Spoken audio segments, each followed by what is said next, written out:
Oh man, look at that. Did you see the size of that Cayman?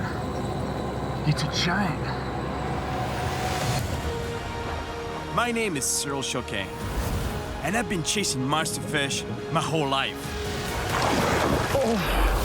This time, I'm in northern Argentina to look into some frightening stories I've heard of monsters literally dragging fishermen from their boats. Y cuando me caí al agua me llevó el pescado.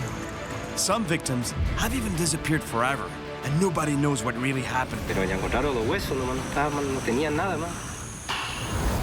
Northern Argentina can be a very hostile and dangerous place. Apague el motor, por favor. To find out what's really going on in these waters, I'll need to go to extremes. The size of those piranhas. And I'm surrounded. To track down this monster. Big fish. I just hope it doesn't get up.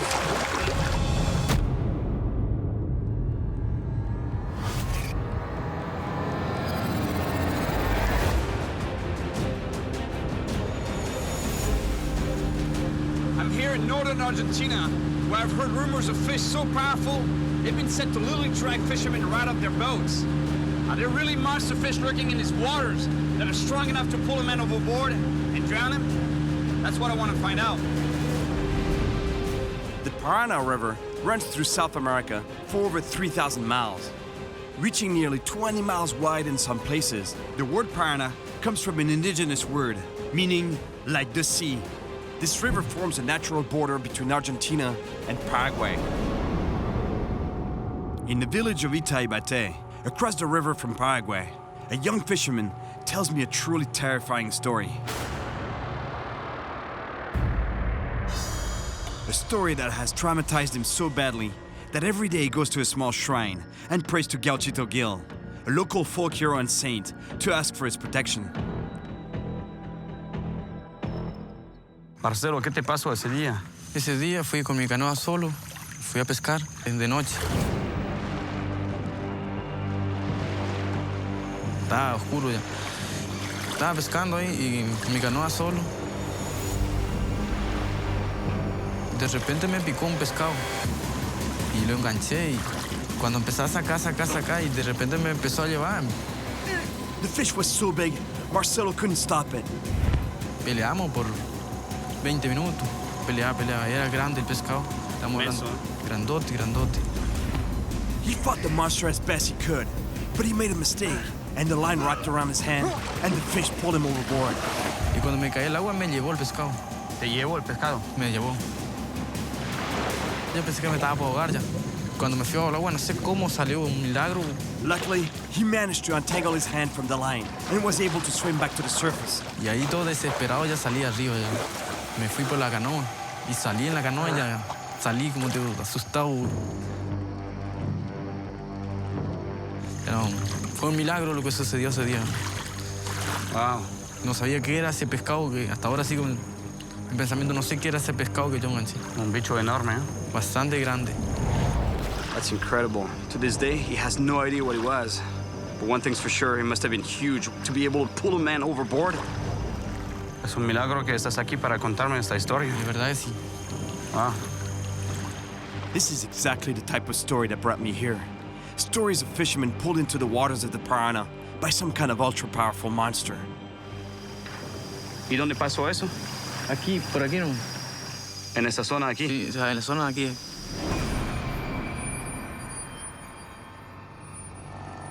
Marcelo was so deeply affected by the accident, he's now afraid to fish at night. But despite that, he offers to show me where he fought the beast.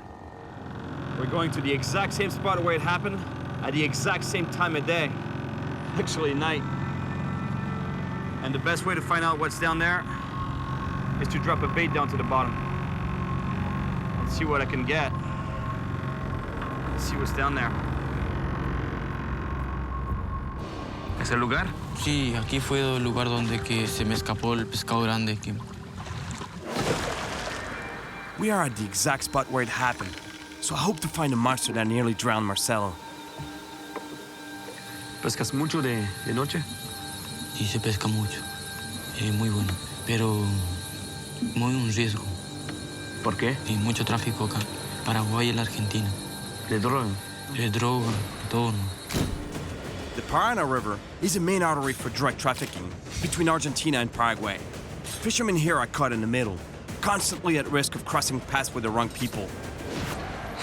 That's reassuring. Not only are there monster fish that can pull a man overboard, but there's drug runners too. ¿Y qué pasa si te encuentran aquí? Si llegan, te sacan todo y te pueden llegar a matar todo. No. Sí, ¿Te pueden matar? sí, te pueden llegar a matar. I mean, he's fished here his whole life and he never had a problem. So, it should be all right. I hope. Oh. Pique. Sí. Pescado grande. Sí, ¿eh? Sí.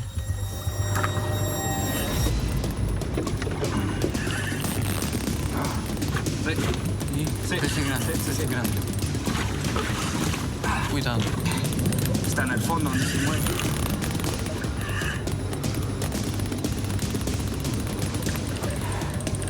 I wonder what that is. Barely moving on the bottom, but it's got a lot of weight. Feel some trees on the bottom, that's no good.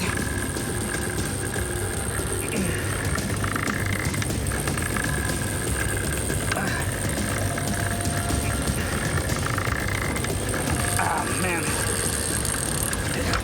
Oh, no. Reventó la línea. Sentí, sí, se quebró la línea. Eso es línea de 40 kilos. Unbelievable. That was a big fish. Man, I would have loved to see what it was. Grande pez, ¿eh? Bastante grande.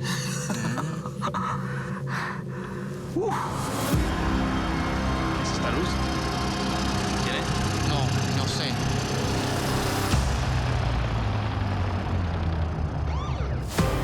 Apague el motor, por favor. ¿Y la policía? Policías. At least, it's not drug traffickers, but the police might think that we are. This is no joke. They'll be well armed and on guard.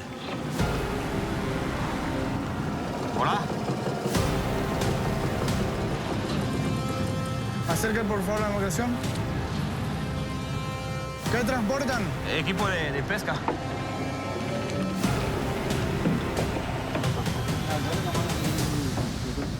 ¿Qué tiene en la mochila, señor? Equipo de pesca. Muy bien. Saque por favor todo lo que tenga, por favor. Alicate, ropa, fósforo. ¿Me permite la documentación de la embarcación? Sí, uno. ¿Documentos? Está todo listo ahí. Verificalo, por favor. 7 gol, Lima Fósforo. Lima Fósforo, Lima 7 gol, por favor. Quiero saber si la embarcación Paraíso Octavo tiene autorización para pescar de noche. I just hope that our documents are in order.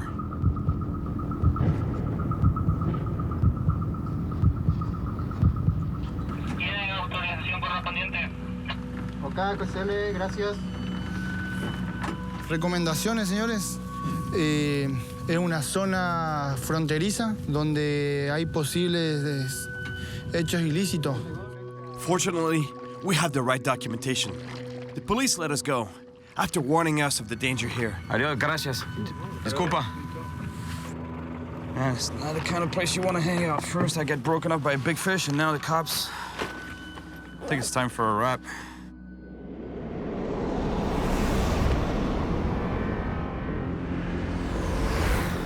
After a few hours of sleep, I'm back on the Parana River, looking for the monster. This time, I'm with Walter, a local fisherman who knows the area really well.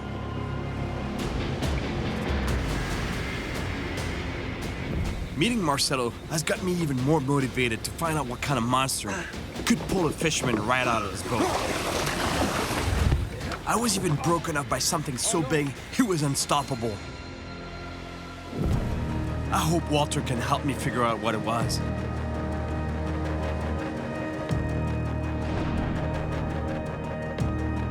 We start by trolling to cover a large area as quickly as possible. There's some monsters out here. These big fish, they have a tendency to stay down. They don't really come up to the surface. So one of the best ways to catch them is to troll some big lures like this. And by trolling a lure with a big lip in front of it, he actually pulls the lure down with doing this motion. It goes all the way down until it bounces off the bottom. It's all very mysterious in a way because you have to picture that lure on the bottom going in front of a predator's face until one decides to go for it, to attack it. We're trolling for a predator fish that could attack a lure. But I've heard that in some areas of the Parana, giant freshwater stingrays lurk in the depths. ¿Qué pez piensas que tendría la fuerza para llevar un hombre al agua? La haya. He also seems to think that a huge stingray could do it. Y la raya es muy poco lo se ve. He believes that a big stingray could pull a person under. But given that big ones are rare in these waters, he has another monster fish in mind. El surubí. El surubí. Sí, el surubí. Acá lo llamamos el toro del río, por la fuerza que tiene. El toro de río. El toro del río. Por el tamaño también. El tamaño también, supera. Walter explains that the surubi can grow to the size of a man, close to 6 feet long and more than 150 pounds. Y la fuerza como el toro. Eso seguro que te lleva un hombre. Tiene una fuerza increíble. Sí, una fuerza increíble. The bull of the river, the surubi. That could have been what pulled Marcelo under.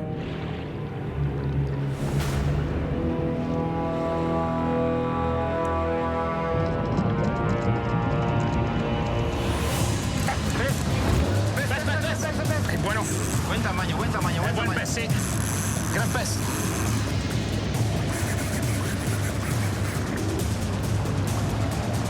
Getting a little bit of a fight here. I don't know what it is yet. ¿Qué piensas que es? Un surubí grande. ¿Un surubí? Sí, un surubí. Oh, surubí, surubí.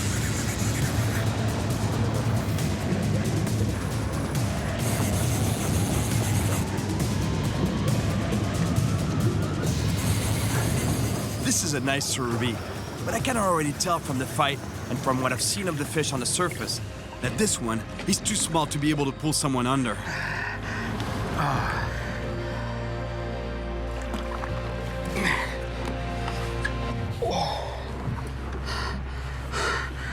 Beautiful surubi catfish. What a splendid animal. Look at the patterns on the back. That's camel right there. Oh my gosh. Definitely not big enough to pull a man overboard though. But you know what? They can grow really big. More than 5 feet long and close to 200 pounds. So I guess his grandpa could pull a man overboard. All right, you go back, buddy.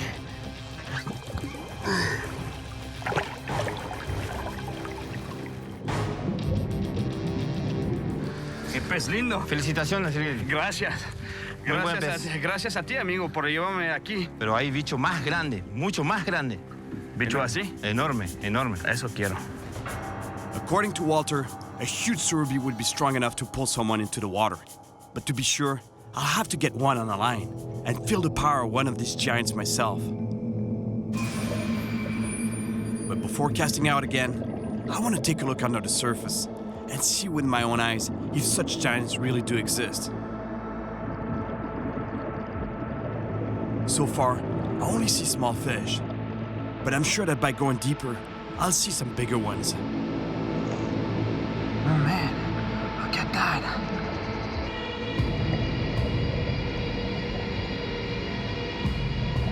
Did you see the side of that Cayman? It's a giant.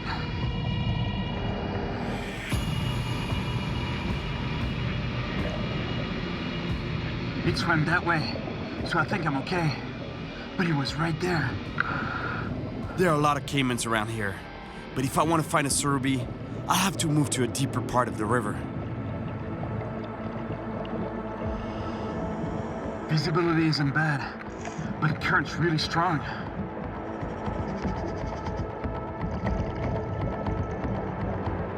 The riverbed begins to drop rapidly, and the current pushes me faster and faster. I just hope I don't come face to face with a monster Cayman.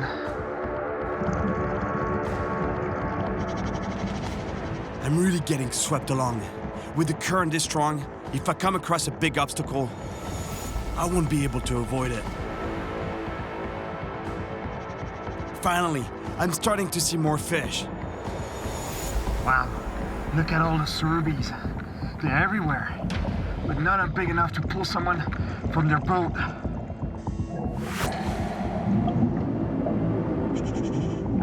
It's getting really deep here. The current continues to push me downstream, and my air is getting low. The deeper the river gets, the less fish I find, but the ones I do see are bigger and bigger. Look at that one. That's a very nice surubi. I find a deep hole, about 50 feet deep, where almost no light can reach.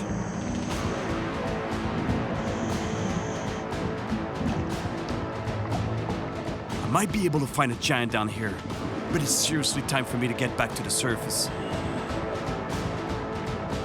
The river starts to become more shallow, and the current helps me get to the surface. I've seen some surubis, but no monster ones. However, something I did see makes me think that I may not be looking for the right species. I've been looking for the monster fish responsible for pulling fishermen into the Parana River. And although I didn't find a huge surubi during my dive, coming across that Cayman made me think that the culprit might not actually be a fish, but a Cayman. Could it be that the victims had hooked an enormous Cayman by accident and were pulled into the water? It's a possibility I have to explore. Caymans are among the largest carnivorous reptiles in South America. They tend to avoid humans, but when hungry, they can become extremely aggressive. To find out if a Cayman is actually capable of pulling a person out of a boat, I head out to meet Luis. He runs a Cayman farm, and I hope he can tell me more about the power of this reptile. Los yacares pueden llegar ¿hasta qué tamaño? Hasta 4 metros. 4 metros. ¿Y piensa que tiene la fuerza para llevar un hombre al agua? Sí, totalmente. Tiene capacidad para matar a un ser humano en el instante. Sí. La mordedura es muy fuerte. Tiene más fuerza que un motor. ¿Sí? Lleva más rápido la embarcación. According to him, a Cayman is just pure muscle. It's so powerful that for sure it could pull a man overboard, no doubt about it. ¿Piensa que podría atacar a un hombre? Sí, puede atacar a un hombre. Fácilmente puede atacar. Luis says that a Cayman would have no problem attacking or even killing a human, because they are known to prey on very large animals. Ciervo, búfalo. ¿Búfalo? Sí, especialmente bajan la población de piraña. ¿Así? What he says is really interesting because Caymans love to eat piranhas, and by doing so, they actually regulate the population. They keep the piranha population in check. And if the Caymans were not here, the piranha population would literally explode and it would create a problem in the environment. Luis's farm produces Cayman meat, but some of its animals are released back into the wild to ensure the sustainability of the local Cayman population. Un montón de Muchos yacarés. yacares. ¿Cuántos tienen aquí? 1000 yacarés. 1000. 1000 yacarés. Y a una parte de ese criadero de la población de yacaré de aquí que sueltan al medio ambiente. El 20% se suelta al medio ambiente. 20-30%. Ah, qué bueno. Sí, sí. Tienes más que yo. Qué lindo. Quiero uno. No. Today, Luis and his team are releasing a big male into the wild. And since I want to know if a Cayman could have the strength to pull someone overboard, like what happened to Marcelo, he suggests that I try to catch the reptile myself. But it won't be easy, because to do so, I'll have to put a rope around the 8-foot beast, then get it onto the bank. ¿Piensa que soy bastante fuerte? Lo vas a sacar. Si te lleva al agua, te ayudamos. Vamos, amigo.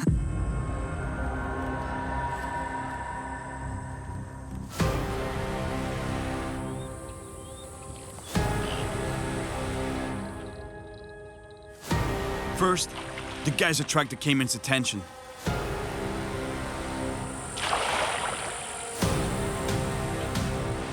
And when they get closer to the bank, Luis throws a big piece of bait to lure a large male out of the water.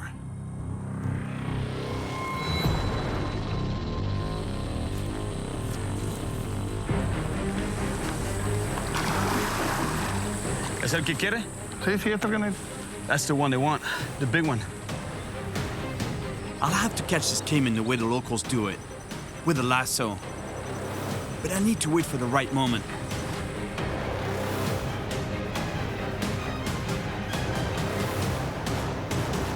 This is my chance. The caiman is focused on the bait.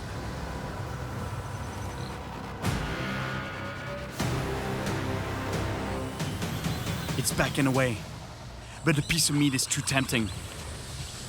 Got it.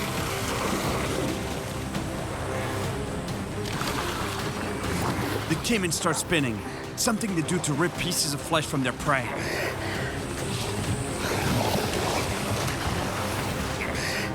For sure, if you got that at the end of a line and you're in a small boat, there's definitely a chance you're gonna go overboard.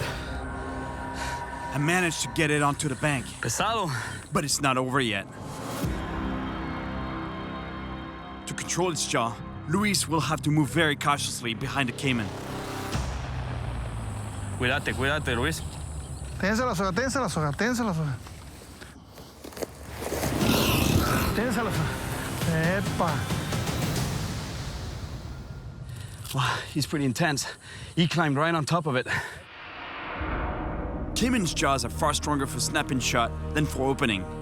So to avoid getting bit, a couple of rounds of tape will do just fine. ¿Y entonces qué hacemos ahora? Lo llevamos a la laguna. A la naturaleza lo volvemos. Ah, okay, qué bueno. We're gonna move this caiman into the wild. No se puede hacer la caja, mira. That's really nice what they do. Really nice conservation effort.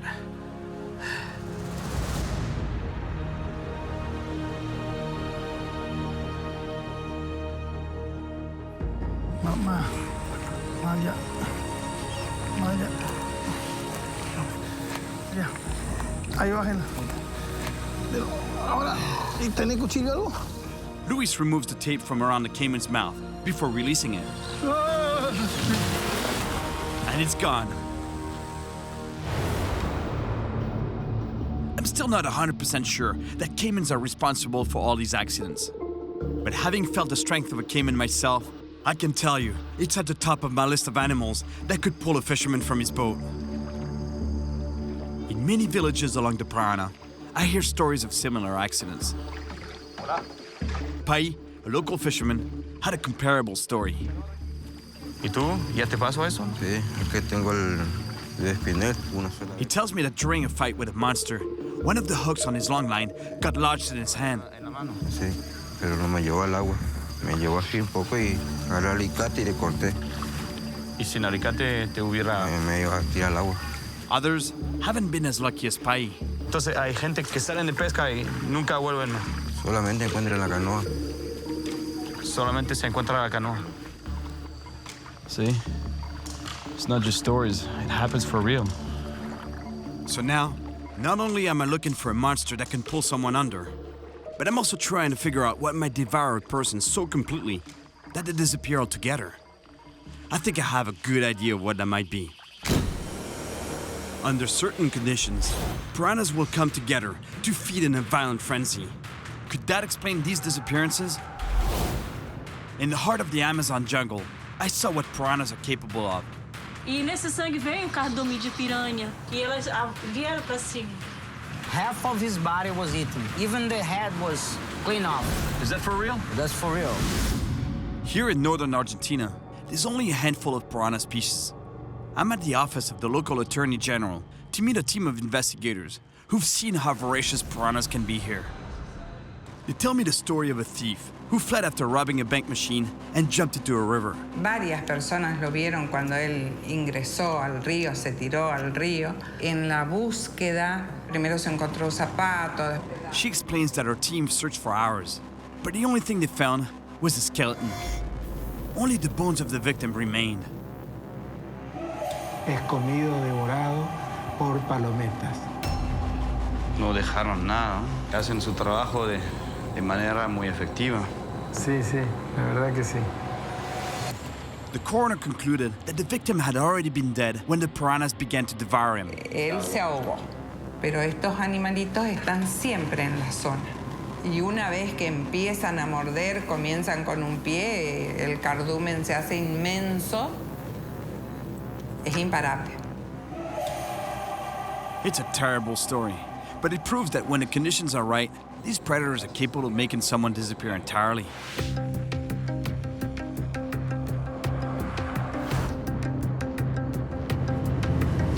Man, that was a gruesome story. Wow. Piranhas can definitely do a great job at cleaning up the scene of the crime. But it still doesn't tell me what's big enough and strong enough to pull a man overboard. There's still a lot of questions, including whether piranhas are really capable of attacking a live human. For this behavior to happen, the water level would have to be low and natural food sources in very short supply. In other words, the piranhas need to be starving. I've already tested this by putting my hand in piranha-infested waters. I can see them actually, they're right around my hand. They're not attacking. This time, I'm going even further by immersing myself completely in their environment. I'm heading to the Esteros de Libera, a vast wetland covering over 8,000 square miles, an area bigger than the state of New Jersey. I crossed the marsh with Luis, a gaucho, a local cowboy, who takes me to an area infested with piranhas. It's incredible. It's a maze of rivers, creeks, lakes, water everywhere. Without the help of Luis, for sure I would never get out of here. I'd get lost. But before diving among piranhas, I'll see firsthand the harsh reality of life here in the wild. The capybara is the largest rodent on Earth, and its main predator here is the cayman. The cayman has spotted its prey.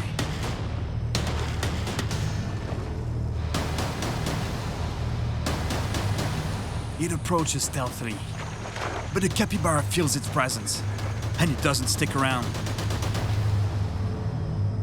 This time, the capybara has come out on top. This area is particularly hostile. Luis tells me a story of two hunters who were looking for caimans around here. Andaban de noche, viste, cazando cocodrilo, viste, que valía la piel del cocodrilo. No sé qué le pasó, viste, nadie sabe, pero se desaparecieron. The next day, friends of the hunters found their empty canoe, and a few days later, something far more grim. Pero ya encontraron los huesos, nomás no tenían nada más. Solo los huesos. Sí, se lo comieron todo. Just like in the Attorney General's story, the piranhas had devoured all of the flesh. ¿Piensas que estaban vivos cuando se los comieron la palometa o muertos? Nadie sabe de eso, ¿viste? Sí. Nadie sabe de eso. No se sabe, ¿eh? Las piranhas son muy bravas. ¿Sí? ¿Y ustedes la quieren largar? Ahora no estoy seguro que quiero ir. I really doubt they'll attack me. I'm pretty sure they won't. Anyway, let's find out.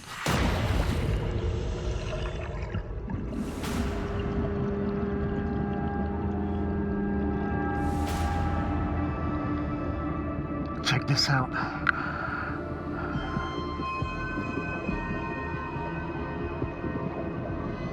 It's a young caiman resting on the bottom. It's calm, and I don't seem to be disturbing it.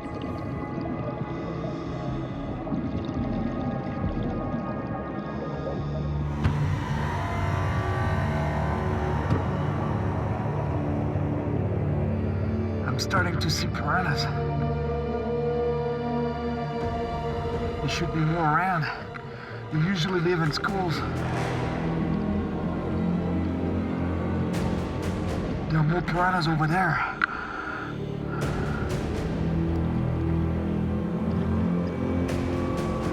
And they're huge.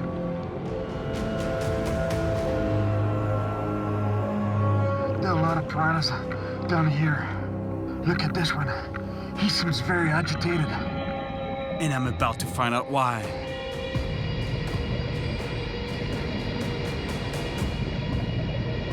What is that? It's a big carcass. I think it's a capybara's. And the piranhas are devouring it.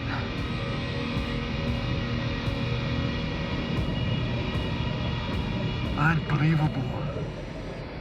Those stories where fishermen completely disappear. It could be piranhas. They only leave the bones behind.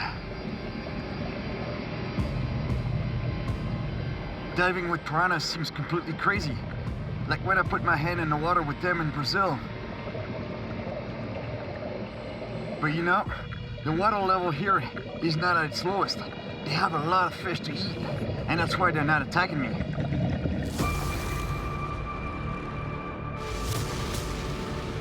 I saw with my own eyes that piranhas could be capable of making someone disappear completely. But that still doesn't explain what animal would have enough power to drag a person into the water. So far, I have two candidates, the Cayman and the surubi.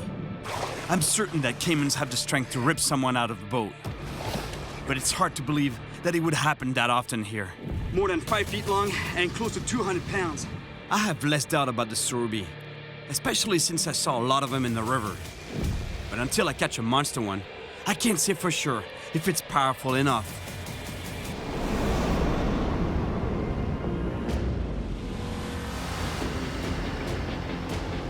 Today, I'm heading out with Javier, a local who's fished the Parana River for years.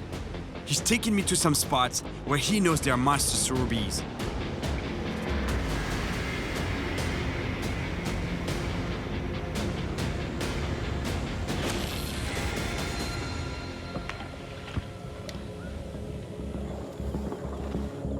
And now, we just have to wait for a bite. A mí me gusta mucho cuando no pican los peces. Ahí donde suelen entrar los grandes, ¿sí? Porque está más tranquila la carnada, queda quieta. Y eso es lo que estamos esperando. Que salga grande.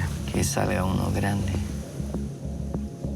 I tell him my theory, that the surubi is responsible for most of the accidents. But I want to see what he thinks. Y por la aceleración puede ser un surubí. Surubí. Hay veces que cuando pega la corrida, como nosotros decimos, se acelera y pega el cabezazo. When a giant surubi is fighting on the line, it can cause some serious accidents. Podría llegar tranquilamente a tirarlo al agua. Tranquilamente. Wow. Te creo, seguro. I'm starting to really believe that the surubi is what I'm looking for. Now, I have to catch a huge one to prove it. And to find one, Javier takes me upstream, where the Parana meets another river. At the very spot where the waters of both rivers mix, there should be a lot of bait fish. So I have a good feeling that some big predator fish will be here on the hunt.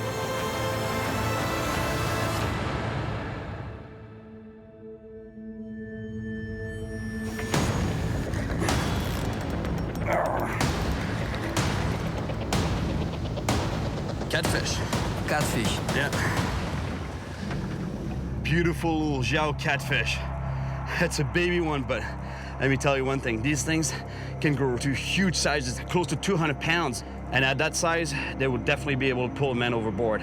But rarely does this fish ever grow to the size of a monster. Even Javier, who has spent all his life on this river, has only ever seen a few. Hay pocos, están en peligro de extinción nada más. Okay. And with so many accidents along the Parana, the Zhao seems far too rare to be the creature that's responsible. I'm convinced that the surubi is the one. 1.74 m, 1.80 m, y la fuerza como el toro. And I saw so many of them during my dive.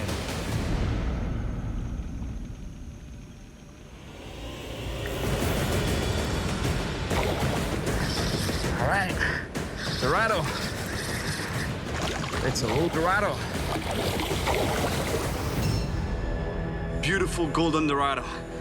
Beautiful animal. Look at the bright yellow colors. Really powerful jaws. Really aggressive fish.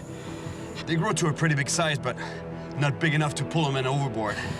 Nah, they don't have the power to do that. But man, what a nice fish to catch.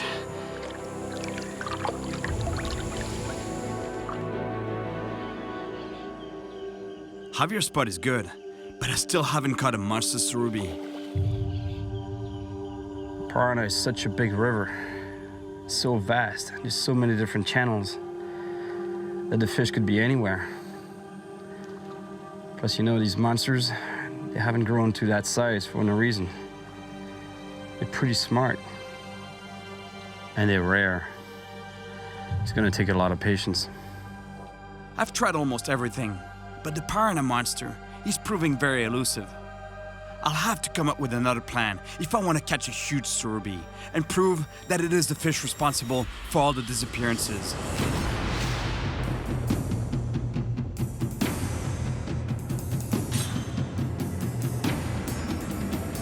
With so many stories of fishermen missing or found dead in the Parana, I'm determined to catch a big surubi.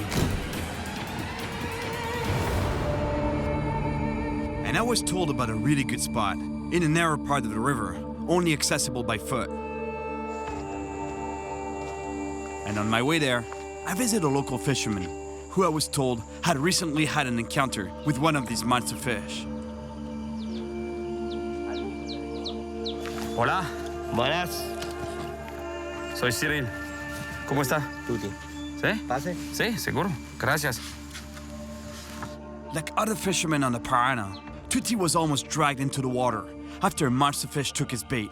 ¿Qué le pasó al dedo? Y acá estuve pescando. ¿Es la línea que te quemo? Sí. Tuti explains that his hand got tangled up in the line. He was almost pulled overboard, but luckily managed to get his hand free in time. Pero. Se te quemó el dedo. Oh, man. Tuti's story is very similar to that of Pai and Marcelo. Y cuando me caí el agua, me llevó el pescado. ¿Te llevó el pescado? Me llevó. I asked him if he thinks that it could be the surubi that's causing these accidents. El surubí es un bicho muy grande. According to him, this fish is definitely powerful enough to drag a person out of a boat and make him disappear. ¿El pez te tira al agua? Sí, te saca. Se desapareció. ¿Sí? Por no aflojar su caña, se van al agua y no vuelve. Like Marcelo and Pai, Tuti survived, but others haven't been so lucky. Tuti set me up with two of his friends to help me find one of the best baits for pulling big surubis out of the Parana. It's a little fish that looks like an eel. It's called a morena, and apparently, even the biggest surubis can't resist it. Amigos, hay un yacaré aquí. Sí, sí. What am I getting myself into here?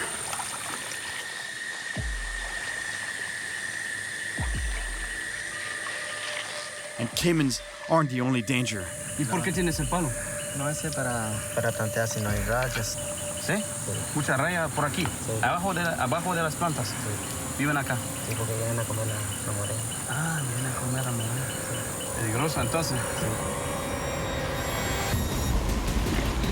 We placed the net underneath some floating plants in order to catch the morenas hiding among them.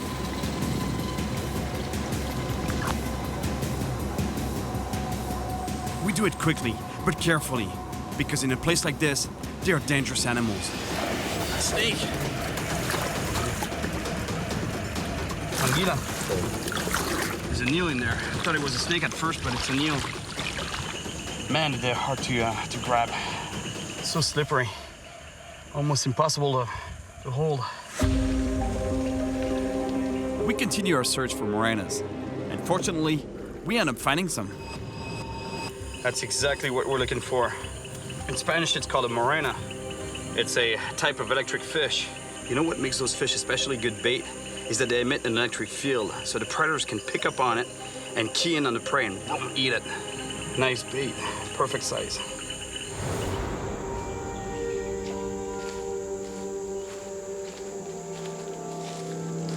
Earlier today, I met Tuti, a local fisherman who almost got pulled into the river a few days ago by what he thinks was a huge surubi.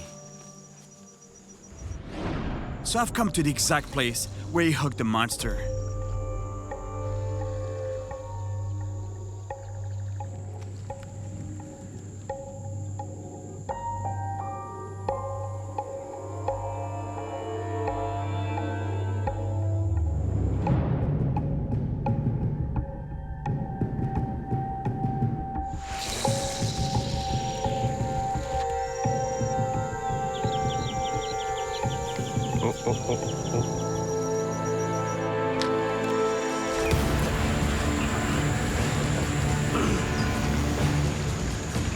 It's a piranha. what I'm looking for, but it's a nice one.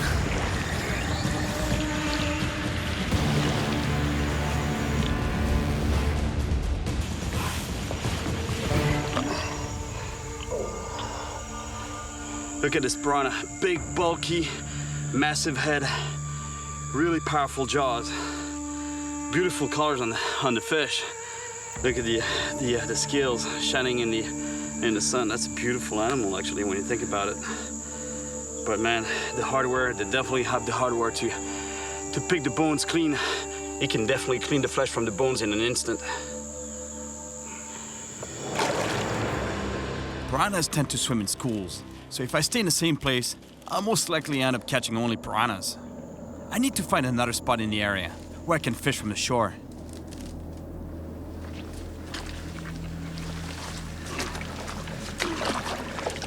I find a small beach not far from Tootie's original spot, but it's pretty muddy.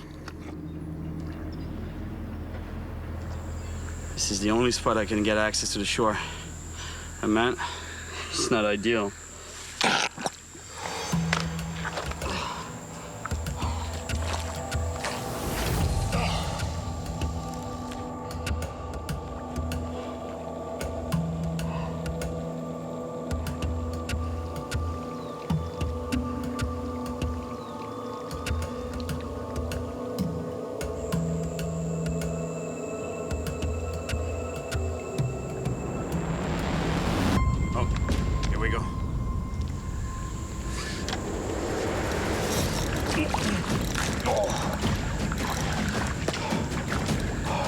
That's a big fish, whatever it is. I want to see it this time.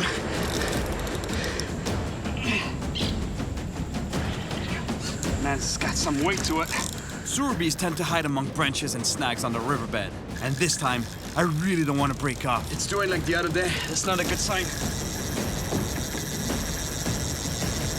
This fish has a lot of power.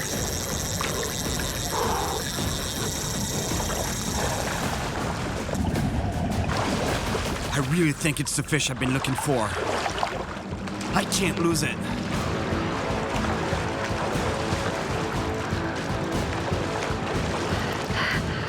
Nah, I think I got it to stop. There's a lot of current too. I'm fighting the current and the fish. All right, I got it off the bottom. I'm gaining line. Picking up some line now.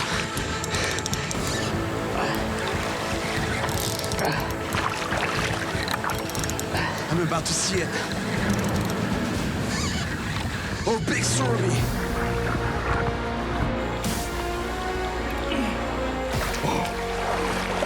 Wow.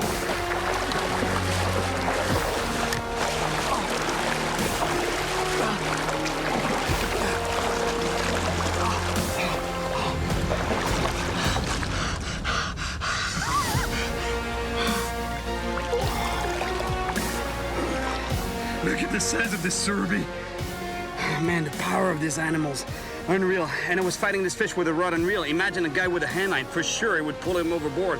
No doubt in my mind. No doubt at all. That's a beautiful animal. All right, let's get him back in the water.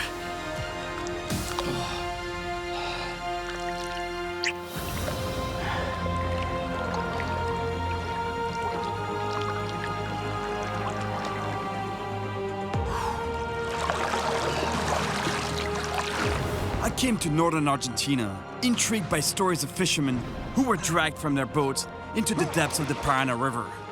The large number of piranhas in these waters is undoubtedly the reason why some victims disappeared completely. At one point, I thought caimans were the cause of these accidents. But given their strength, size, and numbers, I became convinced that big surubis were responsible. However, this amazing fish is not a man-eater, nor a killer, but a gentle giant.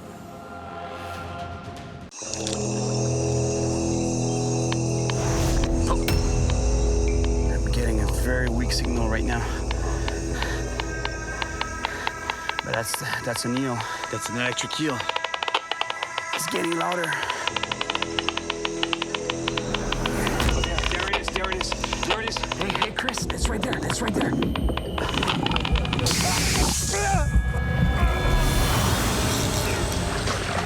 My name is Cyril Chauquet, and I travel the world chasing monster fish. This time, I'm in the heart of the Amazon forest. Vamos pasar, amigo. This wild region is full of enormous and dangerous beasts. There are also stories of snake-like monsters that haunt the jungle rivers. Some of them are only legends, but it seems others are very real. I'm here on a mission to help a team of scientists understand this mysterious creature. And for that, I have to find a predator with a reputation for being a ruthless killer. Electrophorus electricus, the electric eel. A fish capable of delivering an extremely violent electric shock. I've seen videos of people getting electrocuted by this beast, and caimans paralyzed with pain, trying to bite one. And to face this electrifying creature, I need to know what I'm getting into. Atenção, show!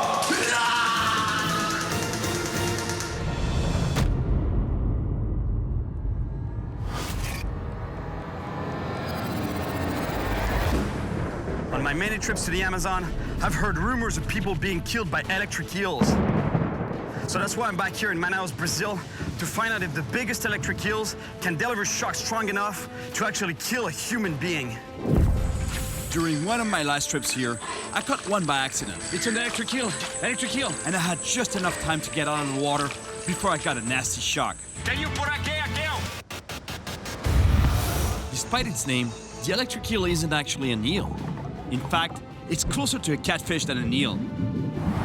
What's incredible about this creature is that 90% of its mass is composed of electrical cells, called electrocytes. It's as if millions of batteries were connected to a flashlight to multiply its intensity. The more batteries there are, the more powerful the brightness. The theory is that the bigger the eel, the more damage its shock can do, sometimes even causing death. Manaus is situated where the Rio Negro and Amazon rivers meet. With more than 2 million people, it is the most populous city in the Amazon rainforest. I'm curious what the locals know about the poraque, the Portuguese word for electric eel. Você vai pegar choque. Seguro? Com certeza. Poraquê, cara? Tu tá doido? Poraquê dá choque, meu irmão. Se tu pegar no poraquê, ele vai te dar choque, porra. Todo mundo pensa que a piranha é o peixe mais perigoso do Amazonas. Mas perigoso mesmo do Amazonas é o poraquê. Dá choque forte, hein? É, só essa energia aí. Dá choque assim? Muito mais forte. Tem uns pequenos também que mata gado. Mata gado? É. Que dá o choque e mata logo. Matador. Pensa que mata a gente. Mata a gente. One of the guys says they're worse than piranhas. The other one was like, it's like sticking your fingers in an outlet. Or, you know, I'm gonna get zapped. Or worse. Sounds like fun. Tomorrow, I have a meeting with some electric eel specialists. But before I meet with them, I want to explore a small lake just outside of town, where it's said there are electric eels. I quickly find myself deep in the jungle. The vegetation is getting very dense, and the roads are pretty rough. They don't call it the rainforest for nothing. Violent thunderstorms can come out of nowhere, and are gone just as fast.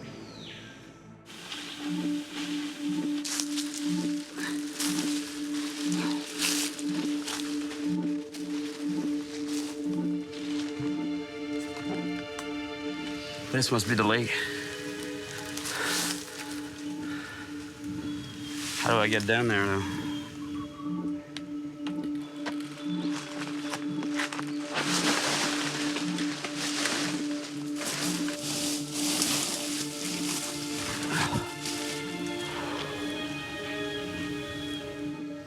This is nice. This looks like a perfect environment for electric eels. Still water, almost stagnant. Looks good. I'm gonna give it a shot. I've never fished for electric eels before, but in terms of fishing gear, I'm not taking any chances. I'm going with a heavy rod, because in the Amazon, you never know what you're gonna get into.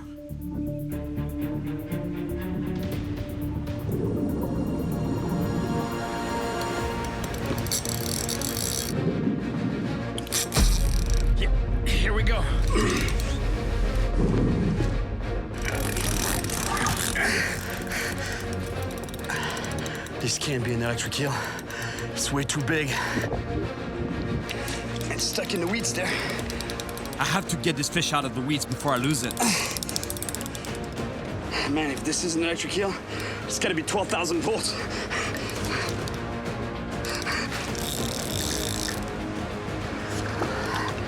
Oh, it's an arapaima. Oh, I can have my feet in the water. It's not an eel, but it's a nice arapaima. Now, I gotta land this fish.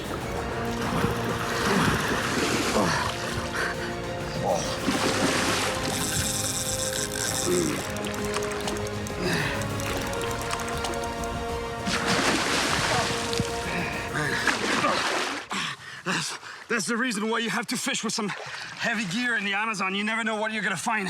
There's all kinds of monsters here. Man, it's a beautiful arapaima, or piraoku, in indigenous language. And what piraoku means is literally red fish. It comes from the fact that they have red scales like this.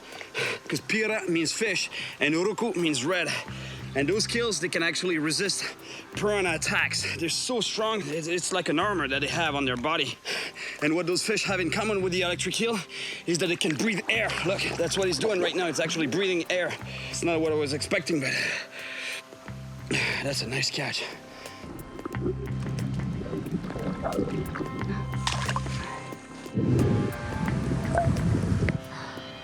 Always feels good to catch a big fish. I wonder if there really were electric eels in that lake. There's so many stories and rumors that I'm not sure what to believe.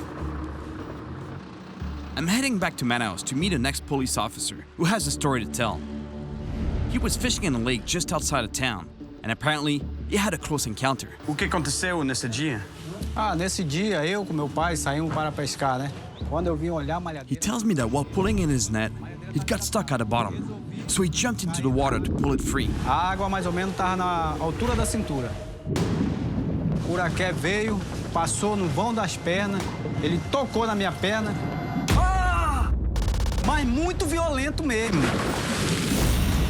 Caí, desmaiei. Eu fiquei inconsciente. Eu poderia ter me afogado. Estava inconsciente? Inconsciente, apaguei, desmaiei. Depois de alguns minutos, que eu voltei à consciência, que eu já estava dentro da canoa que meu pai tinha me puxado. E o puraqué era pequeno, não era um puraqué grande, era um puraqué mais ou menos quase um metro. Assim. See what I told you? It seems like it's not just a myth. This is a true story. I don't think the eel was actually big enough to kill him, but had his dad not been there to save him, he could have drowned. And what if it was a bigger eel? I don't know. Well, it looks like the electric eel is as dangerous as they say. Next stop, the Amazon Scientific Research Center. To learn more about the infamous electric eel from Dr. Bastos, a biologist who specializes in this deadly and mysterious creature. Então, como caça esse peixe? Por aqui ele tem uma visão muito ruim, né? Então ele enxerga muito pouco.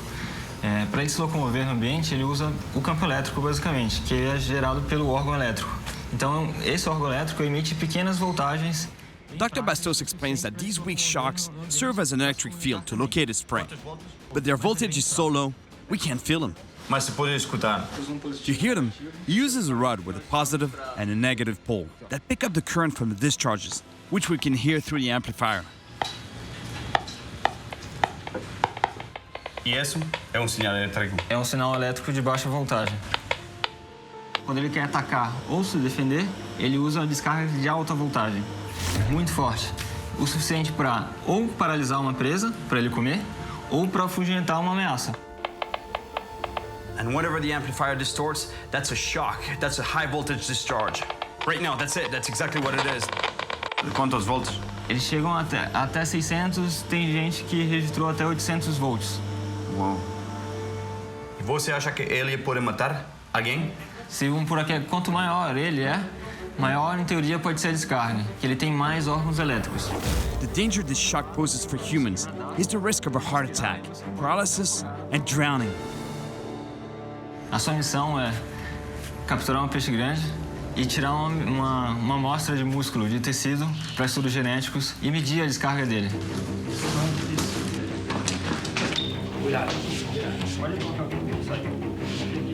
We get gloves, but if it jumps and it gets you on the arms, You got a shock. Então, onde posso tirar a amostra? Exatamente aqui, ó. E não machuca o peixe? Não, naturalmente eles podem perder um pedaço da nadadeira, não. Okay. Wow. 300? This eel measures almost 3 feet long. According to Dr. Bastos, these fish generate about 100 volts per foot. Cuidado. Esse peixe pode ter uma descarga elétrica tão forte quanto a arma que a polícia usa. Não. Verdade? Yeah. To get a better idea of what to expect if I get shocked by an eel, I know where to go. Obrigado. Senhor! Senhor! A special unit of the police force has allowed me to attend a course that demonstrates the effects of an electric gun known as the taser. The objective? Understand the effects of high voltage on the human body. You can sit. Nós vamos abordar aqui o dispositivo eletrônico de controle, o taser, conhecer sua He técnica. explains that the symptoms of a taser shock are very similar to those caused by an electric eel. Causa uma confusão, paralisando temporariamente o infrator ou suspeito. Então fazemos um comparativo entre o deck e o poraquê. However, the body receives 50,000 volts from a taser versus about 600 from an eel. But in fact, the eel is more dangerous. A voltagem não é perigosa, e sim a amperagem. A amperagem para taser é muito menor do que os 3 amperes fornecidos pelo poraquê. O poraquê é mais perigoso? Mais perigoso. Ele oferece risco à vida pela alta amperagem fornecida. Okay. Let's go. For their training, they have to test the taser. But who does it? Huh? I'm not. You're not? They're looking for a volunteer, but no one wants to do it. they all know what it feels like. Since no one in the room volunteers, the instructor who didn't want to do it agrees to take one for the team.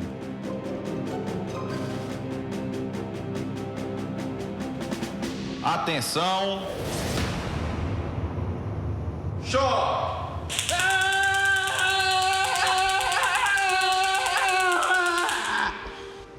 It looks extremely painful. Tá tudo bem? Certinho aí? And I think I'm next. Apparently, it's the closest thing to the shock of an electric eel. I'm taking this training to understand the effects of an electric shock. And I don't think I really have a choice. Ready? Yes. Let's go. All right. Here? Yeah. Stay relaxed, because you will feel more pain. More pain if you're tense? Yeah? It's hard to be relaxed right now. Yeah. ¿Y por qué temos doctor aqui? To minimize the risks. Okay.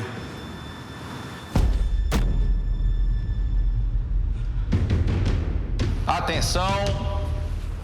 Choque!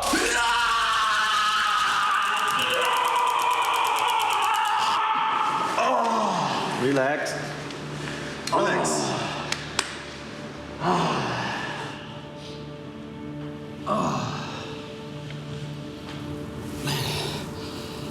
It's horrible. Now I know why you guys didn't want to do it. I'm seeing stars. Is it normal? It's normal. Yeah, it's normal. Yeah, stars? Yes. Yeah. Relax. Relax. Okay, relax. Are you feeling good? Yeah, I'm okay. I'm okay. I've always believed that whatever doesn't kill you is gonna make you stronger, but I don't know how this is gonna make me stronger, I'm telling you. Okay? Yeah. Okay. Yeah. Mama? Okay?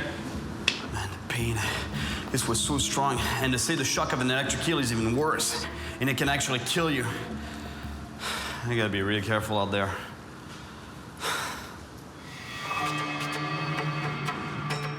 I love catching big fish. Getting tased though, not so much. Anyway, that's not why I'm here in Brazil. I'm here to collect data on the electric eel, specifically to get a fin sample for Dr. Bastos. He's confirmed that there should be some really big ones in the region where I'm going. Unfortunately, almost everywhere on the planet, you see the same pattern. Overfishing at sea and in fresh water. Deforestation, pollution, and dams in the rivers, all leading to fewer and fewer fish. So to catch a monster, it's often necessary to go deeper and deeper into the wild.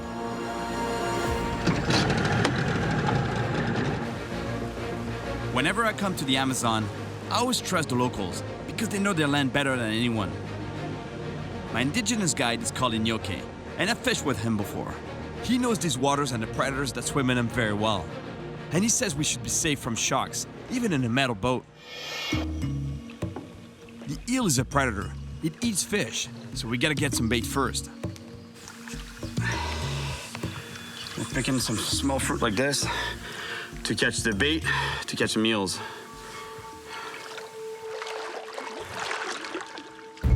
Here, you have to be on guard at all times. There are always caimans lurking, and they can be pretty big.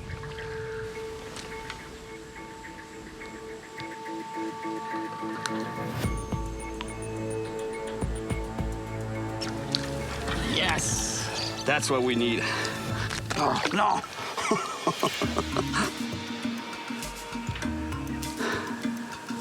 Es un trabajo de equipo.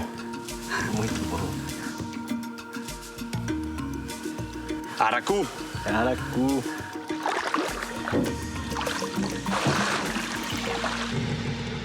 Eels don't usually like the current, so Chauquet takes me to a slow-moving pool.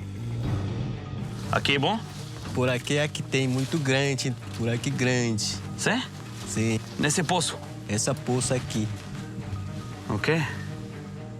Apparently there's some really big eels here. He said he's seen giant ones in this pool before.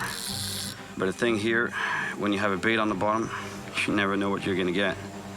There's so many different species of fish and big fish.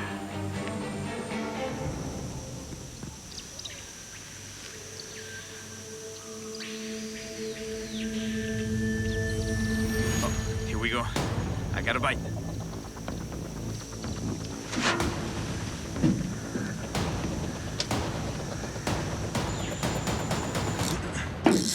Fish on.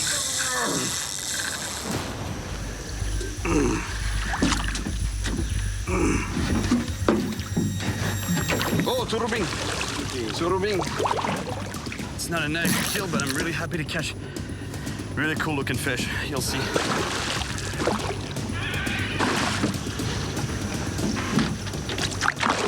Oh, no kid.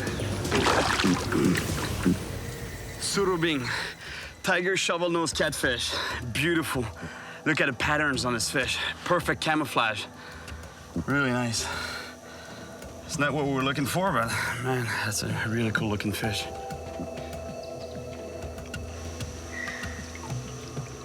It wasn't the electric eel that I'm looking for, but we have to get going because it's getting late and it gets dark very quickly here in the Amazon.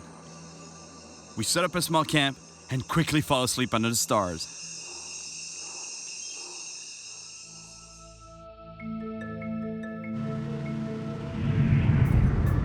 Today's goal, getting to a smaller river with less current, where the eels should be more concentrated, and in theory, easier to find.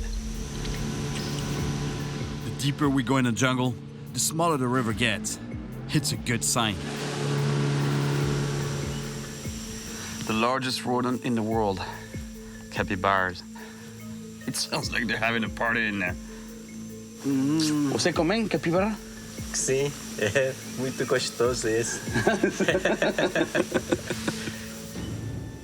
I'm glad we don't have a bow and arrow on the boat. Passa aqui, ó.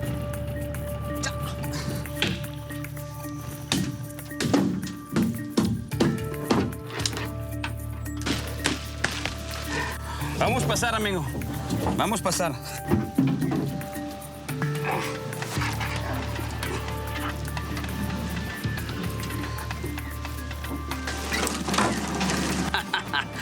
Ya te falei que íbamos a pasar.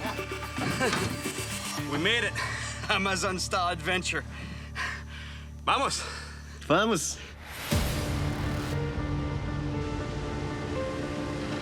The calm waters just past these rapids are what we're looking for. But the chances that an eel finds my bait in so much water aren't so good. So I put together an electric eel detector. And the way it works is pretty much the same thing that I saw in the lab. Except I had to work with what I found in the field. That's a piece of wood, But here I ran an electric wire all the way to the end here with a positive and a negative. And here it's linked to this little device here, which is an amplifier. And in theory, when I stick it in the water, it should pick up the signals of the electric eels. And I should hear them in the amplifier here. I hope it works.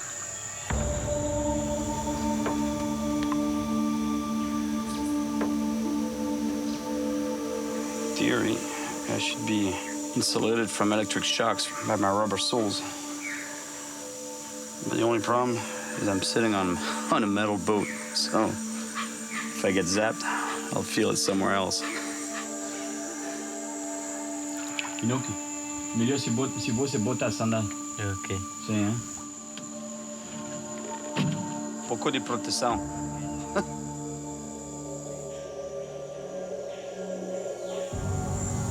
There's so much water. It's like looking for a needle in a haystack.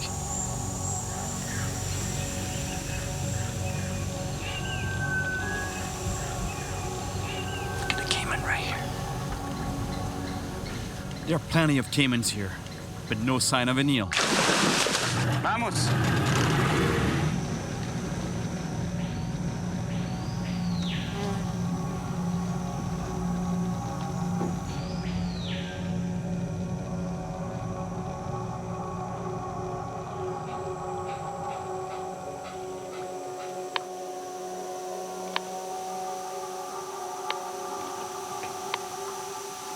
Very faint signal. That's an eel. I'll give it a shot here. Aqui tem muito por aqui? Sim, tem muito. Quando tá seco, mais pulso, tem muito. He says that he's seen a lot of eels congregating in his pool when the water level is low. But the thing is that the water level is kind of high right now, so they should be here, but they're just more scattered. So I'll just fish blind and see what happens. Not sure that the eels are hungry, but I think Inoki is. He looks like he's not fishing for bait anymore. He's fishing for lunch. Wow, muito bom, Paco. Muito bom. Muito gostoso isso. Oh, fish. Fish, fish, fish.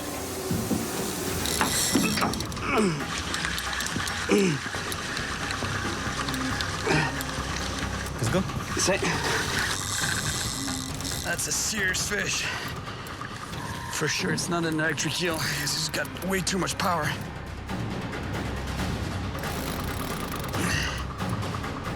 Let's go.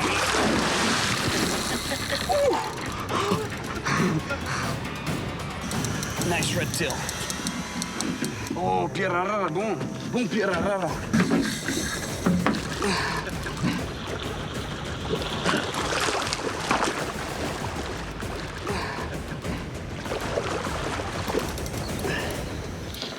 It's incredible the power that those fish have.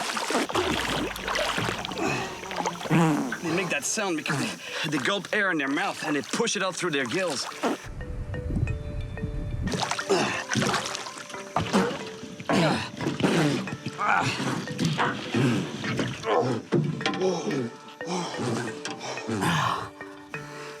Now, that's a red tail. Piranha, red-tailed catfish. What's interesting in this fish, too, is that about a third of the fish, the head goes all the way back here, and there's a bony plate here. Nice fish, about 30 pounds. Beautiful animal. E gosta de comer esse, hein? Sim. No problema, Inoki. Temos pacu para comer. A nice red tail. It's not what I'm looking for, though. But for now, it's time to cook some pacu. While Inoki is busy starting the fire, I'll go get some dry wood.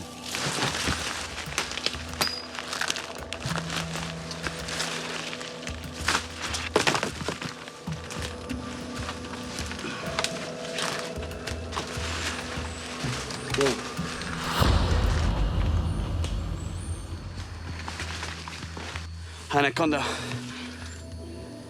Oh man, that was close. I could have stepped on it and got bitten, because that's exactly what anacondas do.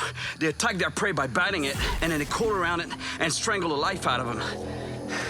I don't think this one is big enough to actually strangle me, but it could have bitten me, and a bite here in the middle of the jungle, that could have resulted in a bad infection.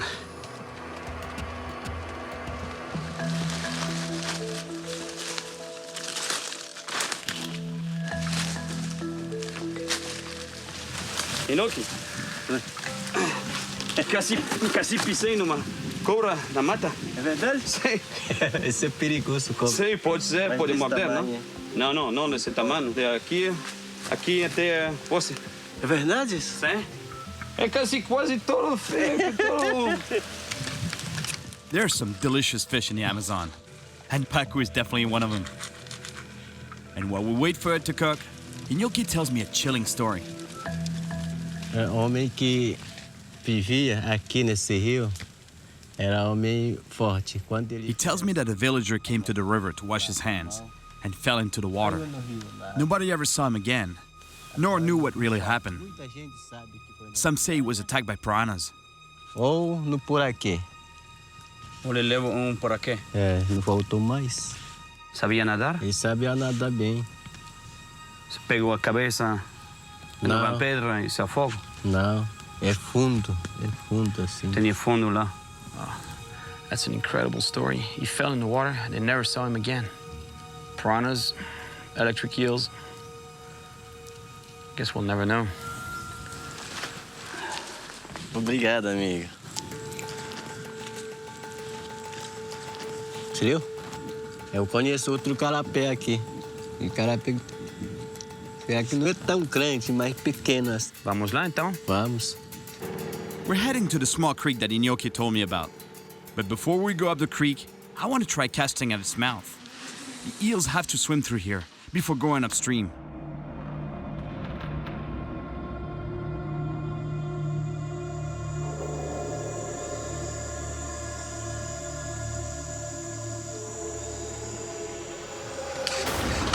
We're on.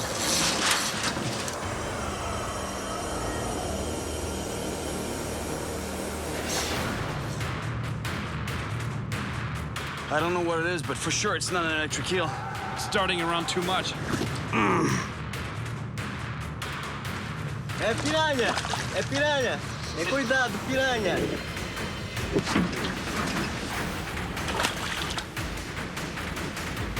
Big black piranha.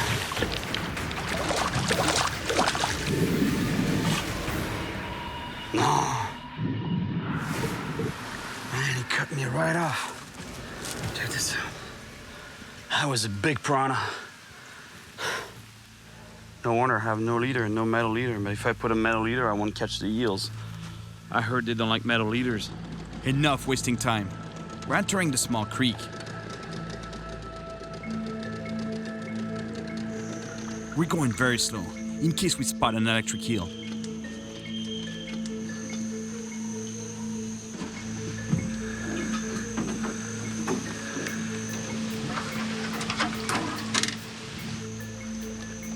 I don't think we'll be able to go much further by boat.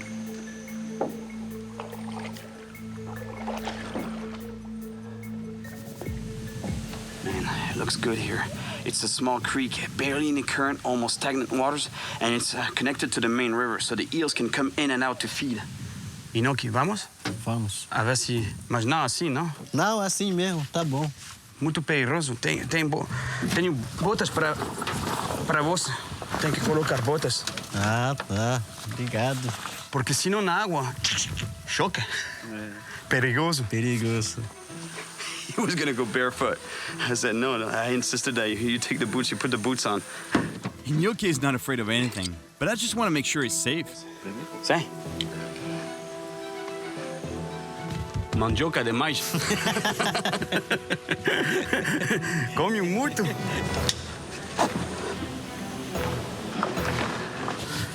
Perfeito. Perfeito, né, cara?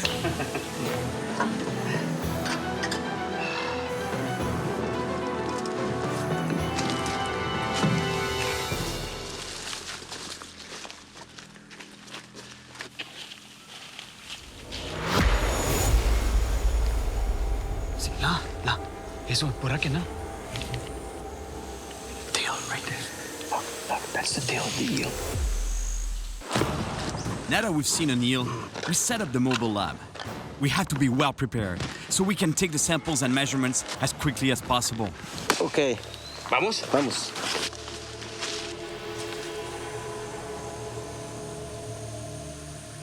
Too bad. He was right there. But then it disappeared. Va para encima. Vamos lá. We move along the bank to try to find a eel. I think we'll have to use the detector.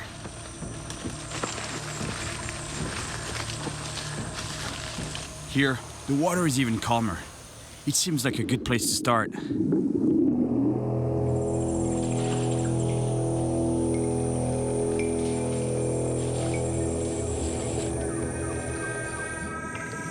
don't know if there are any eels in here, but if there are, I should be able to detect them because there's not a large volume of water. This stream is pretty small, so I should be able to pick up a signal.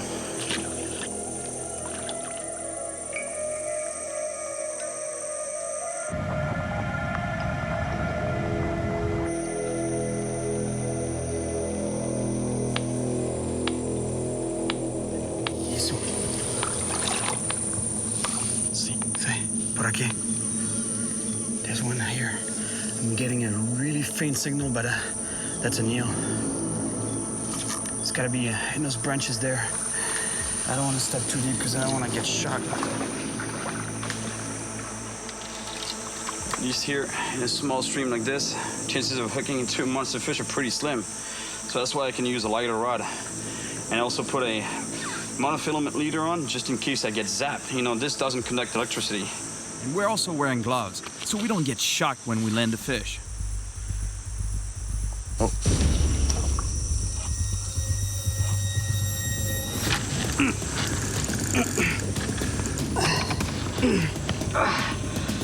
Eel on.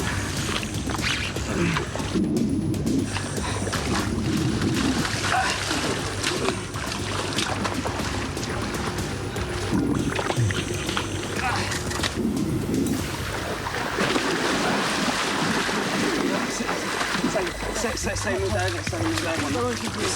É grande. It's going under a branch there. I hope I'm not gonna lose it.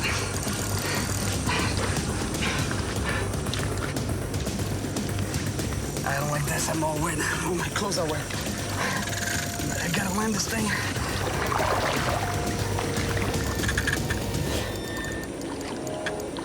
No, que cuidado na água. Não fica na água, não fica na água. Assim.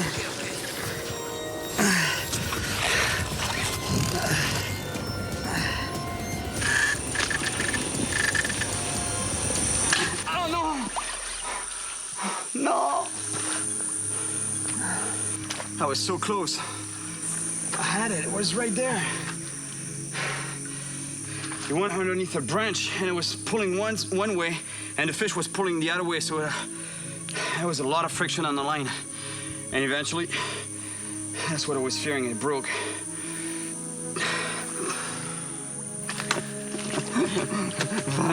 Vamos buscar otro. I never thought that catching an eel would be so hard. Tonight, Iñaki wants me to meet an elder from a local tribe who knows the legend of how the electric eel, known as Parana, came to be.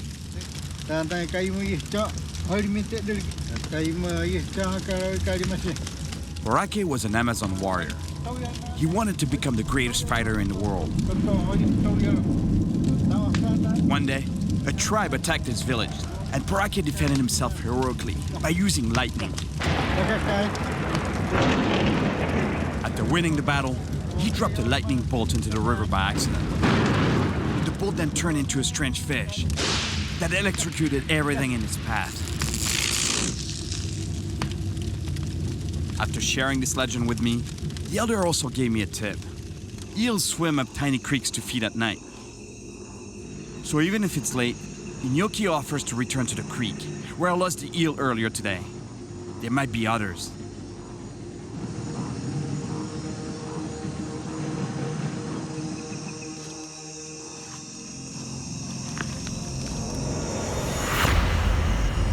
We have to be careful while walking in the forest at night. There are many nocturnal animals prowling for their next meal, like snakes, spiders, and even jaguars.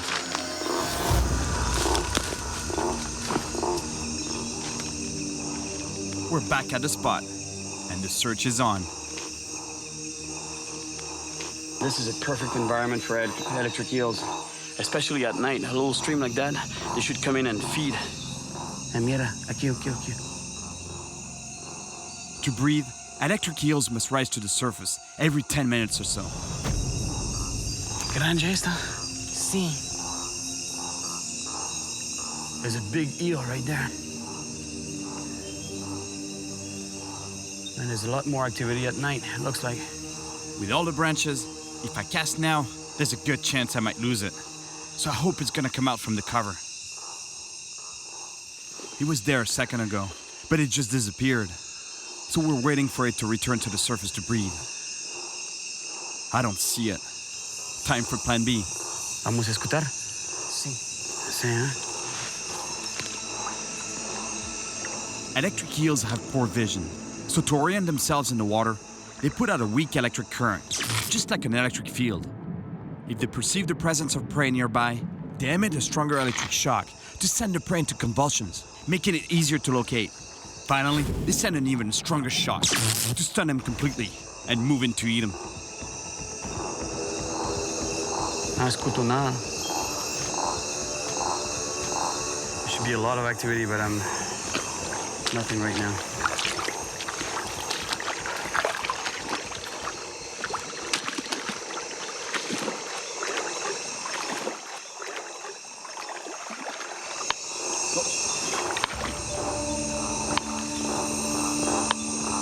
Eso por aquí. Sí. I'm getting a very weak signal right now. But that's an eel. It's getting louder. It's gotta be here somewhere.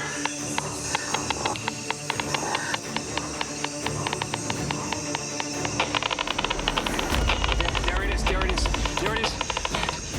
Hey, Chris, it's right there. It's right there.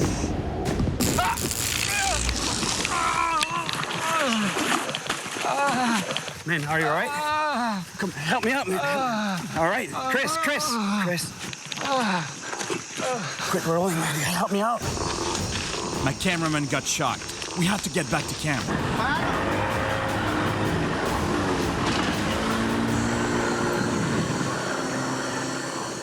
What happened is that in the heat of the action, he must have grabbed the underwater camera that's on a pole, but he forgot to put his gloves on. Put it into the water, and he must have touched the eel and got zapped. You got shocked so bad. Very strong. Shows one thing, though. Those things are pretty powerful. Really dangerous. You're all right? Yeah, I'm fine, thank you. Thank you.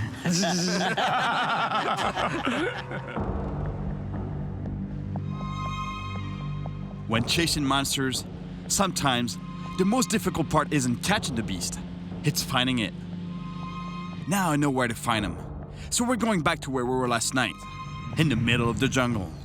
This time, we'll be more careful, and my cameraman will wear his gloves at all times.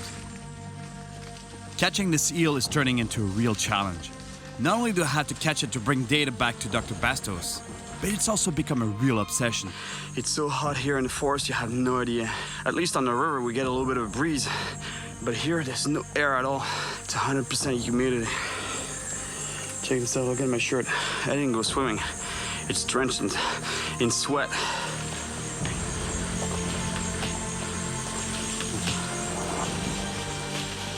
This is exactly where my cameraman got shocked last night. We gotta be careful.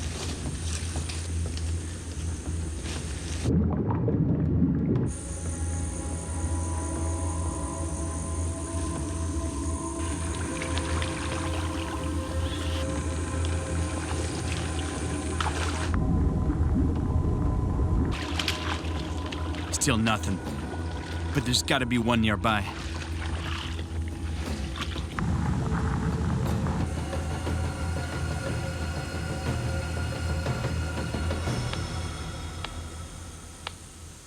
The signal is very weak, but it's an eel for sure. We just have to find it.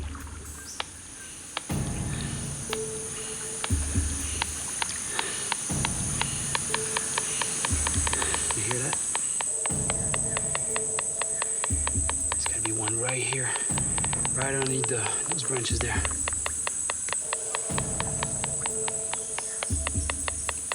I hope I'm well insulated.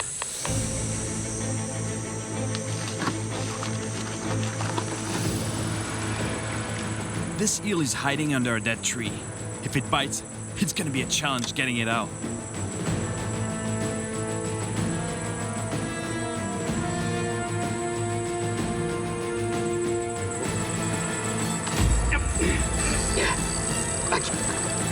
Fish on.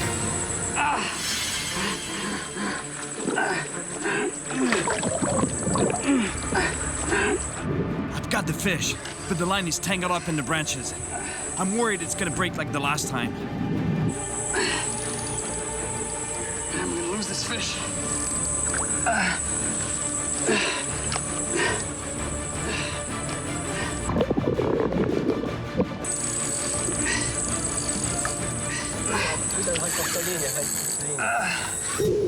I have to pull hard so that the eel won't get even more tangled in the branches.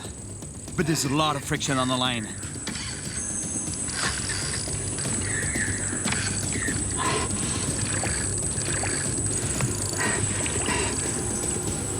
Oh, here it is, here it is.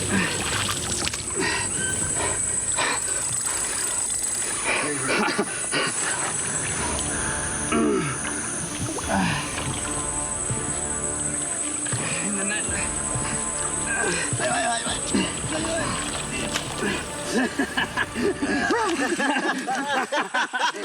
Muito bom. We got it. I don't know how, but we got it. Yes. Tem peso. Beautiful eel. He says about 20, 25 pounds. Really nice fish. Even though the electric eel can breathe air, we still have to do this fast. We put it on the tarp so it doesn't get hurt. The electric eel's vital organs are concentrated in a small area not far from its head. The rest of its body contains its electric organs. This is a big one. We have to be really careful. 160. The electric eel is breathing fine, but we still have to hurry to take the measurements and get our sample. 340. 340 volts. It doesn't really like being handled, and it's starting to spasm. That means it's sending out powerful shocks. This is the best moment to measure them, because they should be at their maximum. 420 volts. Você sente o choque? Sente. Quando contracta o músculo? É choque. The results are consistent with the scientist's theory. It's 5 feet long, and the discharges are around 500 volts. So 100 volts per foot.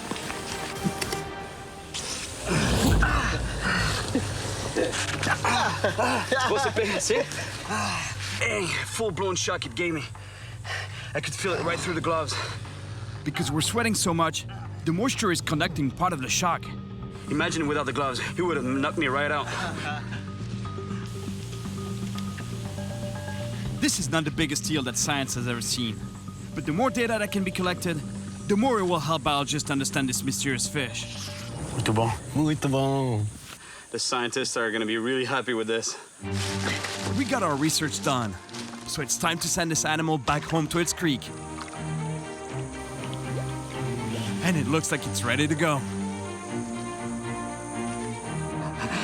Muito bom, amigo. Bom, amigo. Obrigado. Obrigado por tudo. Desculpa do choque. Você.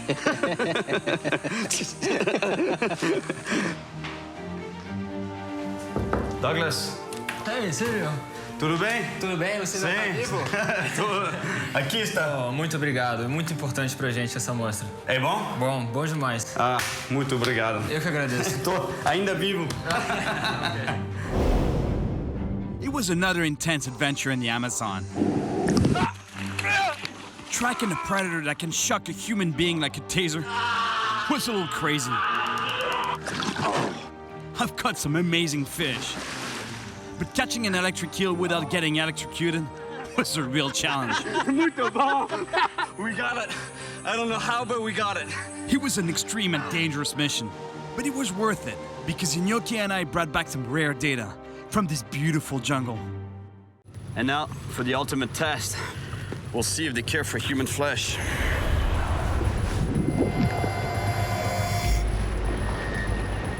I got piranhas all around my hand right now. I'm not sure I like this feeling. My name is Cyril Chauquet, and I travel the world chasing monster fish.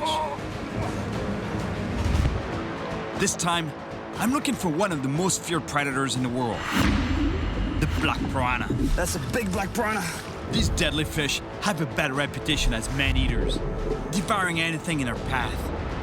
He was eaten alive. Orelha, nariz, boca. But is it just a myth, or is it true? Is that for real? That's for real. I'm back in the heart of the Amazon jungle to try to answer that question. And what I'll find along the way is hard to believe. These fish have razor-sharp teeth, and they attack in numbers. E nesse sangue veio o cardume de piranha e elas vieram para cima. And if I want to know more about them, I'll have to get close as possible. That's him. Look at the size of this piranha. Unbelievable.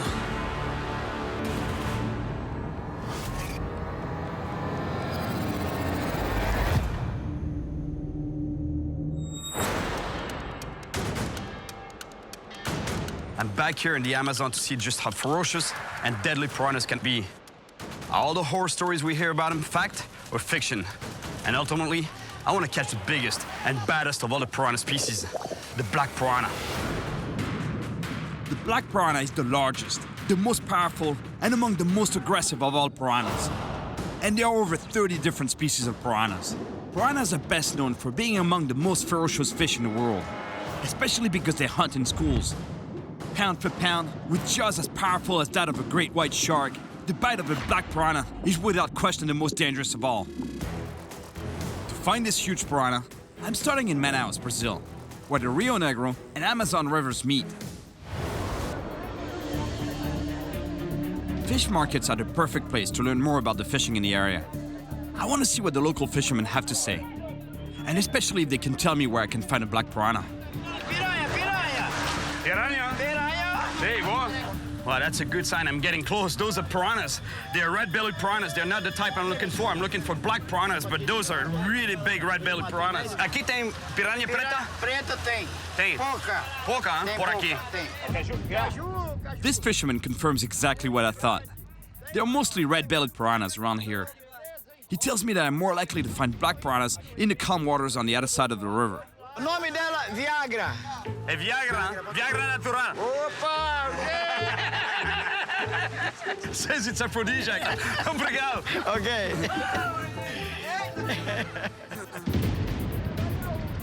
Now that I know where to go, I have to find a way to cross the Rio Negro.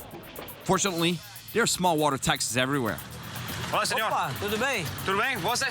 Tranquilo? Tudo bem. Você pode me levar do outro lado do rio? Yes, I can take you. Ah, you speak English? Yes, I do, All my right. friend. How are All right, you? what's your name? My name is Sandro. And you? I'm Cyril.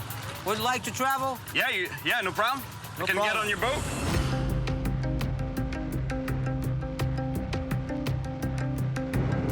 We're going to the other side of the river, to the floating villages where locals have lived with piranhas for generations.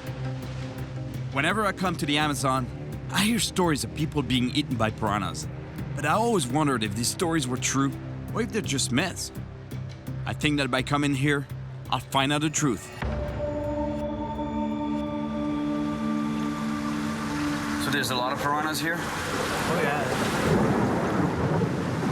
These people from the floating house you see around here, they live their entire life like around piranhas. Do you know of any accidents happening in this village?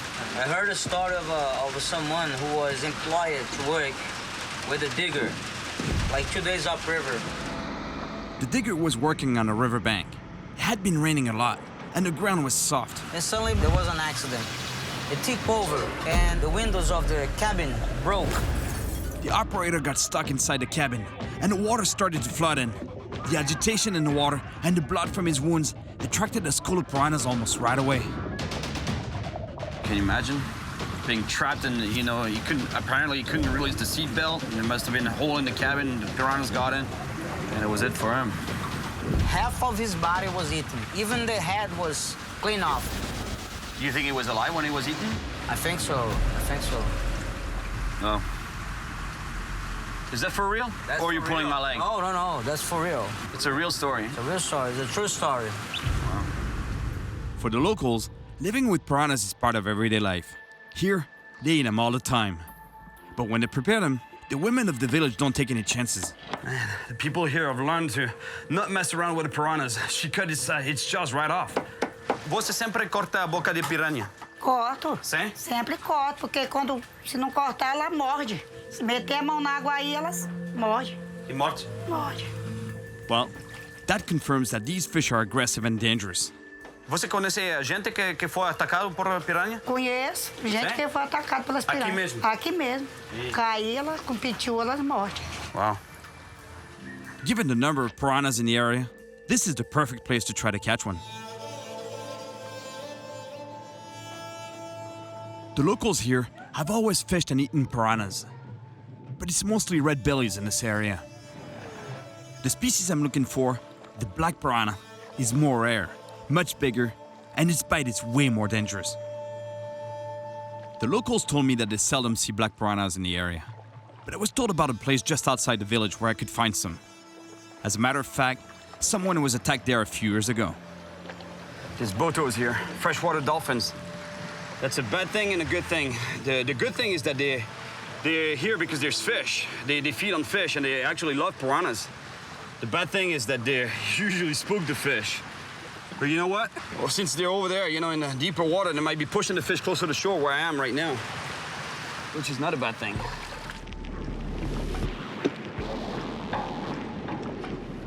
Piranhas are real carnivores, so to attract them, I'm putting a piece of red meat on the hook and using a rod that the villagers lent me. I'm sure this good old traditional rod has had its fair share of piranha bites. Yeah, usually when fishing, you try to not make any noise, you know, you try to be stealthy, but when it comes to piranha fishing, you gotta make as much noise as possible on the surface. It gets their attention. They get really curious. They investigate what it is. They think it's a prey that fell in the water, and they come and check it out.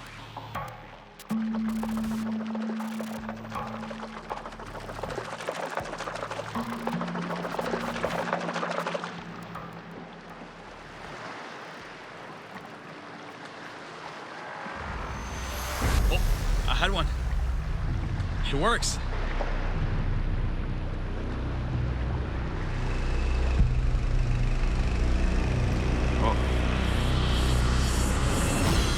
Fish on. Oh. Piranha. That's a baby one. But that's a red-bellied piranha, as you can tell from the red on the. You gotta be careful even when you unhook those fish. Even a little guy like this in a school can be deadly. This fish is so aggressive. It's still chewing on the bait with a hook in its mouth. What's cool with piranha fishing is that they live in schools, so whenever there's one, there's 2, 3, 4, 5, 6. And that's what makes it really dangerous because, especially at the low water season, when the water level in the Amazon drops, there's basically no food in the water system, so those fish get really aggressive. They look for food, and whatever falls in the water, they attack. Oh, that's a good one. Nice piranha, nice red-bellied piranha. Check this out. That's not a black piranha, but that's a beautiful red belly. Look at the chompers on this guy. Nasty. Some super sharp, triangular, interlocking teeth. Look, when they close their mouth, they fit perfectly in the upper jaw. Seriously, they're beautiful fish. When you look at those colors, it's beautiful. I'd give it a kiss. But I'm not sure I want to lose my face. So you know what? You're not gonna get a kiss, buddy. Man, look at that. There's a bunch of them right here. The sound I've been making in the water has definitely attracted them. And now, for the ultimate test, we'll see if they care for human flesh.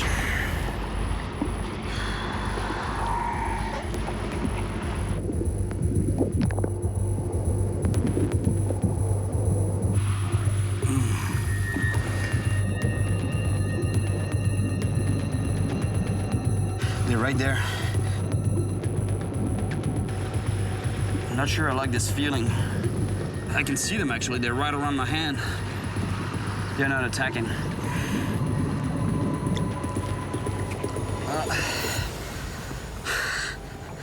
I guess human flesh is not on the menu today.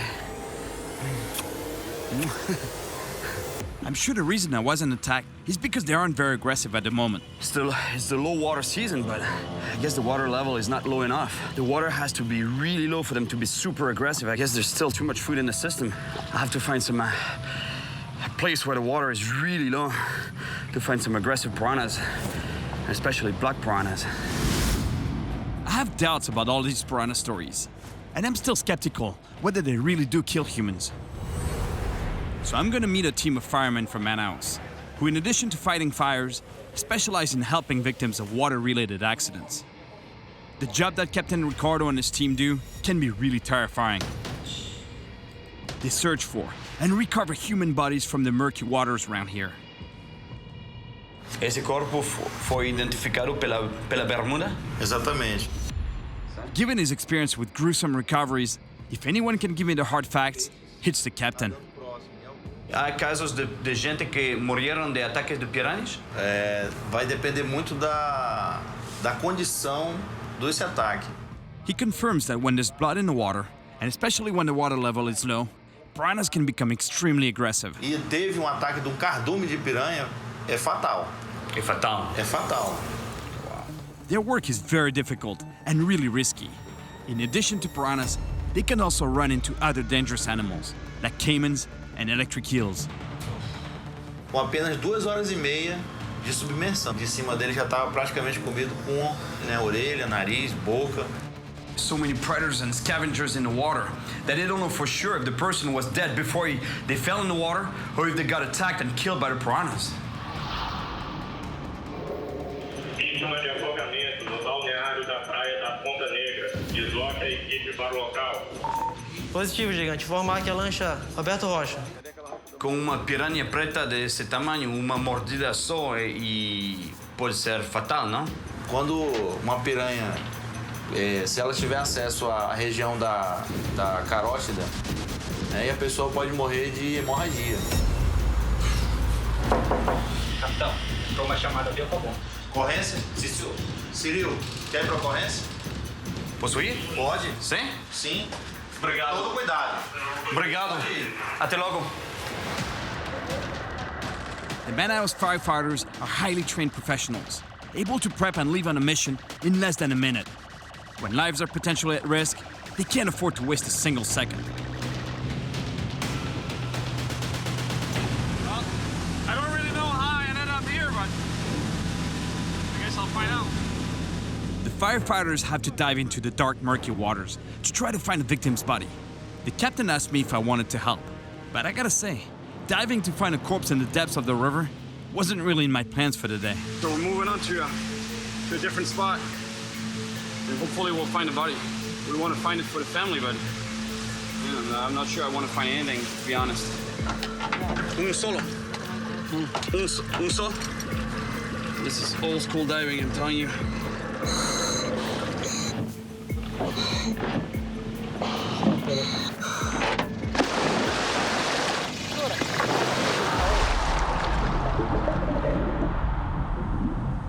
Visibility is almost zero, and here, you never know what you might find.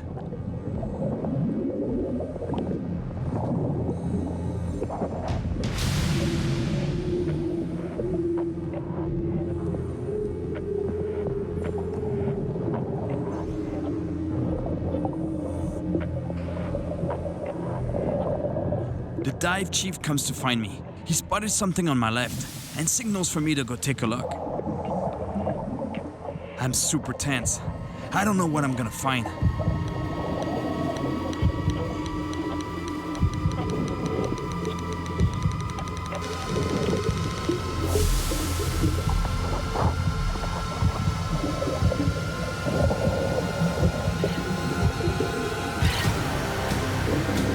We found it.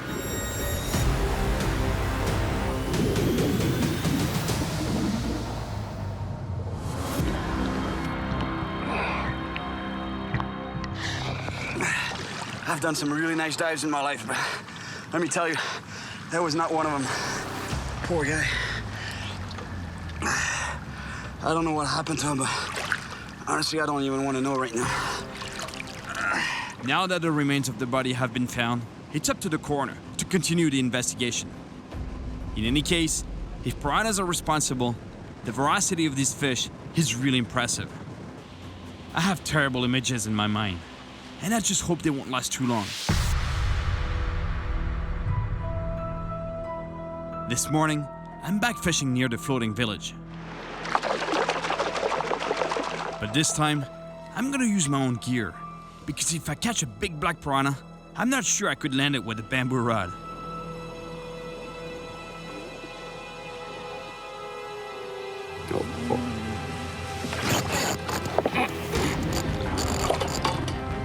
Here we go.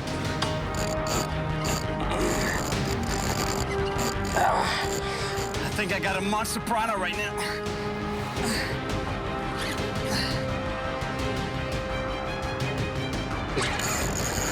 Can't be a piranha. It fights too hard.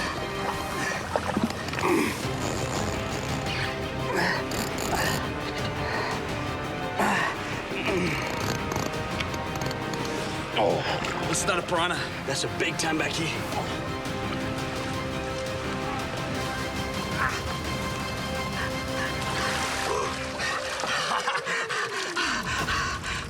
My gosh. Look at the size of this tambaqui. It's commonly called a pacu, but I was sure it was a piranha, a big piranha. Because the fight that this guy gave me, I don't even know how I landed it. Beautiful fish. And this is actually the cousin of the piranha. But unlike the piranha, these guys are mainly vegetarian. They eat fruit and seeds that fall off the trees. They even have teeth that kind of look like a human's.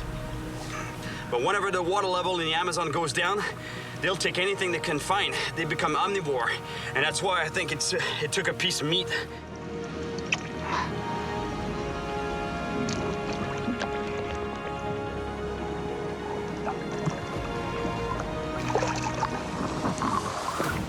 I'd like to get a black piranha close to that size. Piranha. Piranhas are really part of the culture here. And I got invited to share a traditional meal back at the village. Muito bom. With its firm, white meat, piranha is a delicious fish. A sopa de piranha é afrodisíaca, é verdade? Toma uma, aí faz um caldo desse aqui, aí fica... Aham, aí o suor agita o sangue. Tá comendo piranha, hein? Cara, hein? Mas temos um problema. Só temos um quarto e tenho que dormir com ele. Mas camas separadas. Sim, vamos separar as camas, seguro. I'm wondering if they know a place where I could find black piranhas, especially big ones. Aqui tem piranha preta? Tem. Sim? Tem, aqui tem. Só que é pra fora, uns 3 dias de viagem, mas lá tem piranhona preta, grandona. Isso é o que é que quero pegar, uma grandona. Eu agradeço muito pela sopa de piranha, muito boa. De nada. Nada. So far, I've seen the damage a school of piranhas can do to a human body. And I've heard really gruesome stories. But I still don't know if they're true, exaggerated, or just made up. But the terrible story I'm about to hear from a local woman just might put my doubts to rest. Her mother takes me to meet her. Oi, mãe. Que foi? Leila? Sim. Olá. Olá. O meu nome é Cyril. Em que posso servi-lo? Prazer conhecê-la. Que bom. Então, o que é que aconteceu naquele dia? Bem, pelo que a minha mãe me conta, naquele dia, a minha irmã de 8 anos que cuidava de mim. Her mother told Leila's older sister to watch Leila while she was away. But the girl left to play, leaving the baby alone.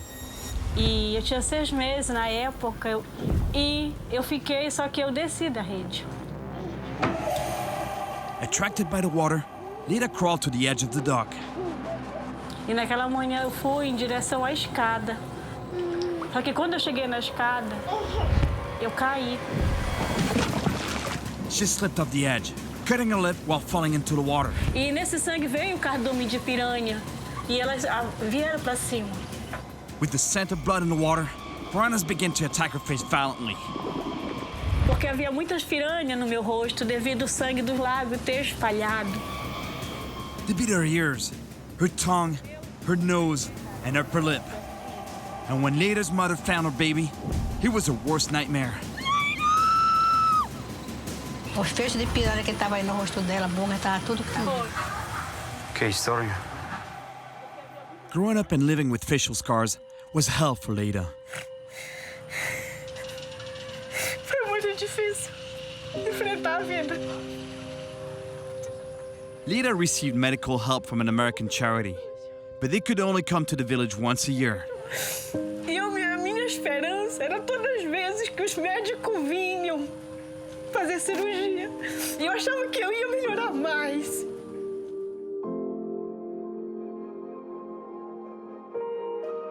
But despite the ordeal she suffered, Leida managed to cope. Eu aprendi a me amar. Eu aprendi a me aceitar. She's finishing her master's degree, she's married, and she has a daughter. Her courage is truly inspiring. Essa é a minha história. Muito obrigado.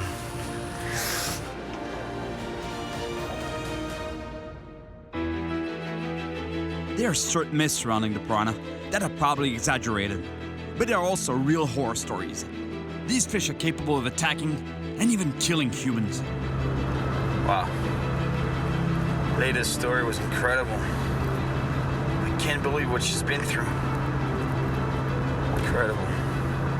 Now I'm convinced that these fish can really be dangerous. And where I'm going, I have to be careful. I want to have access to any medical help.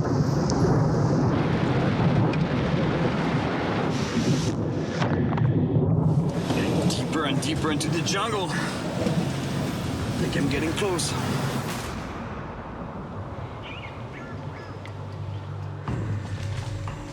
Even in the Amazon, overfishing is a problem. So to maximize my chances of catching a big fish, I have to venture deep into the jungle. I marked my path, because let me tell you, out here, you want to be able to find your way back.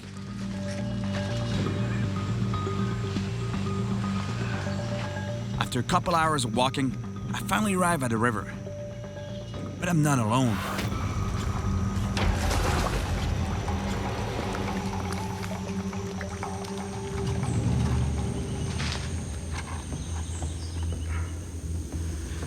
It looks good here for piranha, especially considering that the water level is low.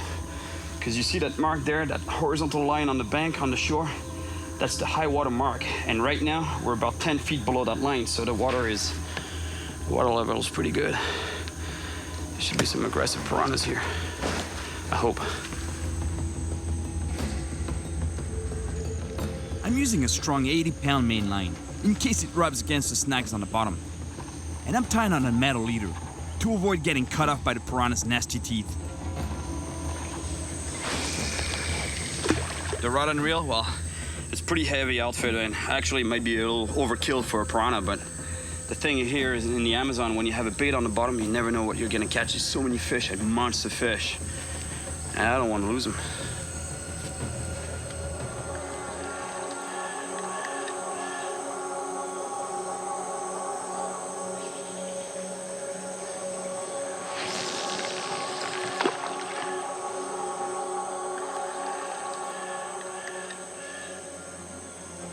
Here we go.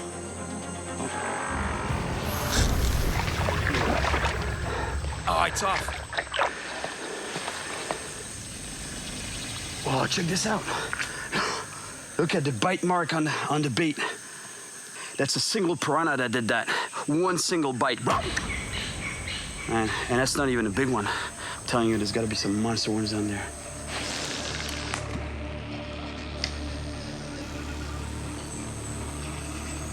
Oh.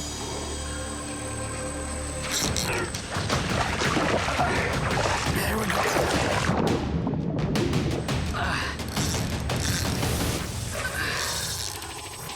What is this fish? It's weird. Man, it's trying to get into a snag. That's definitely not a piranha.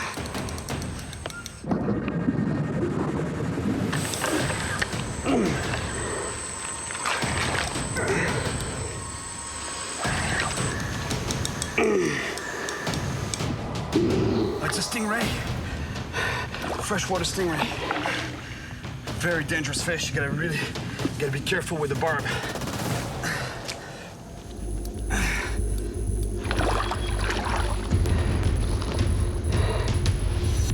Like it's trying to get me here with the barb, with the tail and the barb. When people think about the most dangerous animals in the Amazon, they always think about piranhas, anacondas, caimans. But I'm telling you, this guy is super dangerous. Taking my hook out of this animal is not gonna be easy. People in the Amazon call it the wish you were dead fish. The pain is that bad. There, the hook is out. Look at the size of this barb. See you, buddy. It's not what I'm looking for, but it's always nice to catch a different kind of fish. I keep going, looking for a black piranha spot. But as deep in the jungle as I am, I'm not alone.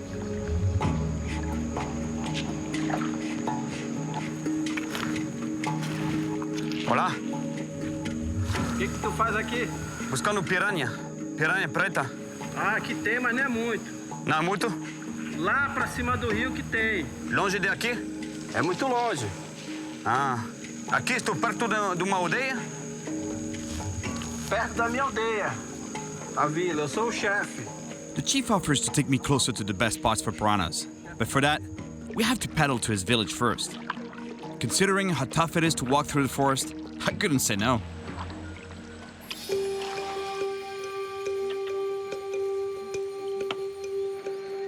The Satire in my way is an indigenous tribe that continues to live in a traditional way in the Amazon jungle. Hoje tem uma festa ou algo, não? Sim, vai acontecer o ritual da tucandeira. The Tucandera ceremony is a rite of passage to manhood, which involves suffering through the terrible sting of bullet ants. This ant is known for having the most painful sting in the insect world. Wow, puta formiga, cuidado. They're putting the ants in this concoction that's made out of cashew tree leaves. And from what I understood, it acts as an anesthetic and it knocks them right out. But cuidado. It's not easy to keep track of so many ants without getting stung. Obrigado. De nada. That was a close call.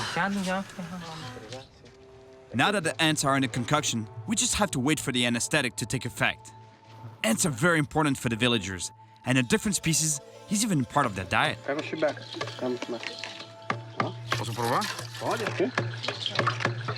Outro tipo de formiga? Outro tipo. Ah. Muito bom. It's crunchy and really spicy. They got a sting. Now that the ants are asleep, and before they wake up, one of the young men weaves them into a special glove. Não, mas nem todos picam, por isso que tem que encher pra pegar pelo menos umas 80. 80 picaduras? Isso, 80 picaduras. For the community, the ceremony is more than just a rite of passage. A vida na selva, né? O veneno é como se fosse uma vacina. É bom? É bom. É bom para a saúde? Para a saúde. Você faz? Pode fazer? Não sei. He's asking me if I want to try it. Because for them it's a vaccine, it's good for health. But yeah, the pain is terrible. You know, like from what I know about bullet ants, it's the worst sting in the insect world. Quanto tempo dura o dor? 16, 20 horas. 20 horas? 20 horas.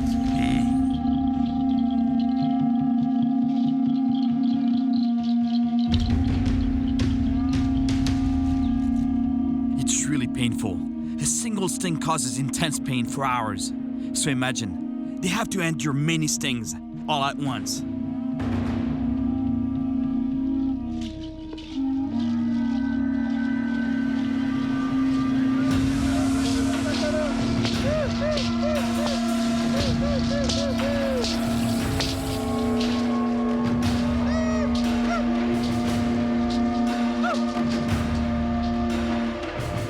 It's intense.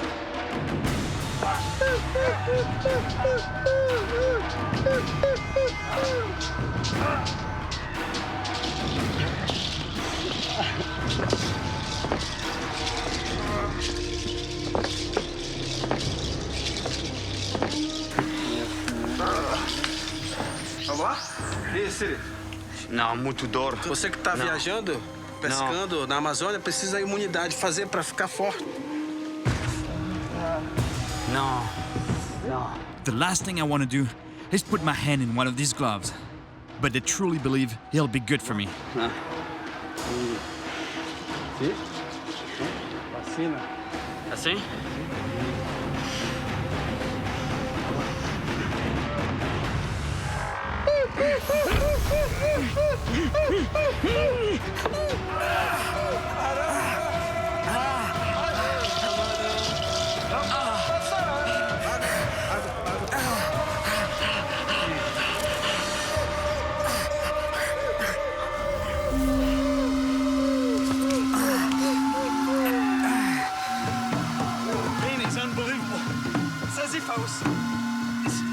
By a hot poker.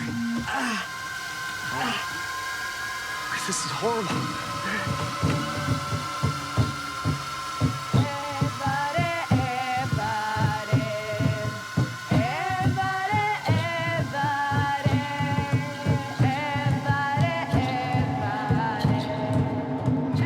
The pain is unbearable. I just want it to stop.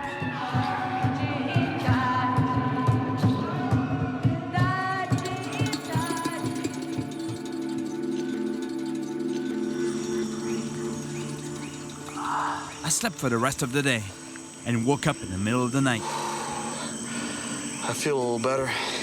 And they tell me that by morning, I should feel a lot better.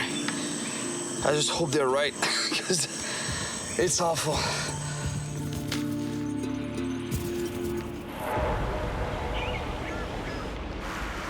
This morning, I'm back out looking for black piranha. My hand still hurts, but I'm a lot better.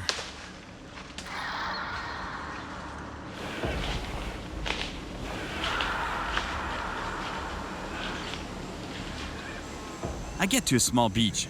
I'll try here, because the forest along the river is very dense, and there aren't so many other places I can cast from.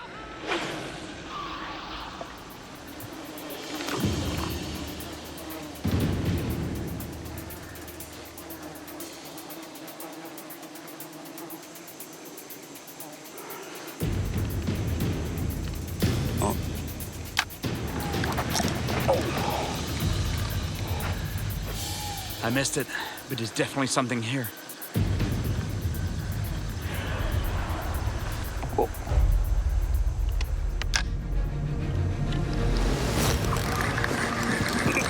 There we go. Fish on.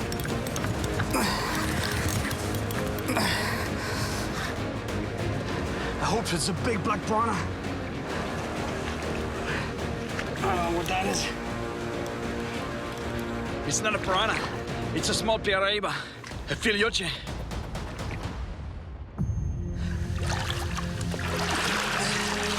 Yes.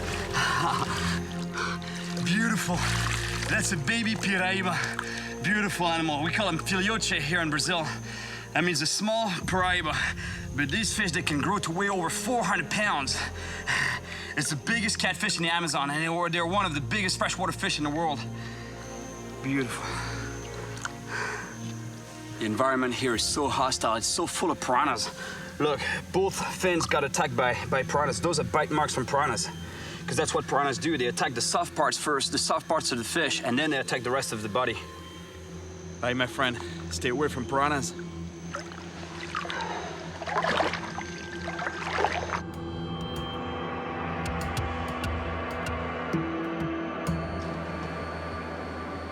After a short walk, I come across a spot that looks perfect for piranha. This pool looks good here. Just at the bottom of some rapids. And usually the piranhas, they congregate in the slow pools at the bottom of rapids, waiting for food to arrive. They don't really go in the fast water. But here, there should be piranhas, I'm pretty sure.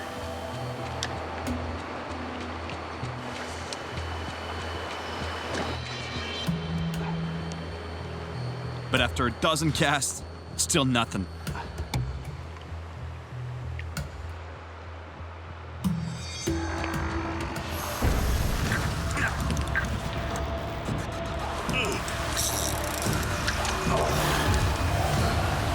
That was a piranha. They're here for sure.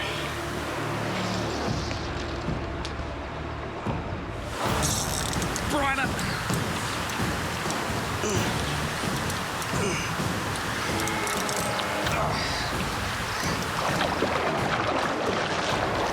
Little black piranha. It's not quite the size of fish I'm looking for, but that's, I'm moving in the right direction. That's the right species.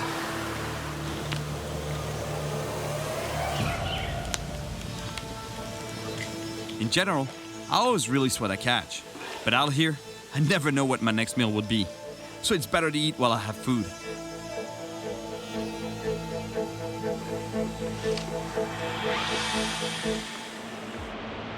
I have a feeling there are only small piranhas in that last spot. So I have no choice. I have to keep going. And that means crossing this river. Piranhas don't like the fast water. They're not like trout, so in theory, I should be fine. The only thing I gotta watch out for is obviously the current plus the, you know, there could be stingrays in the slow eddies behind rocks. So I gotta watch out for that.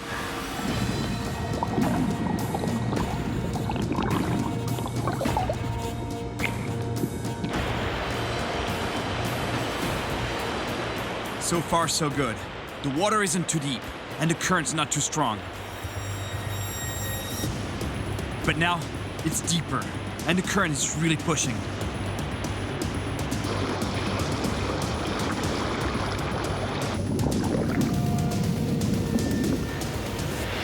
Suddenly, I lose my footing. I try to get back on my feet, but the current is too strong, and I'm getting swept down towards piranha territory. Fortunately, the current takes me to the bank on the other side.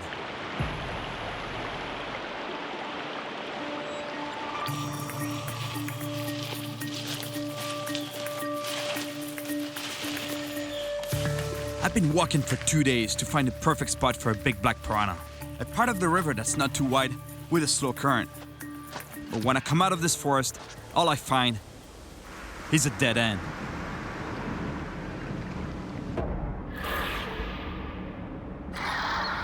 I don't know what to do here. Swimming across to that other shore there, between the piranhas and the caimans and everything. I don't know. And look at the other shore. It's full of vegetation, it's super steep. There's not a lot of spots that I can fish from the shore. I'm kind of stuck here. It will soon be nightfall, and really unsafe to walk in the forest. Considering I don't know where to go, I'll set up camp here. And besides, I'll need a little rest before I can come up with a plan.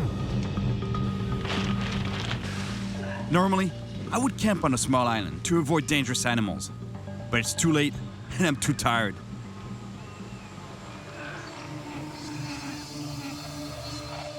Here in the Amazon forest, there are many dangers to watch out for, like jaguars, venomous spiders, and snakes. But dangerous animals is one thing. The real problem is that I don't know where to go from here. I've heard terrible stories of people being attacked, and I still haven't found a big black piranha. I'm stuck in the middle of nowhere, and turning back is not an option.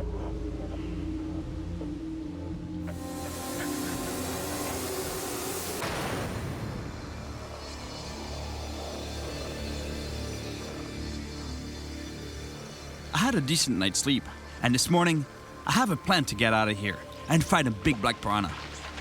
All I need is a little imagination and a good machete.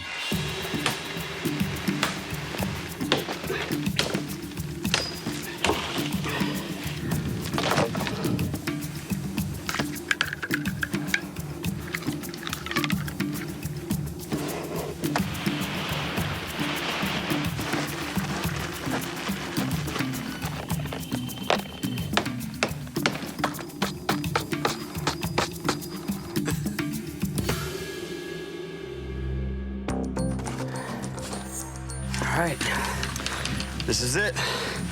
I sure hope it floats. I guess I'll find out pretty soon. Looks like it does. That's a good start. It's not very high-tech, but at least I can keep going upriver. It works. You just can't be in a rush. It's like Noah's Ark. Check this out. I just hope it's not gonna turn into the Titanic. It's not very fast, but at least there's not a lot of current, And after about an hour paddling upriver, I find a spot that looks great for black piranha. A sandbank where 3 rivers meet.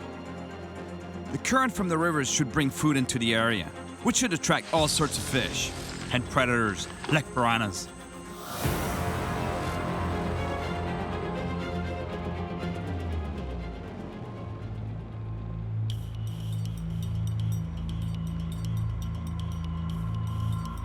Just because it looks good here, doesn't mean that the fish are feeding.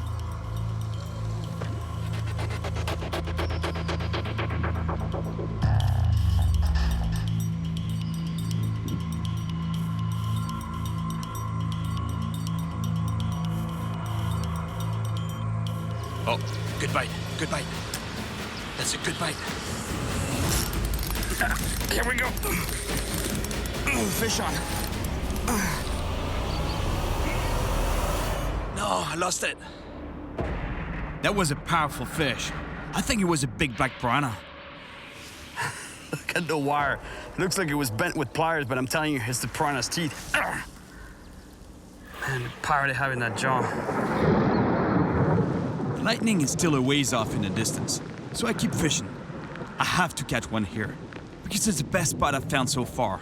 And finding another one in my makeshift boat isn't too likely. That's what we call the rainforest.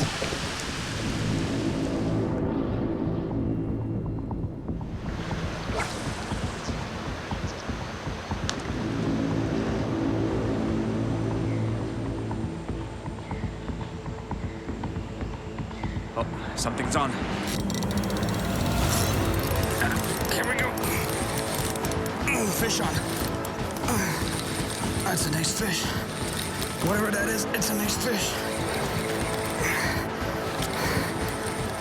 It's powerful.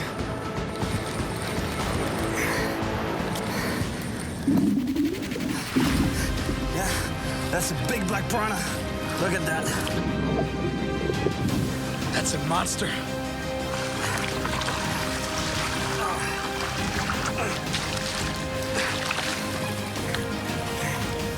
Got it. That's him. Look at the size of this black piranha. That's a monster. That's exactly what I've been looking for. Man, that's a big fish. Those fish are designed to rip flesh apart. They're eating machines. Pound for pound, that bite is 3 times as powerful as the American alligator, and just as powerful as the great white shark. I'm telling you, you don't want to put your fingers in there.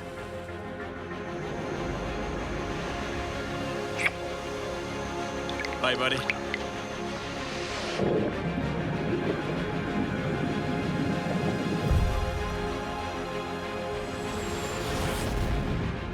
I finally caught the black piranha, a ferocious fish with deadly jaws and a killer reputation. It's a real story. It's a real story. But does it deserve its reputation? I must admit, its behavior is unpredictable. And even though they're generally harmless to humans, they're super dangerous fish. I've learned that dramatic accidents do happen, but fortunately, they aren't as common as we think. During this adventure, I met some amazing people whose unforgettable stories inspired me to go even deeper into this wild jungle that I love so much. There's something pushing through the water. There's just that constant movement of this wake that changes directions. What did you think when you first saw it? What do you think it was? That's the thing. I didn't know what it was. It's indescribable. Yeah, whatever this thing is, a creature, an animal of some sort, it's got to be swimming right next to the surface. Whatever it is big. Yeah. What is it, is the question. Yeah. My name is Cyril Chauquet, and I travel the world chasing monster fish. This time, I'm in Florida, where there's been sightings of strange, unidentified creatures. What the is that? I'm on a mission to find out what lies behind a mystery that has baffled both the locals. By the look at her face, she thought she saw a monster. And the experts. This is the greatest challenge I've had in a long time. To get to the bottom of this, I'll face some dangerous situations. Watch out! I almost got bit on that one. And push myself to the extreme. What was that? That's definitely not the wake of the boat because it's too far ahead of the boat. What is this thing? But the problem with fishing for the unknown is that you never know what's at the end of your line. No!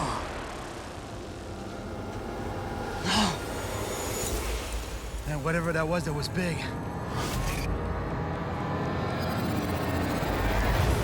I'm here in Florida, where there are rumors of unexplained sightings. Mysterious creatures that lurk in the coastal waters close to shore. People have been reporting them more and more frequently, and I'm here to find out what these stories are all about.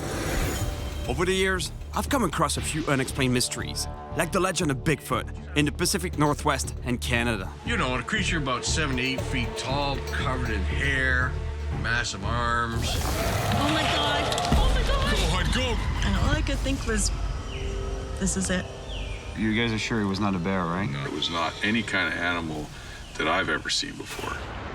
This time, I'm looking into something I found online. A video that defies explanation, filmed on Florida's Gulf Coast. It kind of looks like it's coming towards us right now. Oh, what the hell? It's right here. It's right here. Oh my God. What the is that? It's over there. What the is that? I don't know what that is. Go. The first thing I need to do is find out if this video is authentic. To help me, I'm meeting with Jim Stafford, a forensic video analyst who's often called upon by the police to determine if a video is legitimate. So for my video, have you been able to find any clues? I have, Cyril. When I first looked at it, it seemed like it was pretty amazing. And so what I'm going to do is I'm going to be looking at it to see if I see any displacement. If I see anything that looks like there may have been an edit. Jim uses several software processes to detect the slightest anomaly in a video. One of the things that I find really helpful is to apply false color. And this all looks very natural. It would be really hard for someone to create this kind of shadowing and wave action. Did you notice any cuts in the video? It seems like I might have seen a cut and edit at a minute 29 seconds. But let's take a look. Right here, see? I do see that, but I think that's just a jerk in the camera. It's just a jerk in the camera? From my forensic perspective, this video is authentic. 100%? 100%. I'd like to know what it is, though. This is pretty cool. What would be your guess? You know, it's hard to say. Yeah. If this is one animal, it is huge. I don't know if that's the back of this creature. The tail or some other creature coming out of the water as well. Who knows? That's exactly why I'm here. Thank you very much. Now that I know the video is legitimate, I want to see what I can find underwater. But I'll need some help. Thankfully, Jim has put me in contact with some real pros, a dive team that specializes in underwater investigation. I don't know about diving in these waters. Because first of all, visibility could be a problem. And second of all, there's sharks out there, and big ones. Over the years, I've spoken to many shark bite victims here in Florida. I see out of the corner of my eye that there's a shark coming from behind me. I put my arm up and he took my whole elbow in his mouth. Sharks generally don't attack people, but especially in murky waters like the ones I have to go into, they can mistake humans for prey. To be able to see what's lurking in low visibility conditions, I'm gonna need the most advanced equipment there is. How you guys doing? Hey, how are you? I'm good. Good. Darren D'Addario. Hey, how you Pleasure to doing? meet you. Pleasure to meet you. Nice meeting you too. Adam Went. Nice to meet you. How you doing, Adam? Let's go take a look at some of the equipment. Yeah, let's do it. Darren and Adam are real professionals when it comes to diving in dangerous conditions. They're regularly called upon for crime scene investigation or to carry out search operations off of Florida's coast. Got a lot of gear. Yeah. A lot of good gear. You travel light. Yeah. All right, Cyril, so here's the kit that you'll be diving with us with communications built in. And we have here is a mask-mounted display for our diver-held sonar. So you're gonna be able to mount that right onto your mask, and you'll be able to see the sonar image that's being displayed. During our dive, Darren will carry a portable sonar device that'll transmit images directly to our masks so we can see in these murky waters. All right. Love it. Any questions? I think it's pretty straightforward. Let's go dive. I want to go dive. Let's do it, man. We load up the gear and head out with Mark, the boat's captain, to hopefully find whatever that thing was in the video. Hey, Darren. Yeah, Cyril. You want to see the video? Yeah, please. It's going to come to the surface there. See? Whoa, that's powerful. Yeah, it is powerful. That's big. That's got to be at least 20 feet, huh? Yeah. It doesn't look like anything I've seen. Could be interesting. We're not. Oh, what is that? We just had something come in the screen. It's about 10 feet off the bottom, and it's moving pretty fast. That's a big, big boy.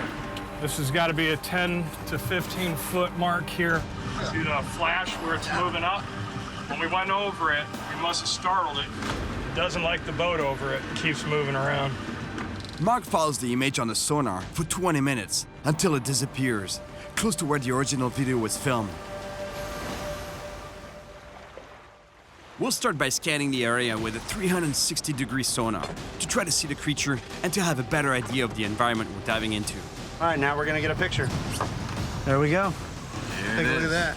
Wow. Yeah, we're getting the bottom structure right there. It looks like we're laying right in the middle of something.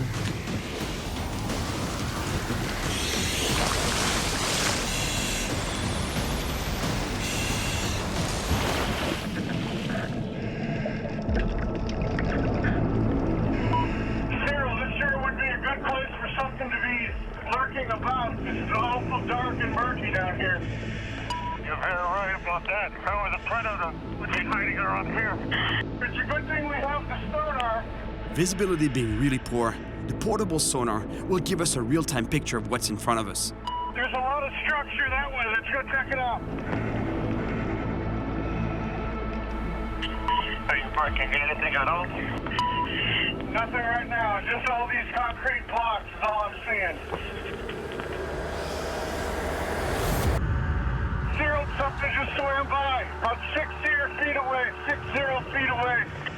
Hey guys, I'm picking up something pretty big on the sonar. I don't know what it is, but it's heading your way. All right. I got a picture. Darren, you got a signal of it? You see it? It keeps crossing by the signal, but I can't get a good shot of it. Did you see it? Yeah, I got it. I see it now. It's coming closer. There's something down here with us. I'm not sure what it is, though. It's coming towards you guys. Go ahead and head east. Copy that east. Cyril, stay here for a minute. Darren moves towards it to get a better signal, but that leaves me without a picture, in near zero visibility, and I quickly lose my bearings. I can see about 2 feet here. Where are you? I kind of lost you here. Stand by, Cyril. Stand by. Top side, this is Cyril. Are you marking anything at all? And where? There's something big on the sonar heading your way. Something moving pretty fast. Can you pick me up? Suddenly, the radio signal cuts out. I can't communicate with the team.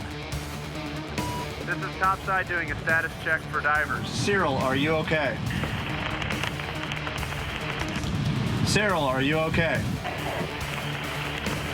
Cyril, you got me?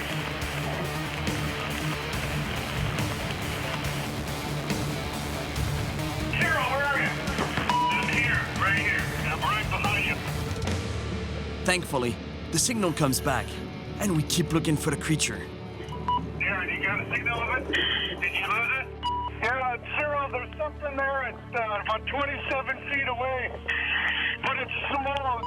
Whatever that thing is, it's gone. Let's go ahead and recall our divers to the surface and get out of here. Cover's coming up. Topside, we'll be looking for you. Over. Was it a big shark or a marine mammal? I guess I'll never know what was down there with us, but it could have been the thing in the video.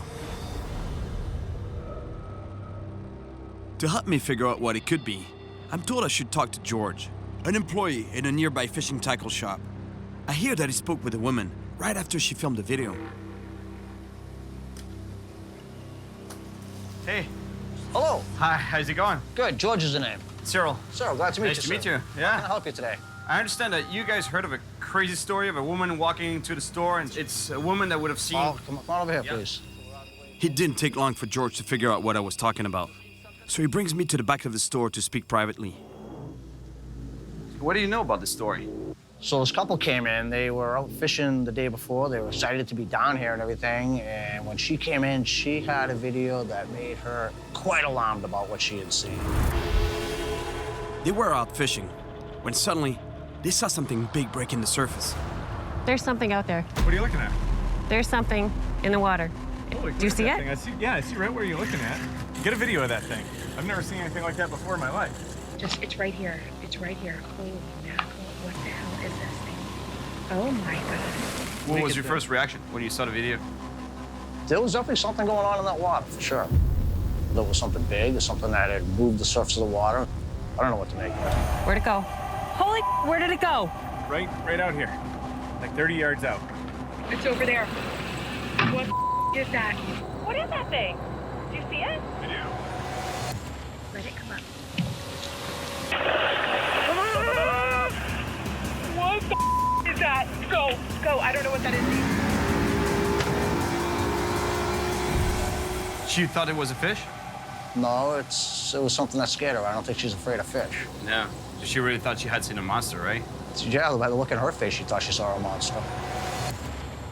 I've fished all over South Florida, and I know most of the species here. But I still asked George to take me to the exact spot where the video was filmed, to see what I can catch. So that's the spot, huh? This is the spot. There's the house you see in the video. Okay. And this was the wall that we seen. So when the video was taken from over here. Right. They were out on the boat right there. They were looking this way. Yeah. Literally just that way, looking right in. So you can cast out in here, and it's a lot of big fish out here. Enough to feed a monster. Hopefully I'll get it. Yeah, good luck. Man, Good luck. Thanks a lot. Really You're appreciate welcome.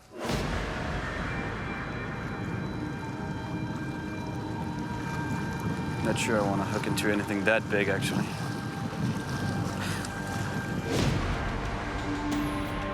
From what I saw in the video, it looks like whatever this thing is might have been chasing something on the surface, might have been chasing bait. I don't know exactly, but that could be a predator. I just wonder what it was chasing. Guess I'll find out if I hook something here.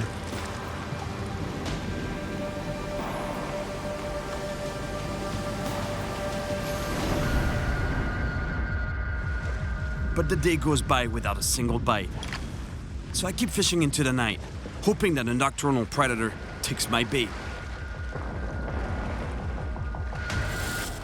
Oh.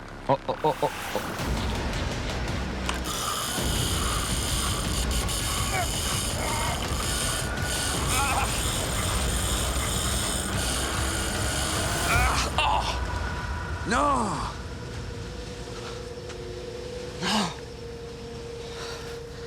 Broke me off.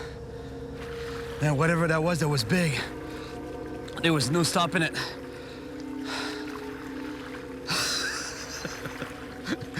Maybe that was the monster.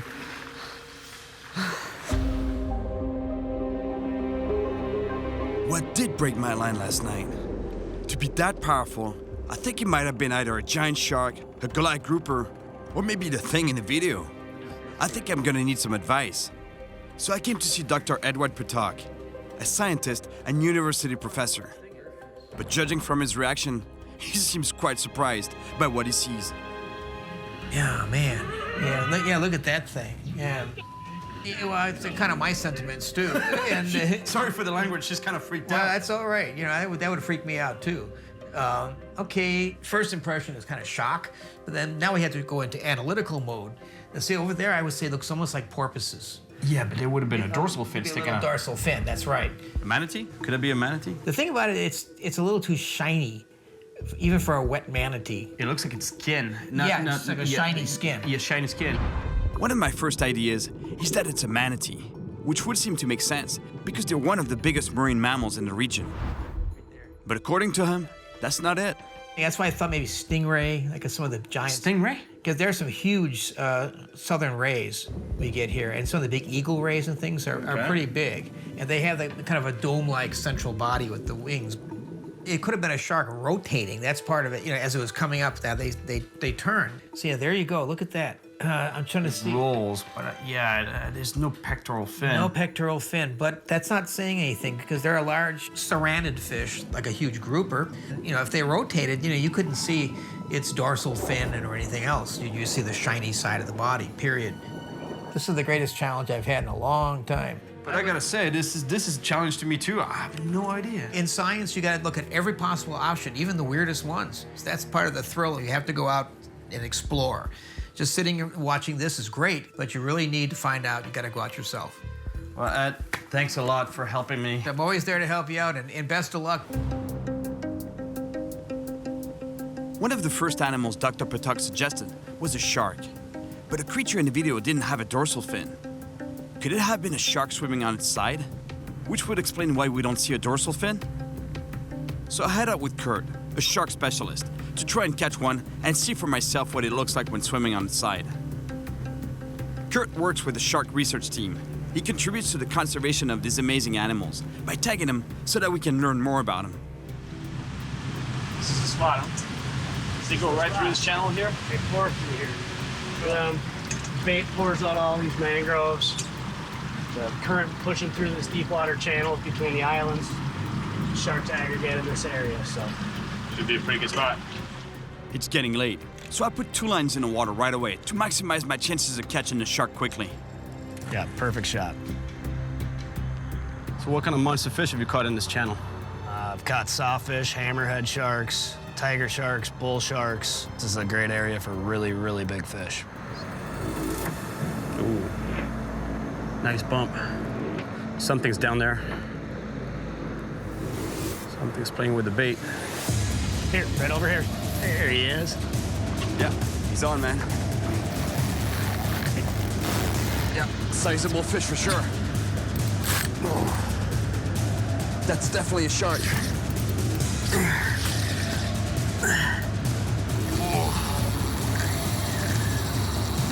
I'm getting head shakes typical of a shark.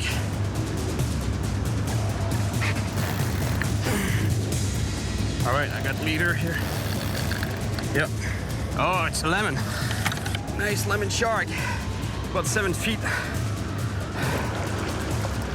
All right, secure this fish right next to the boat and take it to the shallow water. Let's take a look at this shark.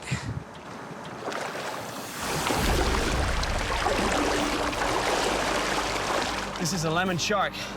It's not a monster lemon shark that gets much bigger than that. Of course, all kinds of species of sharks around here, and it can grow pretty big. But any kind of shark, to me, I don't think that's what it is. There's no way it's the creature in the video. Look, I mean, it's pretty obvious. There's a dorsal fin on the back. We would have seen that dorsal fin, and we would have seen that tail fin, the caudal fin, stick out of the water too at some point. And had the shark rolled onto its side, we would have seen the pectoral fin, which is this fin here. Just trying to get away. All right, Kurt, shall we tug it? Yep, here we go. Good. Yep. We want to get her moving as quick as possible. It can just as easily turn and bite. Yep. All right. Good job. Watch out! She's up. Almost got bit on that one. Yeah, it was close. It was really close to my leg. Good job. We tagged it, though. Right. We had just finished tagging the shark when it turned and got super close to sinking its teeth in my leg. But I'm fine, and the shark is too. Almost got bit on that one. Ooh.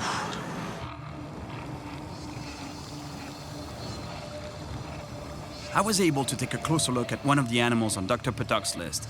And now, I'm even more convinced that it's not a creature in the video.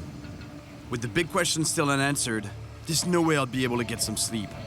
So I've come to a small pier, not far from where the video was filmed. I put a bait in the water and wait to see what takes it.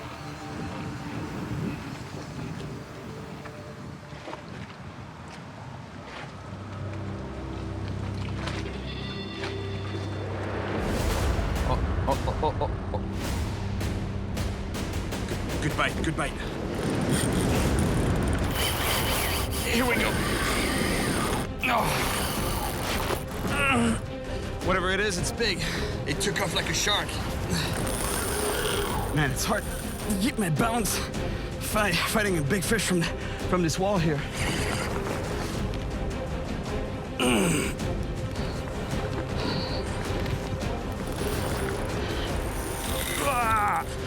It's a stingray. Oh, an eagle ray. It's one of the fish on Dr. Patok's list. I really doubt that it's the animal in the video, but I still want to get a closer look. I'm gonna land it right here.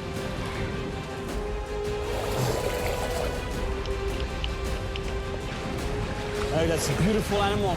It's a spotted eagle ray. I gotta be careful about the barb. They have a barb on the top side of the tail, at the base of the tail. Beautiful animal. I'm gonna put it back as soon as possible, but they can be about 10 feet wide. So in terms of size, it could be the thing in the video, but the shape doesn't match. And also, look, when they swim, they lift their wings like this. So I would have seen some white, the pale white color underneath the wings. And there was nothing like that in the video. Bye-bye, buddy.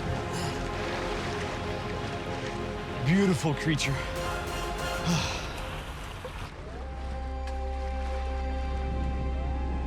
The first potential candidate, suggested by Dr. Patok, was a stingray. I thought maybe stingray, like some of the giant... Stingray? And some of the big eagle rays and things are pretty big. But after taking a closer look at the way this eagle ray moves through the water, I'm certain it's not what we're looking for.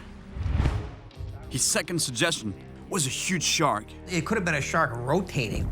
But once again, after seeing one up close, I know it's not the creature in the video. Had the shark rolled onto its side, we would have seen the pectoral fin, which is this fin here.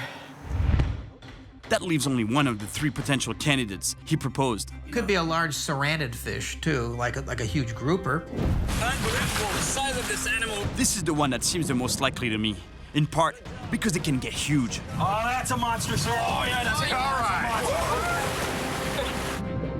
I caught one that weighed over 400 pounds, but it can get much bigger than this, up to 800 pounds. And although they're not known to attack humans, I've heard stories from people who found themselves at the wrong place at the wrong time. Goliath groupers use their huge mouths to suck in prey, and that can create some dangerous situations, as this diver found out. And so the dive master and I both had chum, and they put them in bread plastic bags, and we tied them onto D-rings on our VCDs, and I jumped in the water. My mask was leaking. I went to clear my mask, and as I cleared my mask, something grabs the bag, and it's pulling me down, and when I was finally able to turn, it's this huge grouper that has sucked in this whole bag of chum. And swimming down. Swimming down, straight down to the depth.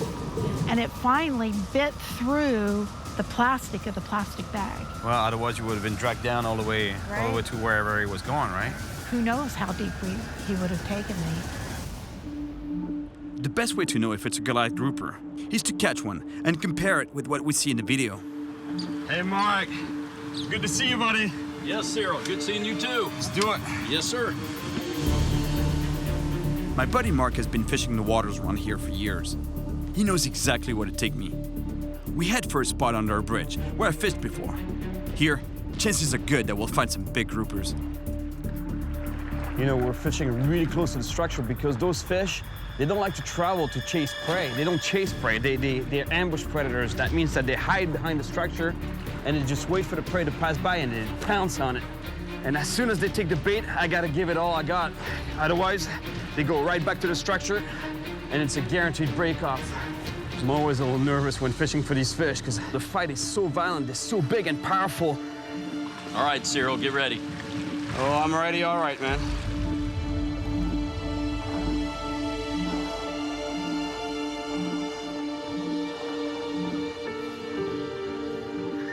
Are you nervous? I'm nervous. Me too, man. Got one? I think something's on it. Something's on it, yep. No, he let go, he let go. But he was here, man. Yeah, no, I thought you got bumped. I got bumped, yep. All right, they're here.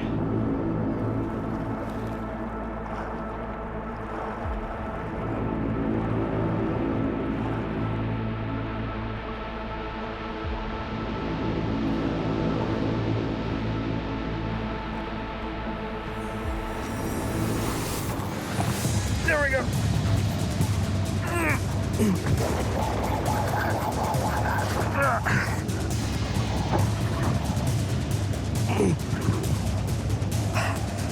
Get him, Cyril. Yeah. Yes. Oh, it's a little one. Man, this is extremely violent. And this is just a little guy. You got it, Mark? Yes. Oh, we lost it. No big deal, it was too small anyway. I thought this was going to be the one, Cyril. Me too. He was definitely not the monster I was hoping to catch, but I think I saw enough to see if it looks like the creature in the original video. Groupers in general, they live on the bottom. That's where they spend most of their time. They might come up to the surface to chase bait. That's very rare, but it might happen. In comparing the footage of the grouper I had on the line with the original video, it's hard to tell if it's what I'm looking for. When the creature breaks the surface, had it been a grouper, we would have seen a dorsal or a pectoral fin, but I don't see any fins at all. If it was a Goliath grouper attacking a bait on the surface and rolling just like this one, that would move some water. Because they get humongous, they get to close to 800 pounds. I don't know, it's hard to say. The only way to find out is to get much closer to a giant Goliath grouper. Goliath groupers are found in the tropical waters of the Atlantic Ocean, and they like to hang out around man-made structures and reefs. And since I still believe that the creature in the video could be a grouper, the best thing to do is to find a monster one and see for myself. Well, looks like I'm not alone. There are sharks here.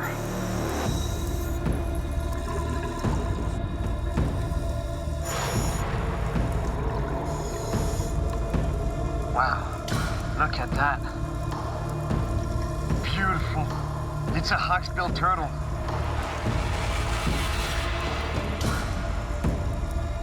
There's a big reef here. That's a good sign.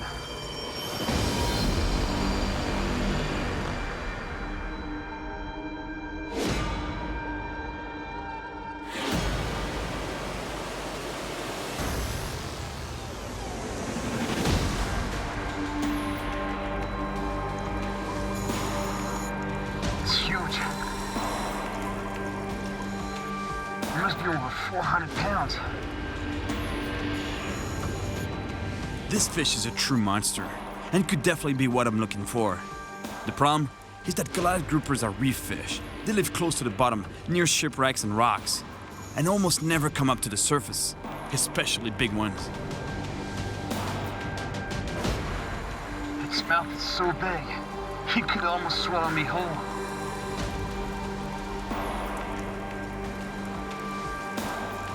He's huge. Just like sharks, this guy's definitely at the top of the food chain around here. He has the size to be the creature in the video, but the pattern on his skin isn't right. I don't think it's it. We would have seen the markings on the skin. I don't think it's the creature in the video.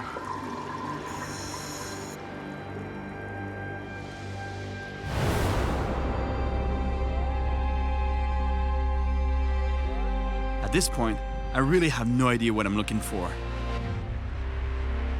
I've closely examined every creature on Dr. Patuk's list, but each time, it's clear that I'm not on the right track.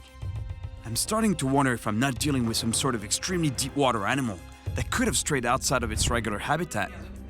It may sound far-fetched, but it does happen. You know, in science, you gotta look at every possible option, even the weirdest ones. I need some more information, which is why I'm at the Florida Museum of Natural History to meet Dr. Rob Robbins, a biologist who specializes in fish. Well, Cyril, I'm really excited that you're here. This is the fish collection, Florida Museum of Natural History. It's huge. One of the largest in the world. How many samples do you have here? We've got 2.5 million specimens of almost 9,000 species. So that's about a quarter of the world's diversity of fishes. 2.5 million specimens? Yeah. He's in charge of the vast collection of fish species, so with a little luck, he'll be able to help me find what's behind this video. So you were telling me that you actually get reports of sightings? Sure, it's favorite aspects of my job. When the public expresses an interest in fish and reports sightings to us, yeah, it's great. But you believe that there's still things out there that we don't know of? Well, I'll tell you. So just in the last year, there were 470 new species of fishes described. In the last year only? In the last year. There's 35,000 species of fish, Cyril. So in the last 10 years, we've described almost 11% of the known diversity of fishes. So we're still discovering stuff all the time. That's crazy. Yeah. To get his expert advice, I show Rob the video. Oh, hey, that's not PG. So that's pretty big, and to me, it looks like it could be more than one thing.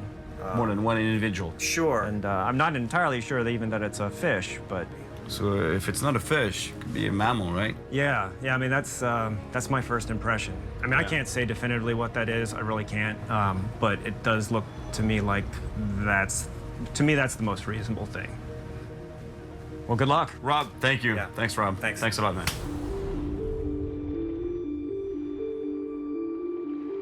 I've been here for days, searching for answers. But so far, all I've found are more questions. I don't know if that's the back. The tail or some other creature coming out of the water as well.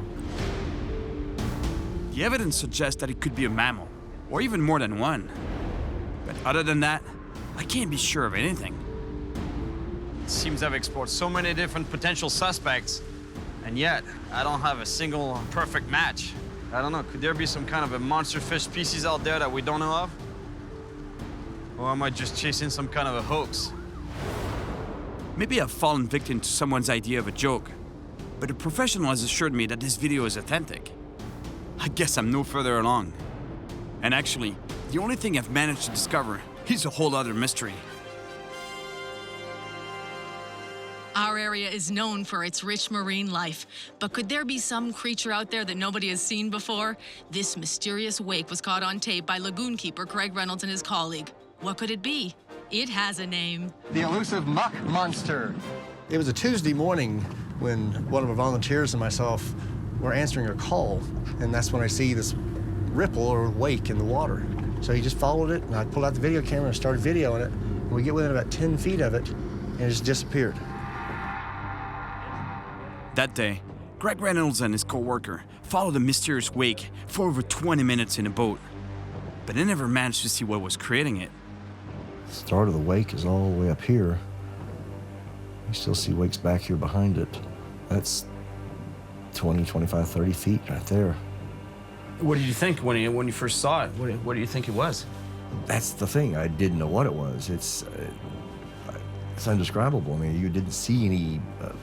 You don't see anything sticking out of the water. You don't see a tail. There's just that constant movement of this wake that changes directions. Yeah, whatever this thing is, a creature or an animal of some sort, it's got to be swimming right next to the surface. What is this thing? It could be a rope that's attached on the bottom, no? And moves like this on the surface? But it's moving from one spot to another, and then when you come up close to it, it disappears. It's got to be something swimming. It's something pushing through the water. I mean, he's moving at a good clip. Or maybe a she. Whatever this thing is big. Yeah. Just what is it, is the question. Yeah. 2 unexplained sightings here in Florida. It can't just be a coincidence. The creatures in the videos don't act in the same way, but still, they have to be related somehow. But with so little to go on, it's impossible to say just how. So I head out with Tori, a local fisherman, to an inlet close to where the second video was shot. So Tori, the reason why I want to fish in this inlet is because this was seen, as they call it the muck monster. What do you think it might be? Maybe a big, huge shark. I didn't see a fin on its back. Yeah, we'd see the fin breaking the surface at some point, right? Because it's very close to the surface, no? Very close, shooting that wake. I'm glad that the guy from the local guy doesn't know exactly what it is. I think it might be some kind of fish. He might be some kind of fish. Big shark. Yeah. Or, yeah, it's some species. Oh, thanks, man. The first step in finding out what's around here is to put a lure in the water. and make it move in a way that'll create the most commotion possible on the surface. Whatever this thing is, it was not swimming on the bottom, it was swimming close to the surface, it was swimming on top. So the logical thing would be to use a lure that mimics a prey that flees on the surface, like this popper. For this to work, I need to keep casting until my surface lure gets attacked by a predator fish.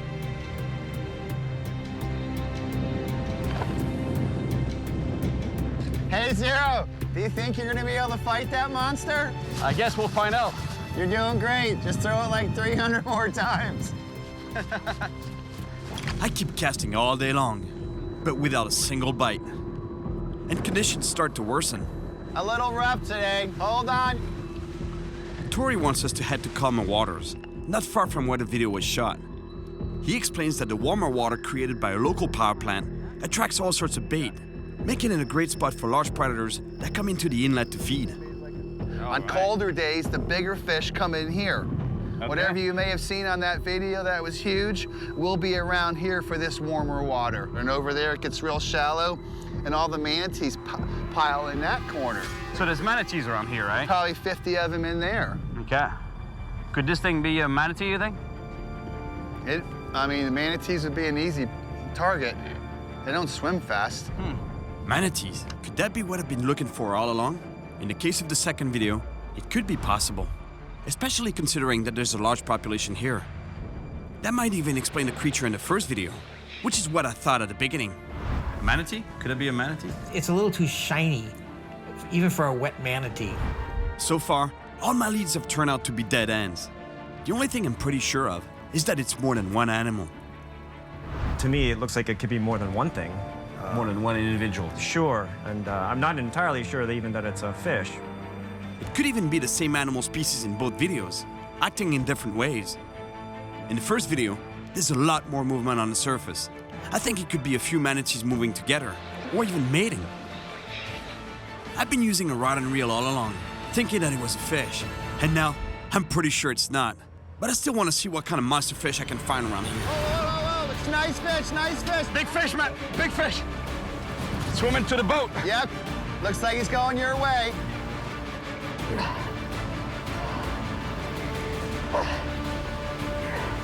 Whoa, big fish. Big fish. Man, what a hit. That's a nice fish you have there. Looked like a big jack, didn't it? Yeah, it's a big jack. Oh, look, I see him. Yeah, that's a nice jack. Yeah. Here, I'll grab the rod and you can grab him with your hand. Thank you, man. I grabbed the fish. I'm gonna slowly come back towards me. Yeah, man, good spot. You did, huh? You threw that lure good. There you go, beautiful. Yep, hold on real tight for you. Right. Nice fish, nice fish. All right, man. That's a big jack. Look, he was attacked by a shark, man. Man, that's a big jack crevalle. These fish tend to swim really fast, and when they come up to the surface, usually it's to ambush prey, and they explode on the fish that they attack.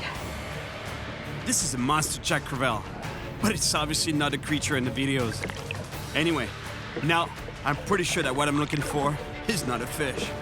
Oh, Cat, Tori. Sorry, man, it's all slimy. Look at you. Nice work catching that fish. Thanks, man.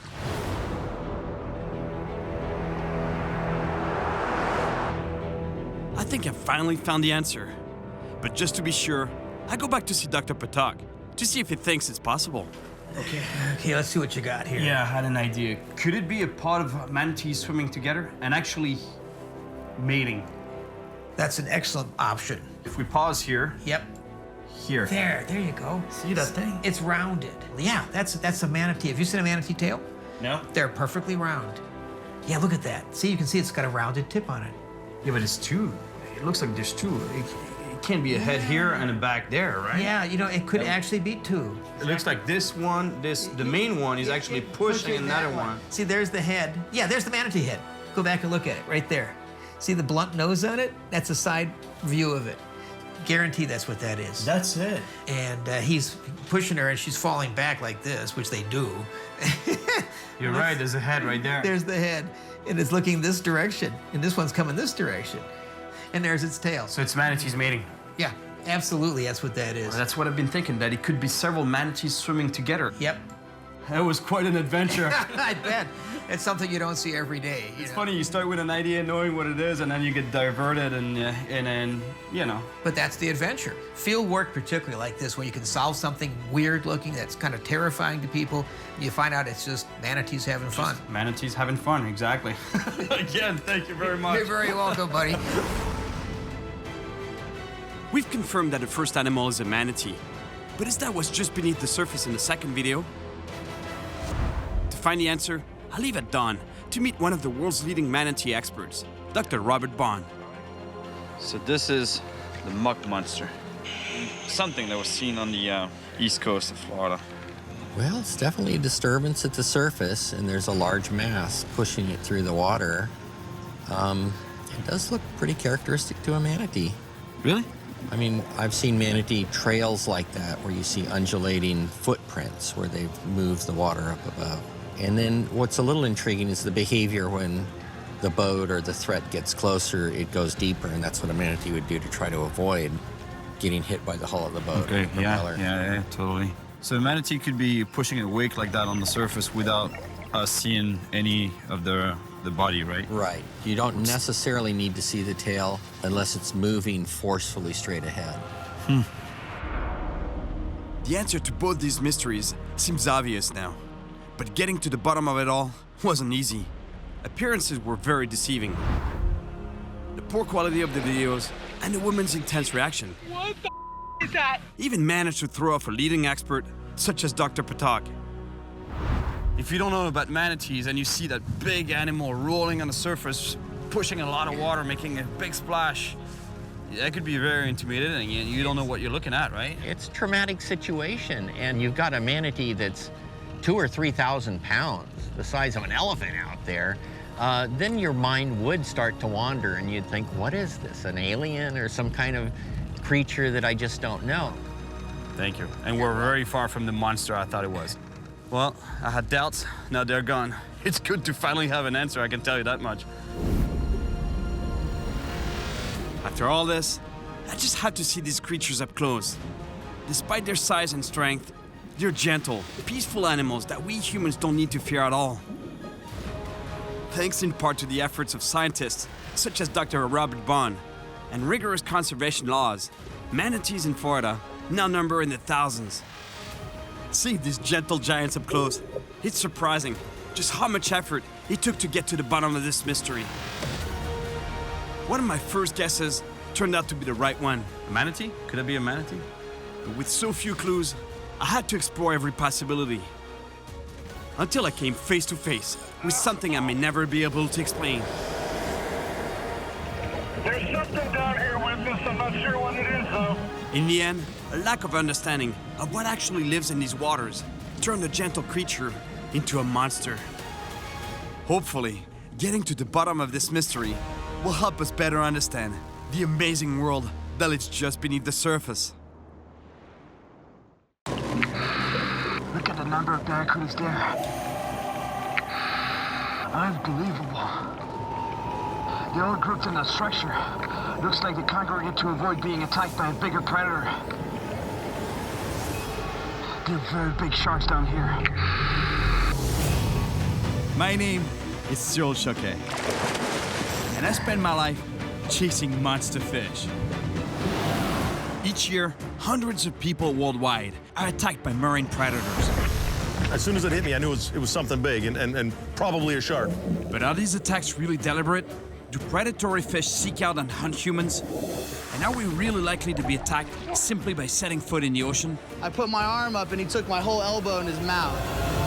Or do other factors in these accidents come into play? It amazes me that he lived to tell you that story. The goal? Find out if these fish really are the aggressive monsters that we make them out to be. I'm surrounded by barracudas. To get to the truth about these animals, I have to investigate in their domain. Here, watch out, man, watch out! It's a torpedo with razor blades! And for that, I'll need to get close to some of the most dangerous fish in the ocean. My gosh, look at the size of this bull shark.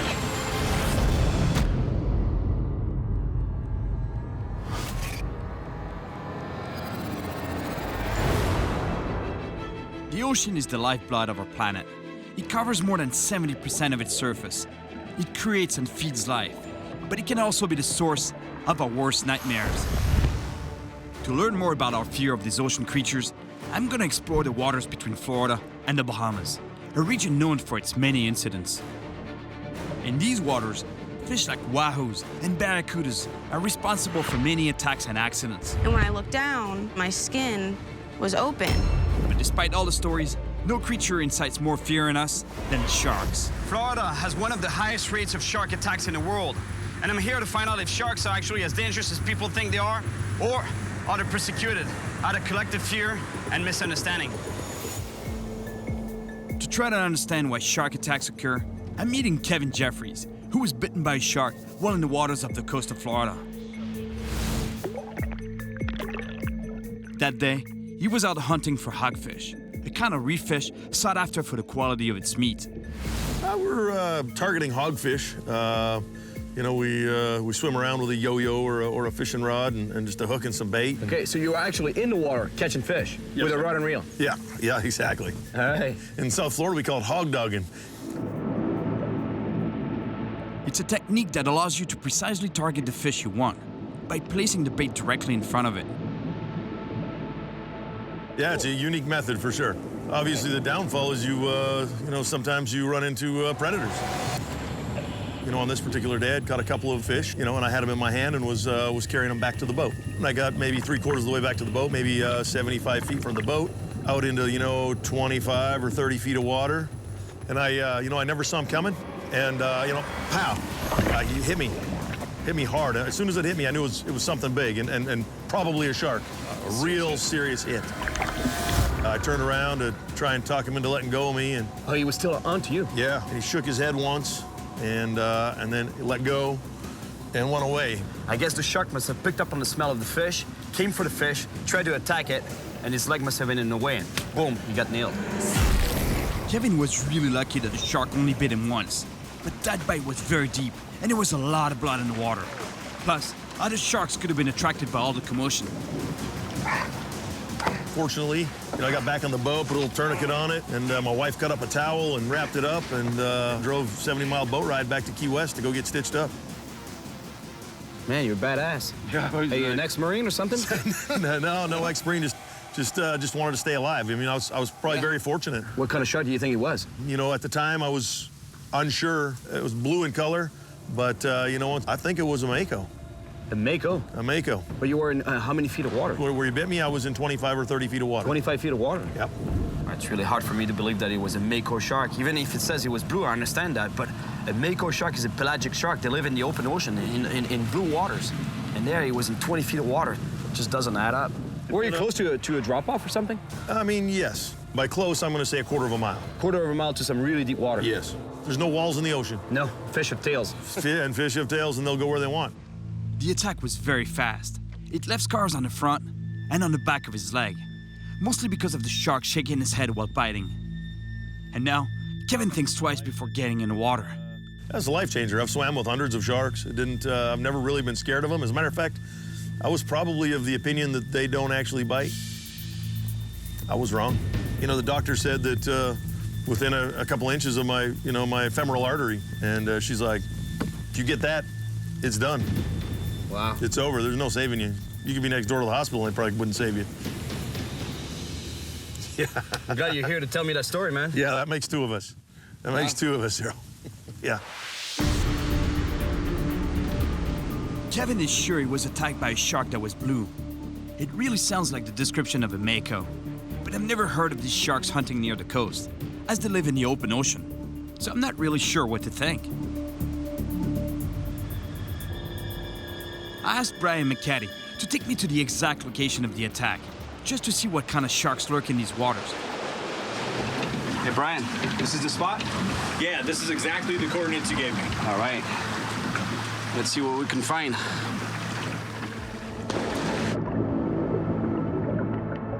We're exactly at the spot where Kevin was attacked by a shark. And this is the best way to see what's down here.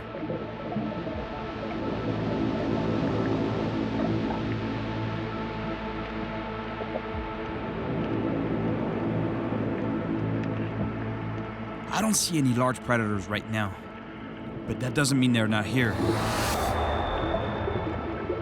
it really was a mako that attacked Kevin, he could come out of nowhere at any moment. These sharks are super fast, and they're cousins of the great white, so I'm not sure if he would attack me or not. I can see why predators are attracted to this reef. There are plenty of bait fish around here. I spot a moray eel. I keep my distance because they could bite if they feel threatened.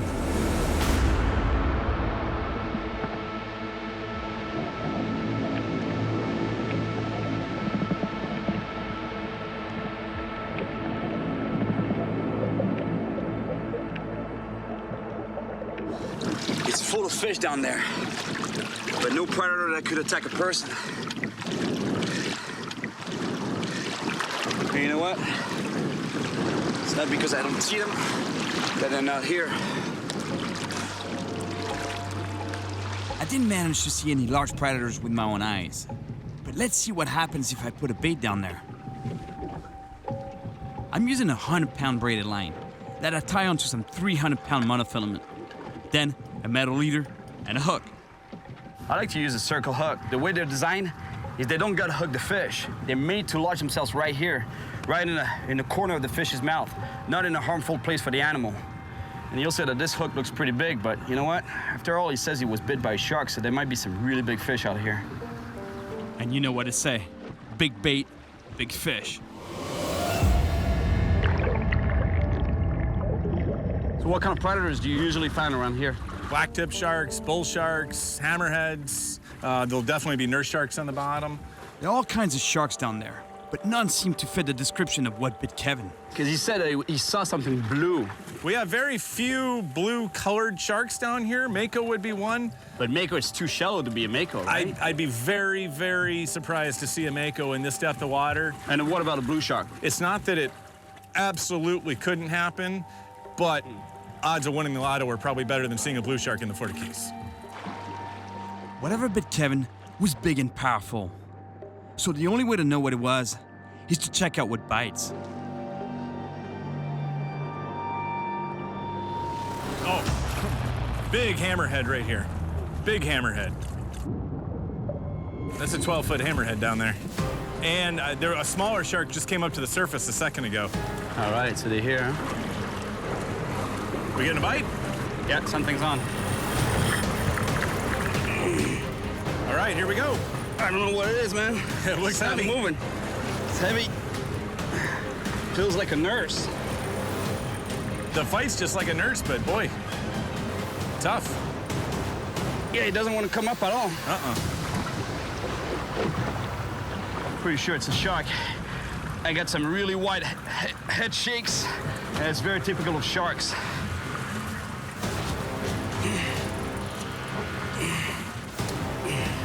Oh man, Brian, it's a big nurse shark. Man, it sure is. It's huge. It's the biggest nurse I've ever seen. Nurses don't get a lot bigger than that, man. That's a big fish.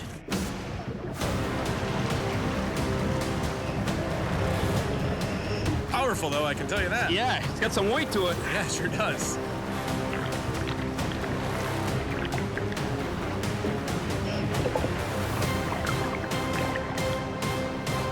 It's a big shark. It's a big nurse shark. I think it's the biggest nurse shark I've ever caught. Good job. Thank you. But there's no way this shark would have caused an attack, especially on the surface, because they're mainly bottom feeders.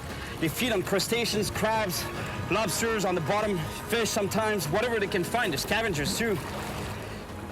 But a shark like this coming up to the surface to attack someone? I doubt it. Really doubt it. And anyway, these fish have small teeth, so the bite mark would be very different. All right, should we let him go? Yeah, all right, got it. Here we go. All right. Got the hook. Nice Good job, man. All right, good fish. Let's catch something with serious teeth now. Let's do it.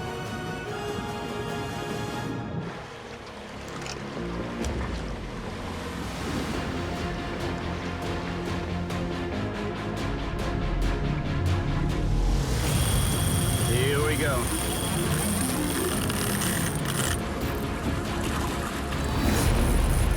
Yep. All right, that's a serious fish.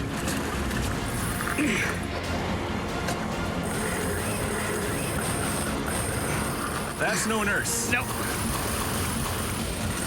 Oh, he's dumping your spool like crazy, man. Yeah.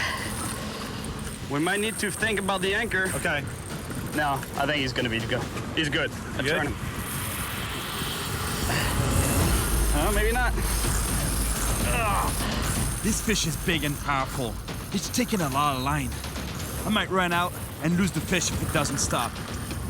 How we doing on line, Cyril? I'm halfway down, but it's good to be off the anchor just in case. Yeah. Whew. I feel more comfortable now with the anchor off the bottom because I was getting spooled. This fish was running like crazy.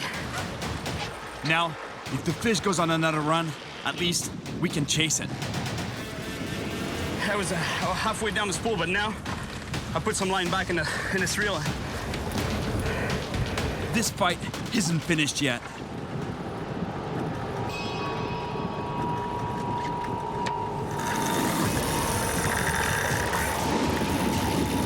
One tough fish. I'm tired, but I gotta keep my line away from the boat.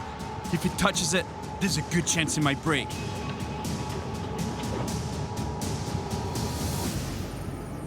It's a big fish. It's showing up as a huge mark on the sonar. We're marking him right now. He's 17 feet down. Yeah. Yeah, it's here. It's a big bull shark. You got a bull, huh? Yeah, it's a big bull.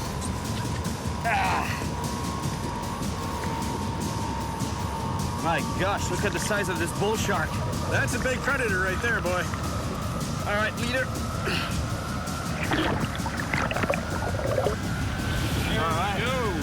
All right, got it. Man, that's a nice bull shark. And what's typical of bull sharks is the head is really wide, really blunt head. But you know, what doesn't add up is that Kevin said he was attacked by something that was blue. And clearly the shark is gray, as you can see. And he said it was bitten by something that was small. Of course, it could have been a small bull shark, but had it been bitten by this shark, it'd be missing a pretty serious chunk of meat. All right, let's free him up. All right. Let's get the hook out.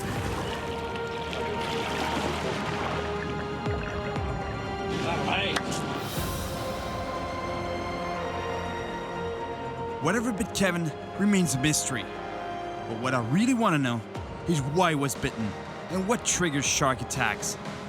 These attacks happen all around the world. And in Florida, spear fishermen are often on the front line. To find out more, I'm gonna meet Carl Senkowitz, a guy who was badly bitten by a shark while spearfishing for cobia. Carl served in the military. He's a true adventurer, a passionate fisherman who tries to live off what the ocean has to offer. How did he get bit? What happened exactly? We kind of picked up this thing that we do where we shoot cobia off of bull sharks. You shoot the cobia off the shark? Off the sharks. During the cobia migration in the spring, these fish are often found swimming alongside bull sharks. One theory is that they benefit from the shark's leftover food. So for spear fishermen like Kyle, that means they have to get close to these dangerous predators. And to attract the sharks, they use flashers that mimic prey swimming close to the surface. We're all in the water around the flasher, and my one buddy starts chumming up, and the chum slick starts going, baits start coming up, sharks start coming up, probably 8 to 10 sharks around us. A shark with some cobias on it begins to swim up to the surface. So finally we see a shark come up with some cobia on it. So I actually dove through a few of these sharks kind of to get to him. Kyle and his friends aren't after the sharks, but the cobia that swim with the sharks. And then I took one of the cobia that was with him. The sharks will also eat the cobia. Once you shoot a cobia, the game changes.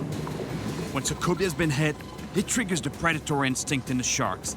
They become aggressive and try to eat the cobia. As I'm coming to the surface, I see out of the corner of my eye that there's a shark coming from behind me. I put my arm up and he took my whole elbow in his mouth. Really quick, he bit down, he might have thrashed a bit and just took off. But your entire arm, basically. From here to here.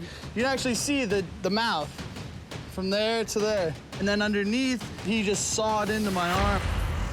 Man, it's a good thing he was fast and put his elbow up like that, because otherwise, he would have gotten bitten right in the face.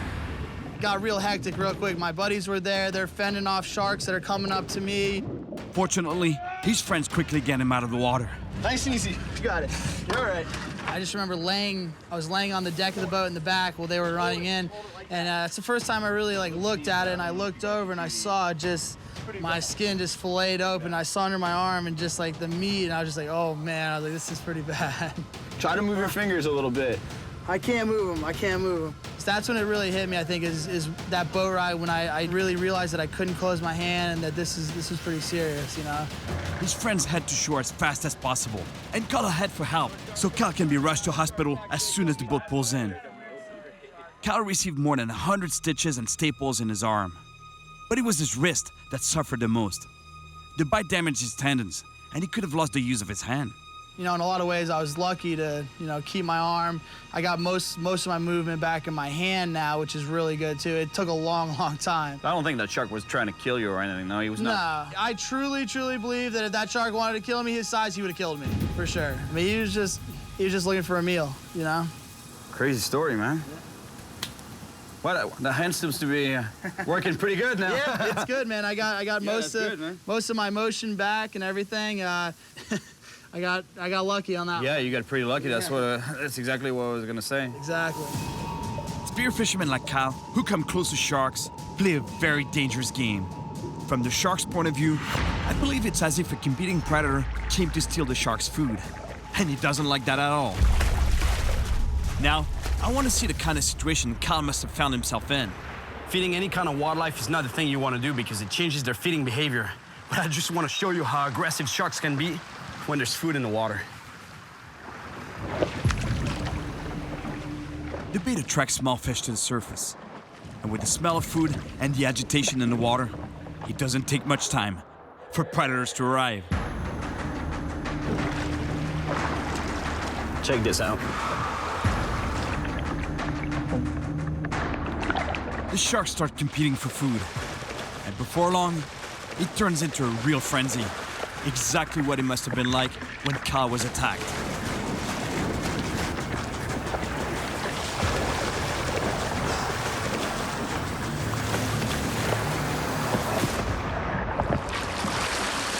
And now, would you get in the water? Probably not a good idea. But shark attacks aren't always provoked. Sometimes, sharks test for potential prey. And the only way to test it is to taste it. Unfortunately, that one bite can cost a limb or a life. In the case of Jessica Vaughn, she apparently didn't do anything to provoke an attack that could have been deadly. In the intracoastal waters of South Florida, Jessica and her friends were having fun on a tube pulled by a boat. So what happened on that day, Jessica? Me and my friends went out. They all had gone out in the tube. Finally, it was my turn to go. I just had a bad feeling about something. I had no idea what the feeling was about, but it was just something being in the water. So finally, I get in the water, start swimming out. And about 30 seconds later, something hits me.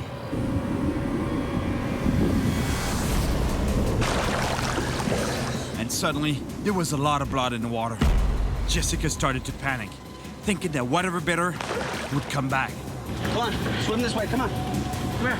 So they pulled the boat up to me and pulled me out of the water. Take it easy, it's gonna be fine.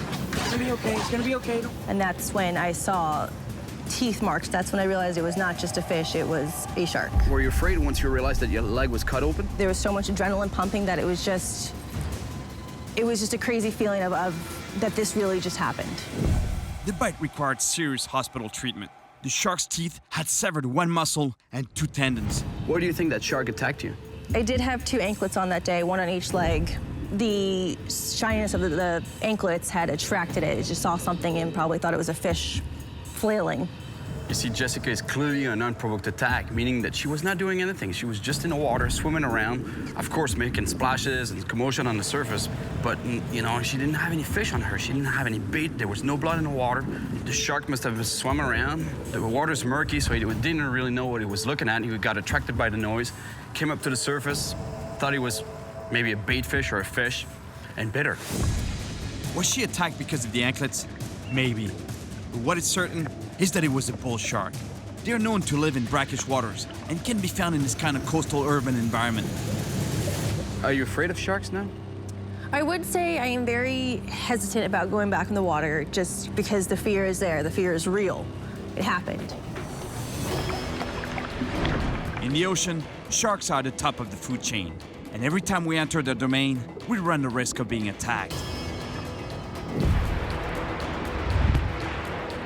You know, most people think that as soon as you enter the shark's environment, you get attacked.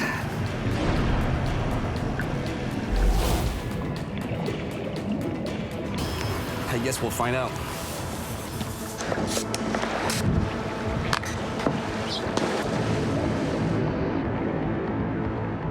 I want to find out if sharks are as aggressive towards humans as a lot of people think they are. And what better way to do that than by being in the water with them? Look, there are a few over there. They're reef sharks. Don't get me wrong, unprovoked attacks do happen, but they're rare. You see, visibility here is good, and the sharks obviously can't mistake me for a bait fish. If they do attack, it really is because they see me as food.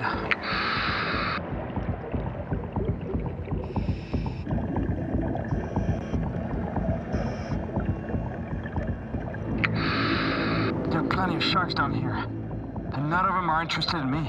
They clearly don't see me as food.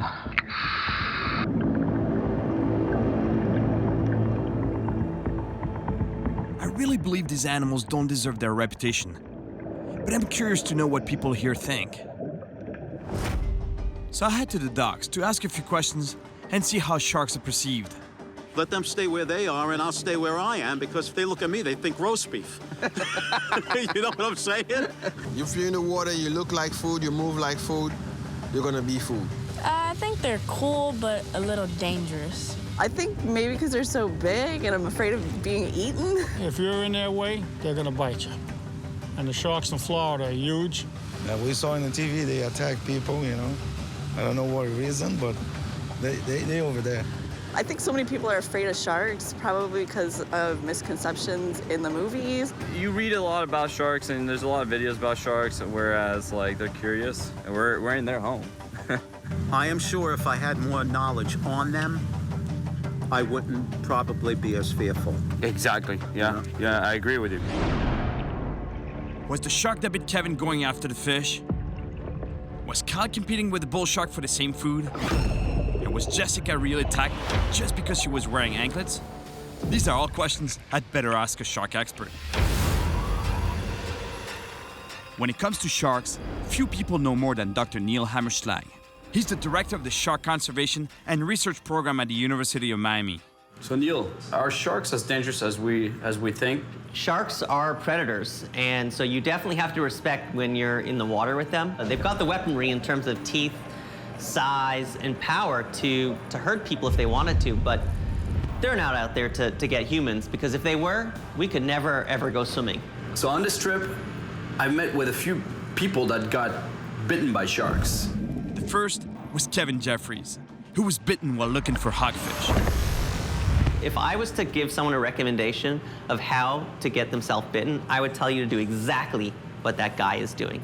He's catching fish, they're struggling on the line, so all those things are cues to a shark to say, hey, free food. And he thinks he was a mako shark. The front part was clean, you could see the teeth marks, but in the back he was all shredded. The mako sharks, I don't know if you've ever seen their teeth, they're pretty gnarly. They grab on and they shake like crazy. It would look like probably, if it was his arm or leg, it would look like sticking it in a blender. Neil's description of a mako's bite makes me think that Kevin was right. Even if he was in shallow water, I guess it could have been a mako that made those bite marks. The second, Kyle Sankowitz, was bitten as he was spearfishing for cobia swimming around bull sharks. It amazes me that he lived to tell you that story, because these sharks are predators. We gotta respect them. A bull shark has the weaponry that can do some serious damage. They've even learned that the vibrations of a spear gun going off in the water can signal free food, and these guys know that. Kyle got into a situation where the shark might have thought he was another predator, competing with its food. Can you imagine trying to do that with a lion, or a tiger? We're like, if it was running next to a wildebeest and you shot it and started dragging it and fighting it with the line, I mean, you wouldn't last. But the fact is that people even try that with sharks and have done it with sharks just show how tolerant sharks are of people and generally not really interested in them. The third was Jessica Vaughn, who was bitten while tubing with her friends. She's in murky water. She's wearing jewelry on her ankle, flashy bracelet. Thought it was a prey because of that shine of light off of the jewelry, which is the search image the shark was looking for. Bit it. Didn't taste like a fish, and the shark probably said, okay, that's not prey, and left. Although sharks can attack by mistaking us for food, it's usually an accident. But there's another problem. It's not humans that should be afraid of sharks. It's sharks that should be afraid of humans because we're killing, on average 100 million of them a year. So the more we can, keep inform the public about sharks, the better. Neil, I'm so glad I came to see you. It's clear that in most cases, we're not sharks' intended prey. And for the people who were victims of unprovoked attacks, they were probably in the wrong place at the wrong time. But even though sharks are apex predators in the ocean, they're not the only fish that can cause serious injuries.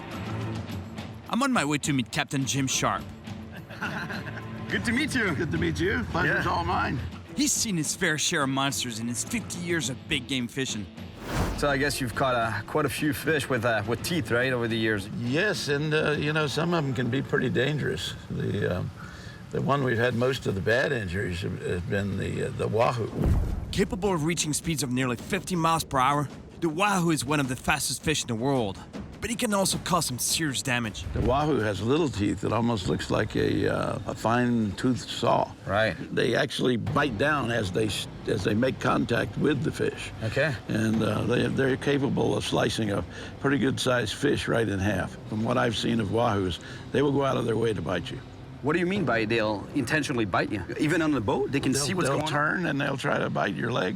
Really? Yeah. So they can see out of the water, they can turn and see what's going on? Yeah, obviously they can, yeah. I have one, I bet he turned 30 or 40 degrees to reach for the mate's leg and try to bite him. I had heard that about wahoos before from fishermen, but Jim confirms it. Those fish, once they're on the boat, they'll intentionally bite you. They'll look for you and bang. It can be a pretty serious injury. If you got an artery cut, you could bleed to death in 90 seconds. Well, Jim, you know what? All that stuff is really good to know because I'm actually going wahoo fishing. So, be careful. Yeah, I'll definitely be careful in the boat. This morning, I'm meeting up again with Captain Kevin Jeffries and Earl, his first mate, to see if the wahoo is really that dangerous. Kevin knows a thing or two about sharp teeth. And for him, wahoos are the most frightening of all. Yeah, the fish that we're going to catch today probably have more fear of it than I do of the sharks. And I've been bit by a shark. So hopefully we catch one. We're going to do it.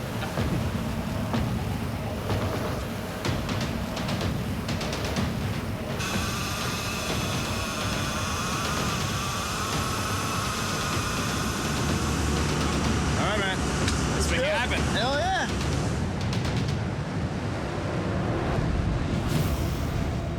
The wahoo is a fish that likes to attack fast-moving prey, so we're trolling at high speed to trigger a reaction strike.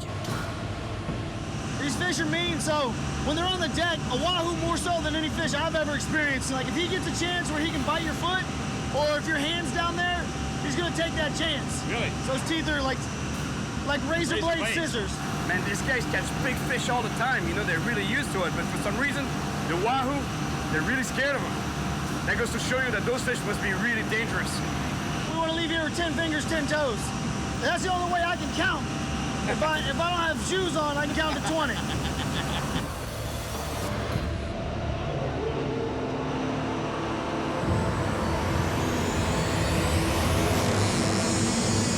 right, fish on the line.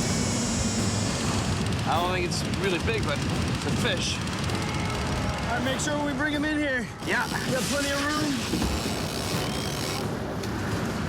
That's a cuda. That's not what we're looking for. Oh, a little barracuda. Little cooter. Look, I gotta show you something. Look at the size of the bait compared to the size of the fish. That goes to show you how aggressive those fish are. Pretty hungry, buddy.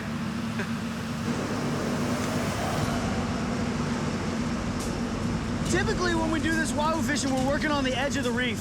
That's where the wahoo tend to be, where they like to be the most. When there's a drop-off, right? When there's a drop-off, and a lot of times you're gonna have your best luck on a falling tide. We're 3 minutes from the tide change, so let's hope that helps us here.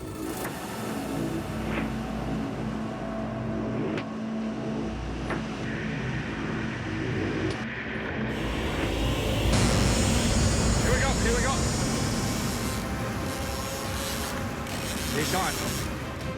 That's our wahoo bite. That's him, guys. I hope so. That's the right bite, man. That's gonna be him.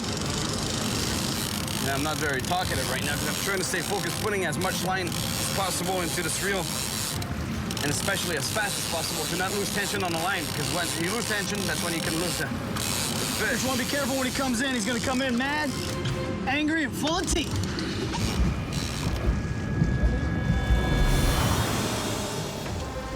What we got here, Cap? That's a hoop. All right. Here, watch out, man, watch out! Yeah. Watch your feet, guys. Hey, watch your feet, man, watch your feet. You gotta watch his eyes. If he sees your hand or he sees your foot, he'll go after it. The hook's out, so we got nothing to control him with. Watch them teeth, Cyril. Yeah. He's a torpedo with razor blades.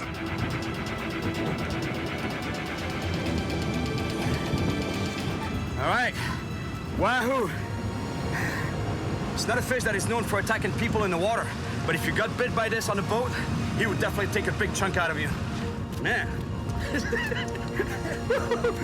that power, huh? Yeah, there's a lot of power in that fish. All right, back in the water. All right, man. Hey. Good stuff. Good work, Cap. Hey, those things are strong. I was like, Absolutely. That was hilarious. A wahoo bite can cause some serious damage, but they're not the only fish with dangerous teeth. Barracudas are ferocious predators that swim at full speed to catch their prey. They can measure more than 6 feet long and weigh more than 80 pounds. Barracudas have two types of teeth: dagger-like fangs to grab their prey, and razor blades to cut through flesh.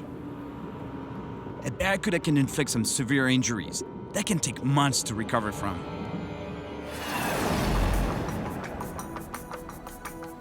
I'm meeting up with Coral Weir, a girl who was rushed to a hospital after a barracuda accident during a family fishing trip.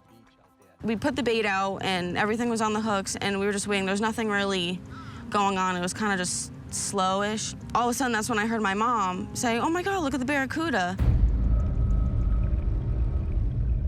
Attracted by the bait fish that Coral's father had thrown in the water, the barracuda began to swim around the boat. I saw this like silvery flash and I felt something hit my arm. You bit! Oh my God! I feel like a bit! Oh. Coral, you okay? You okay? Hold on. And when I looked down, it felt like little pinches and I looked and my skin was open. What happened? What happened, Coral? I think I got bit! In a flash, the barracuda jumped out of the water and landed on Coral's arm, mouth wide open. It was kind of like a shock. Like, did this really just happen? Is this a dream? Were you scared? Her being a diabetic, that was the thing that made me most nervous. Coral's father reacted quickly. Don't worry, Coral, we're gonna get you to the hospital. Put this on. He used his t-shirt as a tourniquet to slow the bleeding, then raced back to shore to get Coral to the hospital. We're almost here. What was going through your head on the way back to shore? Mostly infection because of my diabetes and I didn't want to bleed out and I didn't want to lose my arm. As incredible as this story is, I really don't think it was an attack, but an accident. I had no jewelry on, I did nothing like shiny, nothing. It just came out right out of the water. It had the bait in its mouth, but it was not hooked. He had the bait fish in its mouth when it landed in the boat after he bit Coral? Yep. Wow, he must have aimed at the bait fish, went for it, came out of the water, went airborne, and landed on the boat, on Coral. It definitely was unprovoked. 1 in a million, I guess. Coral's injuries required 51 stitches and nearly a year to heal. That's the wound right there? Yes, and these two are the deepest parts. These are all teeth, and down in here. Are you scared of the ocean at all, or? Yes, I am. All the stories I hear, and here I am telling a story about me now. Coral is not the first person I met who was injured by a barracuda. Not long ago, I spoke with Tom Goro, who was bitten while snorkeling. Dabbing the blood off. I said to my daughter, "Oh no, I've lost my finger, you know? You can see that I'm missing the finger, my little finger completely." Although generally harmless to humans, it reminds me that you still have to watch out when there are barracuda around. But the best way to observe their behavior is underwater. So I'm gonna go see them face to face.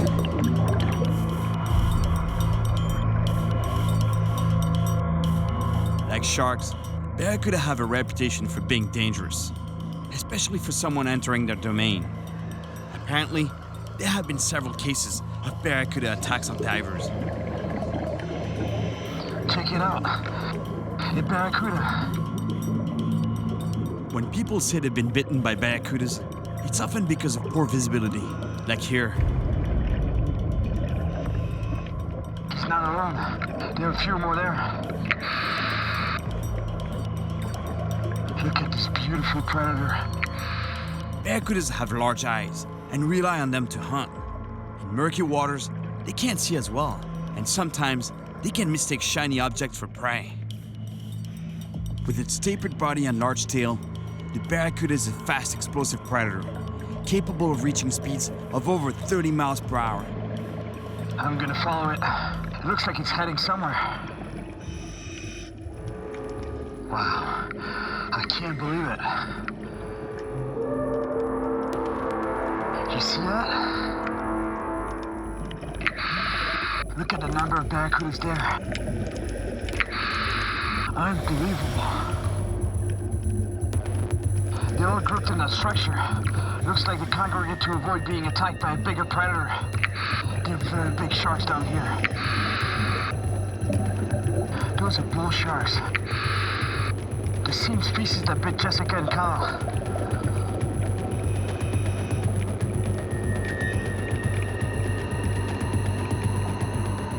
I have to be very careful and stay calm, because any sudden movement could result in a bad barracuda bite. Barracuda attacks are rare, but you still have to be very careful around these fish. They're true predators, and they are unpredictable.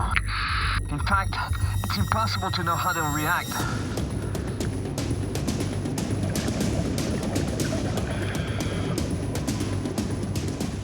I gotta say, I may be getting close, but I'm still a little nervous.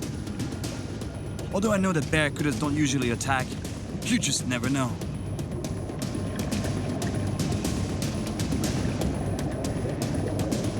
They may have a bad reputation, but they're clearly not attacking me. But can they really pose a danger when on the end of the line? Like what happened to Cole? I really think it was a freak accident. But the best way to find out is to catch one and see how they react when on the end of the line.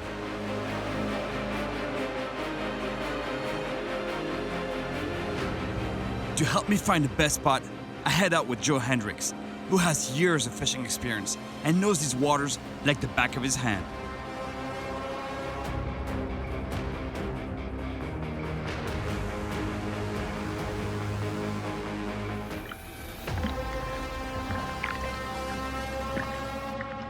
Good cast. Thank you.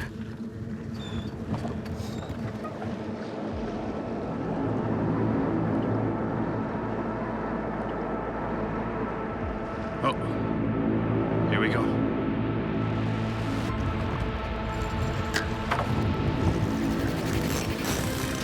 All right, that's a big one. It's strong.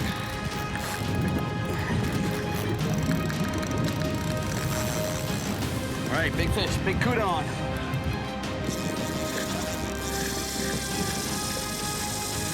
Hey, you can see how fast they are. They're pretty quick, yeah.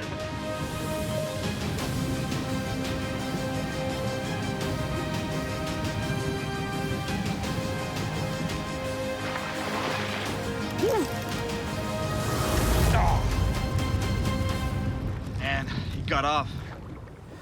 I just lost a fish. But it looks like I'm gonna get another shot. An even bigger one is approaching the boat.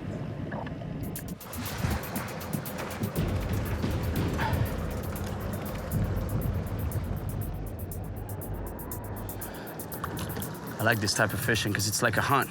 The water is so clear, I can even see them from the surface. There, there's one.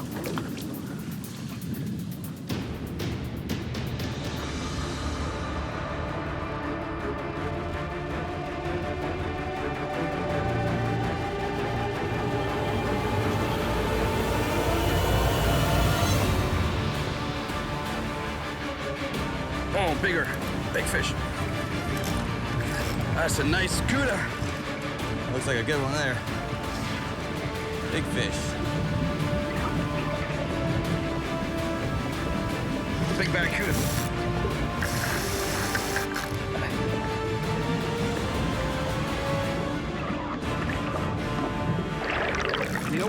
dangerous when you have a barracuda like that on the line is that sometimes once they're hooked, they jump out of the water. And if you happen to be on the path of the fish, when it lands, you can get seriously injured because they go airborne with an open mouth like this. There have been cases of people being injured by barracudas jumping out of the water. But I really don't think these fish intentionally attack humans. They're just freak accidents, very unlikely to happen.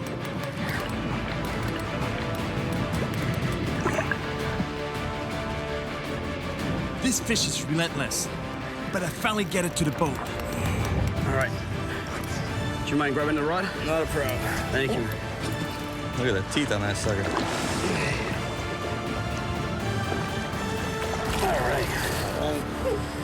All right.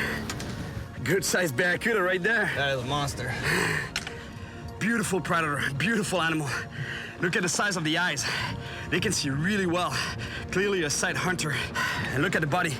Torpedo-shaped, very streamlined, and a big tail for quick accelerations once they've zeroed in on their prey. And the teeth, well, you know what? I think they speak for themselves. Look at the teeth in the back of the jaw. They're so sharp, they're like razor blades. So those fish can hunt with an open mouth, ramming their prey. That way they can cut them up in pieces and then come back for whatever's left.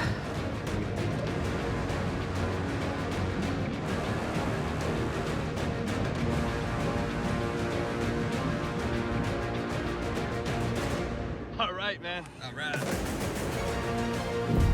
I went on a mission to see if some of the ocean's deadliest predators are as dangerous as we've been led to believe. Along the way, I met several people who had incredible survival stories. Although what they went through was frightening, and deadly attacks do happen sometimes, none of the victims I met were bitten by a predator who intentionally wanted to eat them. If we act with caution and respect towards these creatures, there's no reason why we can't share the beauty of the oceans together. Watch for trees there, Steven. Watch out for the rocks and wood. I'm checking for rocks too. It's pretty tricky navigating the waters here. There's trees, branches everywhere, and rocks too. There's a caiman up on the shore there. Man, it's full of caimans here.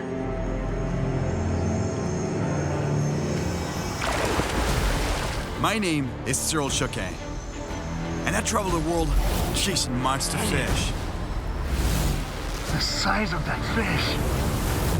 This time, I'm going after one of the biggest and strongest fish in South America, the red-tailed catfish. This monster lives deep in the jungle, in one of the most forgotten places on the planet. And getting there won't be easy. Watch out, the rocks. As civilization encroaches on the forest, I'm forced to push deep into the wild, into dangerous territory. Watch out. Careful, careful. That's crazy. We're surrounded by electric eels. In search of a real monster. Go back, go back, go back. Give it off the bottom, give it off the bottom. Yeah, I'm trying, man.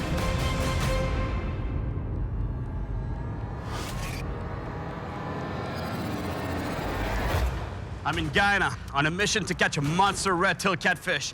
I've caught small ones before, and let me tell you, the fight is incredible. So I can't even imagine what it's gonna be like catching a true giant. The red-tailed catfish can grow to over 150 pounds, and they are known for being one of the most powerful fish in the Amazon. I'm in Georgetown, the capital of Guyana. The city is located on the Atlantic coast, but if I want to find a red-tailed catfish, I know I'll have to travel inland, deep into the jungle. However, I still want to know what the local fishermen think. This is catfish, right? Yeah, catfish. Saltwater catfish? Saltwater, yeah. And you don't have any freshwater fish at all here at the market? No freshwater fish, only saltwater here. And do you get any fish from the jungle here at all? No, the jungle is very far away from here. All right, thanks. I thought I'd find a few freshwater fish, but no, it's all saltwater. I ask around, and a local confirms that if I want to find a monster red-tail, I have to go to a river called the Essequibo. What I want to catch is a red-tailed catfish. Yeah, you would catch it there. Yeah? How big do you think? Big like you, big more than you. Really? Yeah. That's what I want to catch, my friend. Serious. Yeah? You go there, Essequibo, you get contact for go there, you'll catch him. He tells me to get in touch with one of his friends who can take me up the river. But according to some of the people around here, the Essequibo River can be a pretty risky place. This is a piranha bite? Yes, it's a piranha bite. But he just come and he just bite and leave. Wow. Piranha bit me in the Essequibo River piranha is there in the river, they're very, very dangerous. Very dangerous. Oh, no kidding. Not only is this river dangerous, it's super far. I'll have to go to an indigenous village where I'll meet my contact, and from there, we'll start the adventure upriver. The guy at the market told me it'll take about 15 hours down this dirt road. You must be wondering why I often try to get as far away from civilization as possible. It's exactly that. It's to avoid man's impact on fishing. Because it's kind of sad, but it's generally true. The more people, the fewer fish. And in my case, I'm trying to catch monster fish, so I gotta go to some wild, remote regions of the planet. And we have to preserve these areas, or else there'll be none left. I've been on the road for a few hours already, and I'm still coming across logging trucks. There's too much activity around. It looks like I still have a long way to go to get to the remote areas where I'm hoping to catch a monster.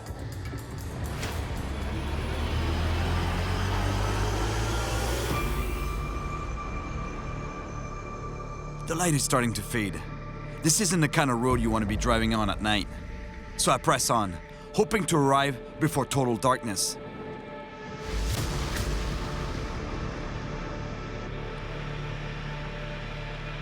I finally arrive at the village of Fairview to meet Steven, my local fishing contact.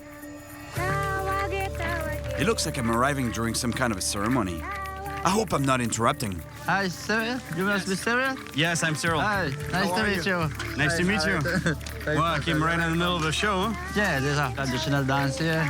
That's nice. There's our ancestors always sport here before without music or guitar or any other instrument, you know. Okay. Let's just sing with a local drink and enjoy yourself. Wow. And how's the fishing, by the way? Big fish?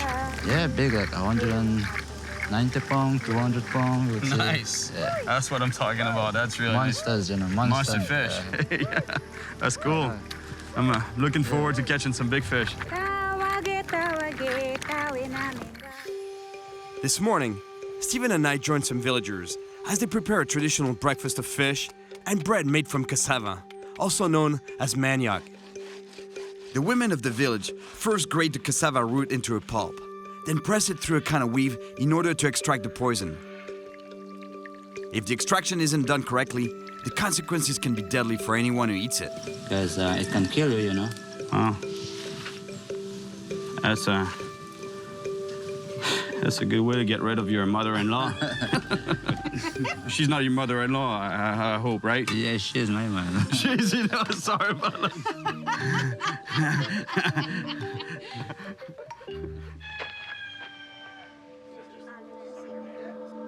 It's surprising that even in this remote jungle village, most people have smartphones and can generate electricity using solar panels. How do you see the progress of civilization getting, like the cell phones, the communication reaching you guys? To me, it's very good because it takes us out from the old time days. But at the same time, when you look at it, we are living our culture. Most of the young girls, you can't find them doing this. They don't know anymore? They don't want it anymore. It's nice, yes, but at the same time, you live in your culture. But clearly, she still has her traditional cooking skills. I can't wait to dig in. Natural food from the jungle, you know. Yeah, thank you. Thank you very much. You're welcome. The non-poisonous version. Yes. It's delicious. Not my everyday kind of breakfast, Piranha and cassava, but it's really good. Really tasty. I like it. Really, really tasty. It's a pleasure for offering you my local food. Thank you very much. It's very good. The red-tailed catfish I'm looking for can grow to a monster size. If I do find one of these giants, my rod has to be strong enough to take the tension, and the drag on my reel has to be set precisely so I don't snap the line. This rod may not look like much. It's not very thick or long, but I'm telling you, it's designed to handle some really big fish.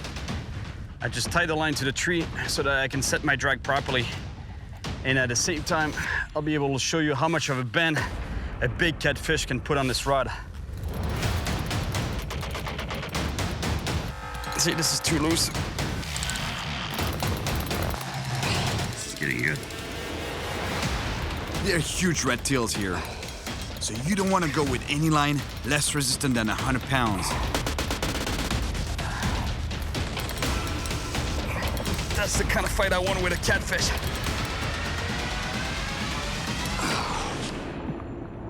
Now that my drag is set properly, it's time to get some bait. We're looking for snails to catch the bait fish, the small fish that we need to catch the monsters.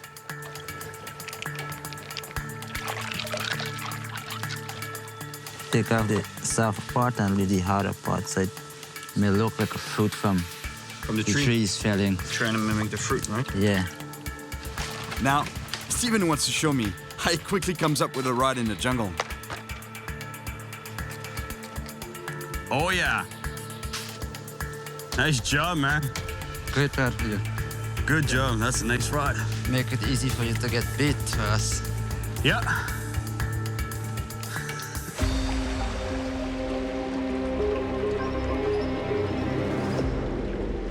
Beautiful here.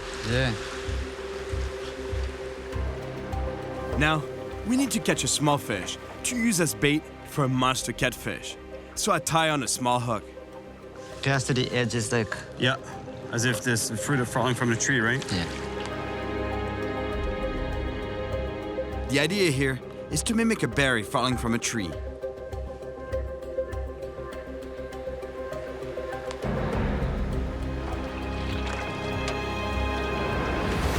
Yeah.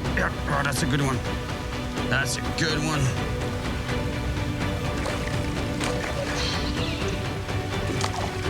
The commotion on the surface attracts another fish, and Steven is quick to react, throwing his bait right in front of it.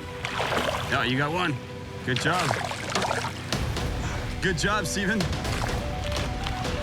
Yes. Sometimes before you go big, you gotta go small.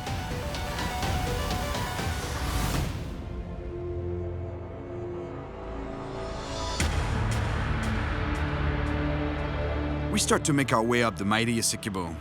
Steven takes us over some rapids to a deep, calm pool where big catfish lurk in the depths.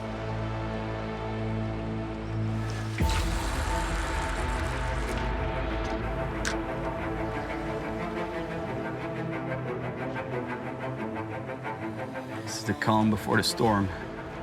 I got my finger on the line waiting for the even the slightest bite. I can feel everything here. And if I feel a bite, I'll let go of the line so that the fish doesn't feel any resistance in the line. Then I close the bill, pick up the slack, and then set the hook. And then the fight is on. But for now, it's a question of waiting.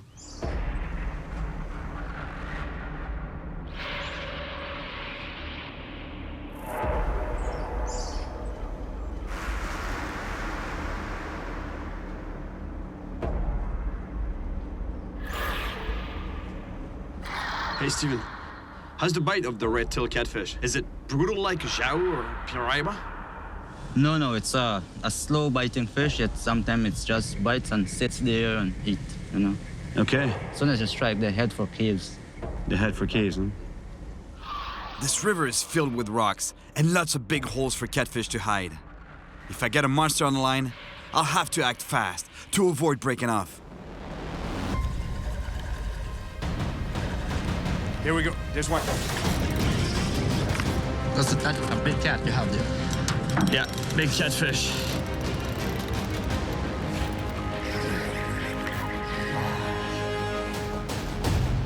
Don't tell me you got off. Got off, man. I can't believe it. We keep moving upriver in the hope of finding that monster red tail. But for some strange reason, the water's getting really cloudy. Look at the color of the water. All this silt in the water around here isn't normal and might explain why there are so few fish. But after a while, we found another spot where the water is clear.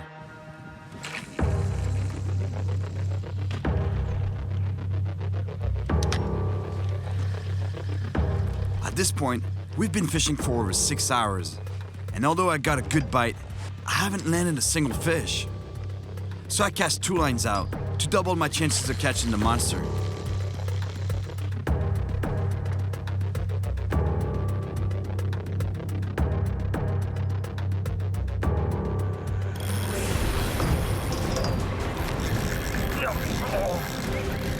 That's a good fish. Steven quickly reels in the other line so he doesn't get tangled.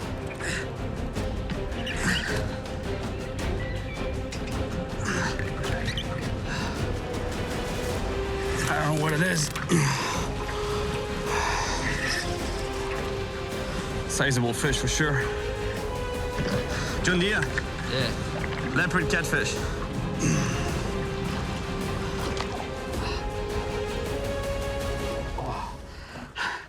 A beautiful leopard catfish. Pound for pound, it's got to be one of the strongest cats. Look at the patterns on the back. That's camouflage. The black spots, that's why it's called a leopard catfish. Beautiful animal. Man, you're strong, buddy.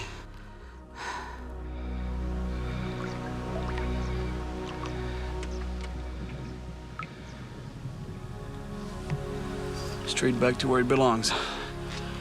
Soft. It's good, good. Good fish, huh? We keep moving upriver towards Steven's camp, where we plan to spend the night. And suddenly, I understand why the river is so cloudy. Industrial gold mining.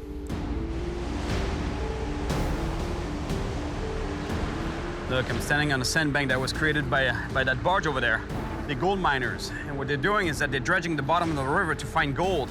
And in the process, they're making the water dirty, they're changing the natural course of the river, and destroying fish habitat. So I think I need to go even further to find big fish.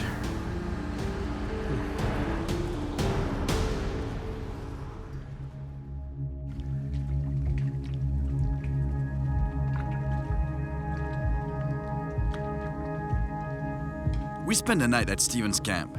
The fishing here on the Essequibo is normally really good, but we saw a few more gold mining barges along the river last night, which might lower our chances of finding the monster around here. Hey, Steven. Hey, good morning, sir. How you doing, man? Prepare your nuts. Yeah, tying up for the big fish. Monster. Yeah, the monsters. You know, Cyril, there is a place. It's an untouched place, really. I myself never explored the place. And No? My grandfather told me about the place. It have a huge reptile there. Really? Very big. Pig could be like 90, 100. 100 pounds? 100 pound reptile there. It's very far away. It's can be dangerous. In what sense? Can like taking the boat up the rapids, can sprain your ankle, step on a stingray. Electric eel, have to walk past the electric eel. Sometimes they may attack, get you. People doesn't really fish in that area. Have to put all efforts to get there. I like that. I like exploring new places. And if you haven't explored that place yourself, I definitely want to find out what it's all about. If you want a real big monster, that's the place. That's the place there. Wow, let's go, man. The satellite phone. This is the only way to reach the outside world. If anything happens, goes wrong, this is it. We can get extracted at least.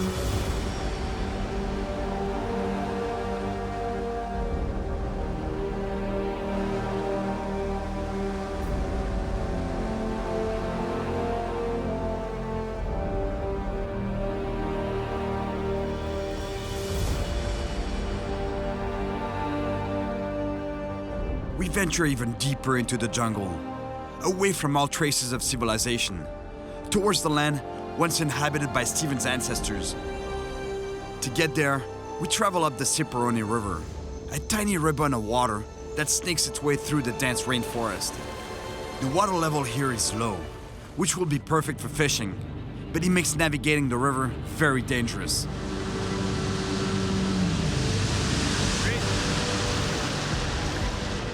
There are all kinds of obstacles, like fallen trees and rocks. And because of the low water level, the predators are more concentrated. Suddenly, we come across our first major obstacle, rapids.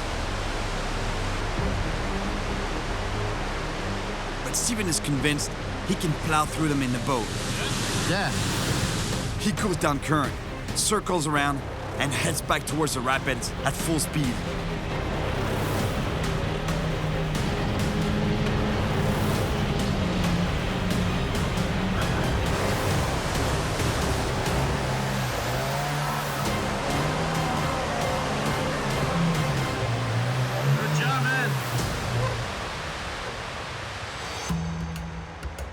Out here in the jungle, we have to fend for ourselves. So Steven wants to try to catch some dinner using his traditional fishing gear, a bow and arrow. Hey, Sarah, look. Look a pacu big there. pacu. Yeah. Man, it's so male. red. Yeah, it's a male one. It's this big. Yeah. Man, unbelievable. The size of this pacu, it's got to be 20 pounds. And it has barely enough water to get to the algae. That's what it's feeding on. The pacu goes back to deeper water, but Steven tracks it through the rapids. I try to keep my eyes on the fish. It's there. While he stealthily moves in for a shot. Oh, that's true hunting right there. He's so stealthy. Hunting animals from the jungle is in Steven's blood, a true survival tradition passed down through generations.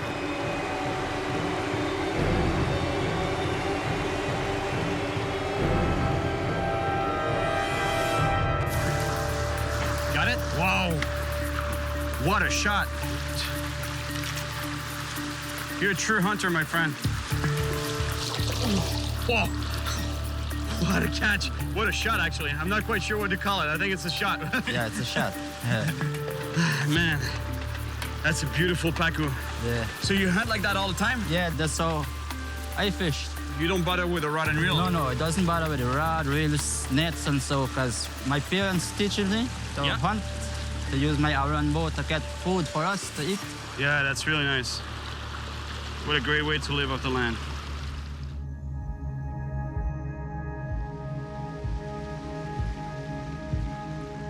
We keep pushing upriver, looking for a monster red-tailed catfish.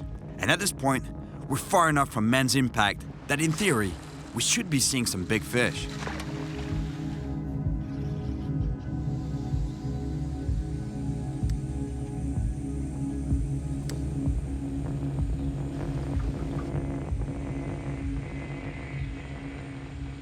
Got a bite. Something took my bait, but it spat it out. It's coming back. There we go.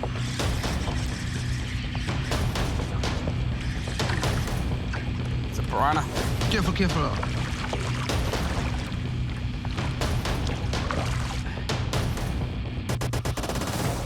It's not what I'm looking for, but it's a nice piranha, and a reminder of how dangerous the waters here can be. We push on a bit further, to a section where the river widens and the current slows down. It's an area where food accumulates, and predators come to feed.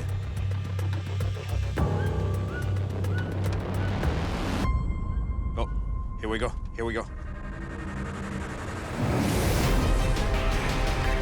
Get it? Yeah, it's on, and it's big. Whatever it is, it's big, my friend. Steven turns on the motor to keep up with the fish, but the boat is stuck on some rocks.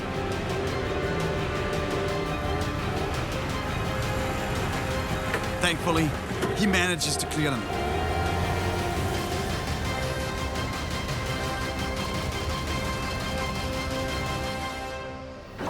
Oh, whoa, big payara. Payara. Huge payara. Oh, it's about to break the line. Careful, jump into the boat. Careful. Got it. Nice payara, man.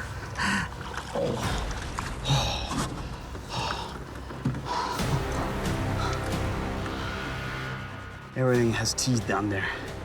There's always something bigger than you to chase you down and eat you.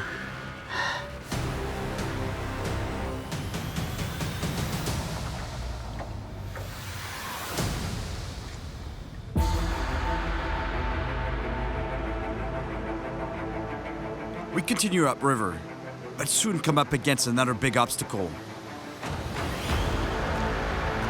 This is a long set of rapids, and the water here is way too shallow to navigate by boat. So we're gonna have to get out and push.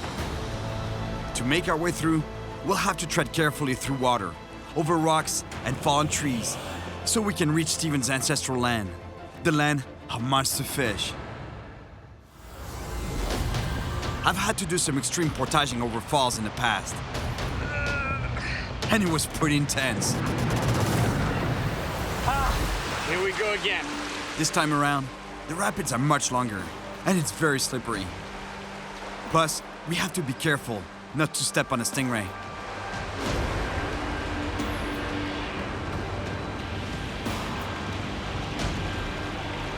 The going is rough, but if you want to get to the monsters, this is the price you gotta pay. Crazy what you have to go through to get to some really remote spots. We're almost at the top, but the last part is gonna be the hardest to get over. It's gonna be tough here. Yeah.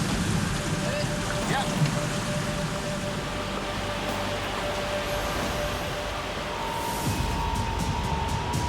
You okay? Yeah. With the motor, the gear, and supplies, this boat has to weigh about 400 pounds, and we've been at it for almost an hour, non-stop.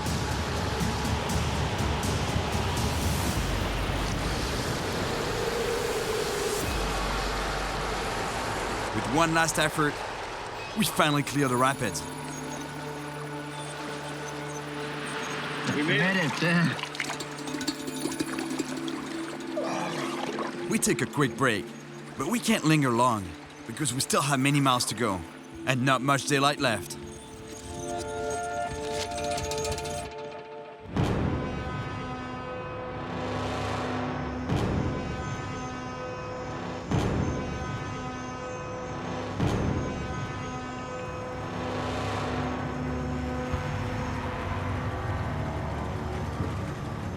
We really underestimated how far we had to travel.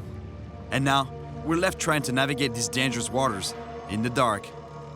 Watch for trees there, Steven. Watch out for the rocks and wood. I'm checking for rocks too. Watch out, trees. With the water level so low and all these obstacles in our way, we have to move very carefully. Watch out to the left, to the left. Branches? Left, yeah. We have backup propellers, but if we hit a rock and our motor breaks, we'll be stranded. Man, it's pretty tricky navigating the waters here. There's trees, branches everywhere, and rocks too.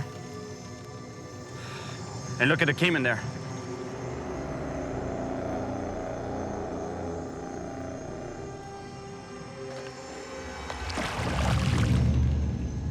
We keep moving, but there's so many rocks and sunken trees. Plus, everywhere we point our flashlights, we see Cayman eyes. There's a Cayman up on the shore there. My God, there's Caymans everywhere here. That's a beautiful Cayman right there. Whoa. Man, it's full of Caymans here.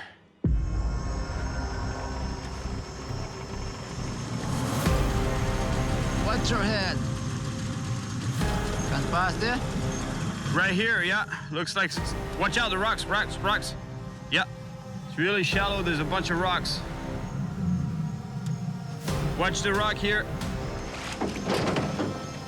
Watch out, rock here too. Another one? Yeah, watch out. Watch out here. Straight now, straight, straight. Watch out, big rock, big boulder, big boulder, big boulder, big boulder. Yeah.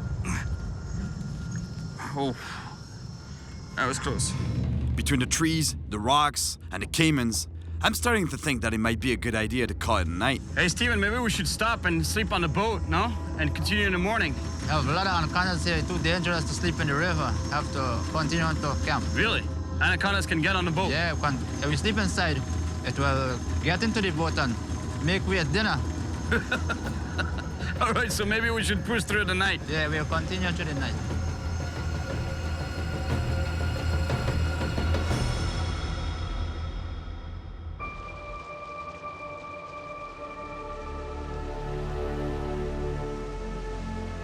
We kept going all night.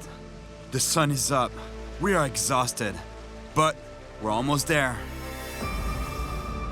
After 3 days pushing upriver, looking for a monster red-tailed catfish, we finally arrive at Steven's ancestral land.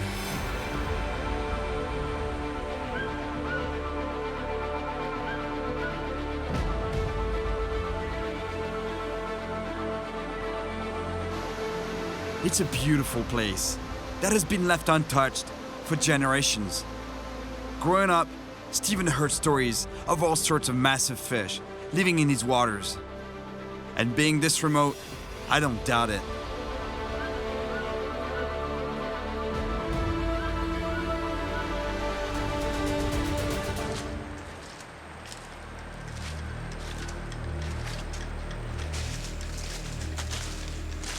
From this point on, we'll have to continue on foot.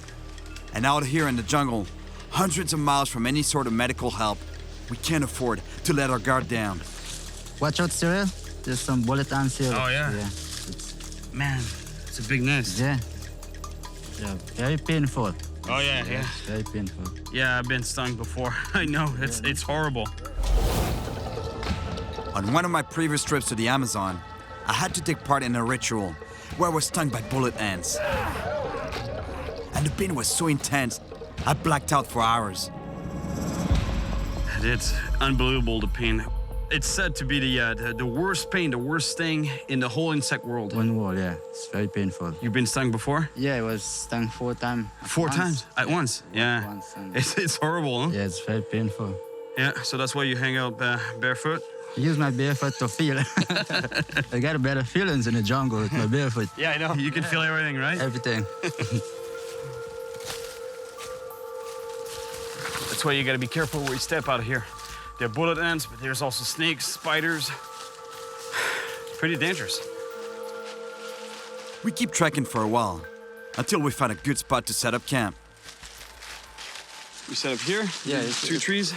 Good spot here. Put the top here, you can tie a hammock here. Yeah, that's perfect.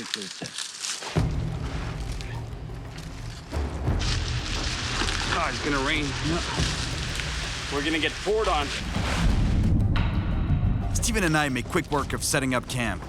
There isn't much daylight left, and the weather looks like it might take a turn for the worse.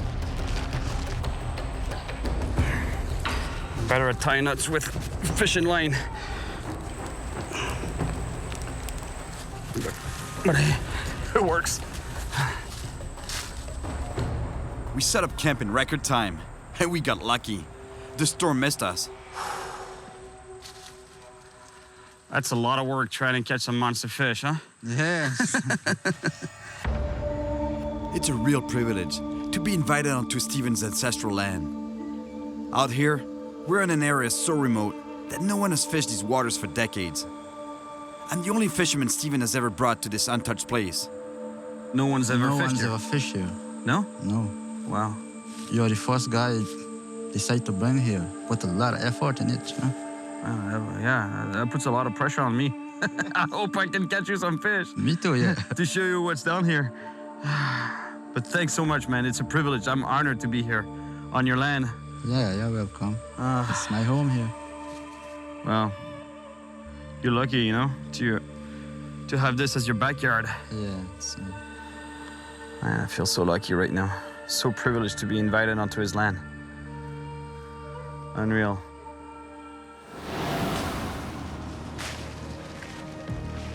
The next morning, we head out to catch some bait for red-tailed catfish. The pool at the top of the falls, right next to our camp, looks like the perfect place to do that.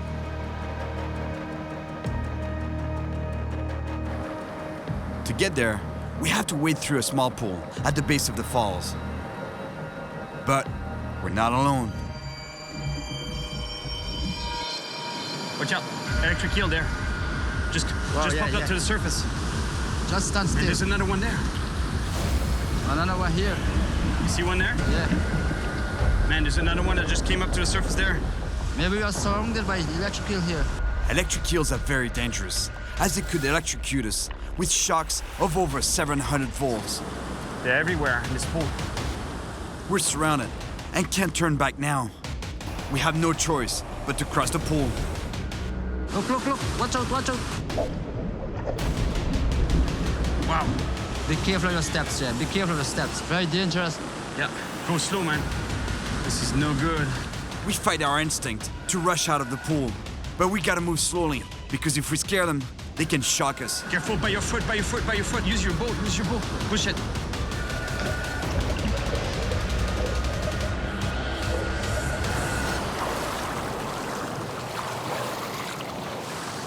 Wow, look at that. That was crazy, man. But their homes is there, look. They live in the holes there. How many can there be in this pool? I saw heads poking out everywhere. There'll be a whole dozen here. A dozen, huh? Yeah. On another trip to the Amazon, I spent days trying to catch an electric eel. And let me tell you, it wasn't easy. I don't know how much time I spent looking for one of these in Brazil. And it looks like they're all right here. Incredible. Wow. Let's go. Let's keep fishing, man. Or let's start fishing. We get to the top of the falls, and I cast a surface lure to try and catch some bait. I make the lure zigzag to create the illusion of an injured fish swimming. I'm hoping to trigger an attack from a wolffish, prime bait for red tails. This is the smallest lure I have. But you know, even a wolffish this big will attack a lure this size. They don't care. They attack bigger fish even at the same size like them. Oh yeah, they attack very big prey for their size. Yeah. Wow, that's a wolf there. You have a wolf there. Look at that, Cyril. Oh my gosh. Ah, here we go. Come on. All right. Yes. Good. Nice wolffish. It's not a monster, but that's good bait, right? That's what you wanted, huh? It's a bit big for a bit. So I need to catch a smaller one, huh? We can put this one back in the water? Yeah, I can release it back. Excellent. It's too big. It's not the right bait. But at least I can put it back in the water. Beautiful fish. Commonly called a wolffish, but here in Guyana, they're called amara. Man, those fish are so explosive. I love the way they attack. Because they're ambush predators, so they sit behind a rock or a log at the bottom, waiting for prey to pass by. And as soon as it passes by, boom! We tend to say big bait, big fish. But in this case, Steven really insists on catching a small wolffish. He says that red tails here like the taste of the little ones better.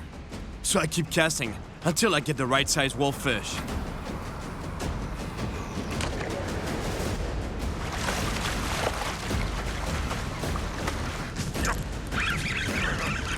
That's a wolf. That's a wolffish, yeah. I think it might be too big.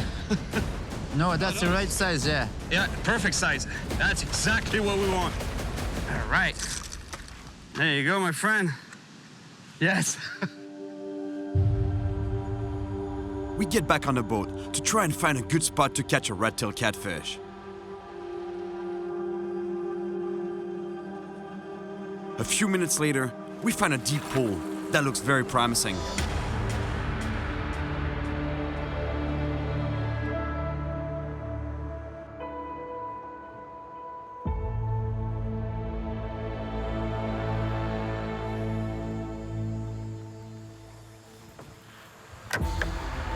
Come on, take it. Take it. Yeah, here we go. I don't know what it is. It's a powerful fish. Just keep it off the bottom before it's going to snag. Yeah.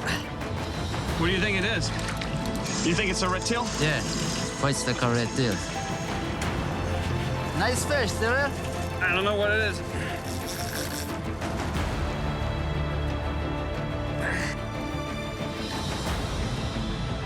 Small joe. Joe, yeah. It's not the monster I'm looking for, but it's a nice joe. Beautiful little joe. Man, this fish gave me such a powerful fight. Unbelievable. Beautiful animal. Look at the patterns on this animal. Dark brown color, almost black on certain parts of the body. They get that from living in the deep holes of the river where they blend in with the environment. It's not a monster at all, but man, I love him. All right, buddy, you're going back.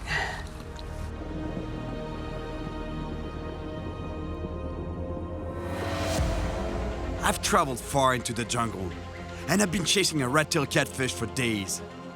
So far, I've managed to catch a couple of decent catfish, but they were far from the monster I'm looking for. And now, heavy rain has brought the water level up, which will scatter the fish.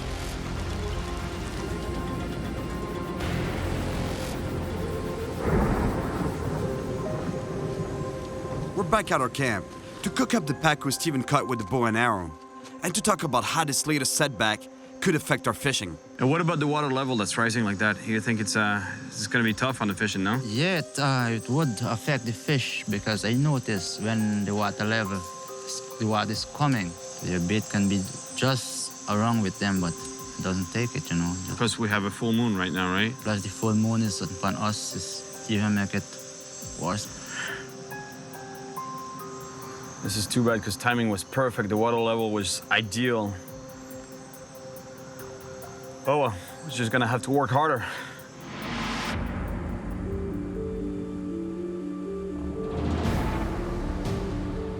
The water level is still rising from the rain earlier today, and the fishing is gonna get worse. So even though we're tired, we just have to keep fishing, especially because we know that catfish like to feed at night.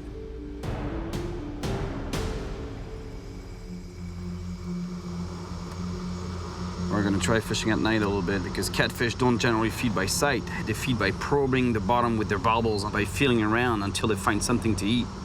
And in this case, I hope they find my bait.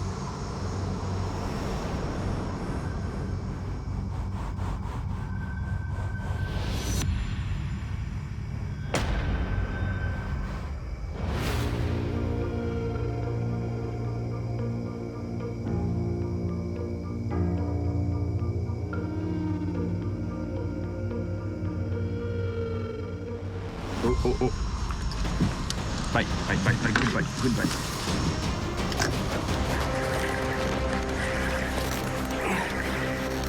Yeah.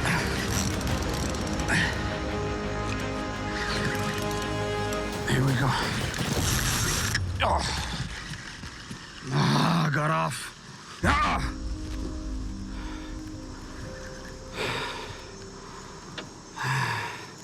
Man, that was a good fish. Break the line? No, I think he got off. Oh, he's here. He's here. No, he's here. Yeah. No, he's here. Still here. Yeah. Here we go. Here we go, man. Thank you, Steven. And he was swimming right towards the boat. I couldn't feel it anymore. Suddenly, the fish goes underneath some branches. My line could break. I'll feel the branches. Go back. Keep it off the bottom. Yeah, I'm trying, man. This is the monster. But my line is probably damaged from the branches and could still break. You think it's a red tail? Yeah, that is a big red tail. I don't know what it is yet, but nice fish. I cleared the snags. The fish is coming up. Oh, yeah. Whoa. That's a big red tail. You were right, Steven. That's a big red tail. We're bringing it to the beach there. There's a little beach. That's where I'll land the fish. That was a brutal fight, man. Careful.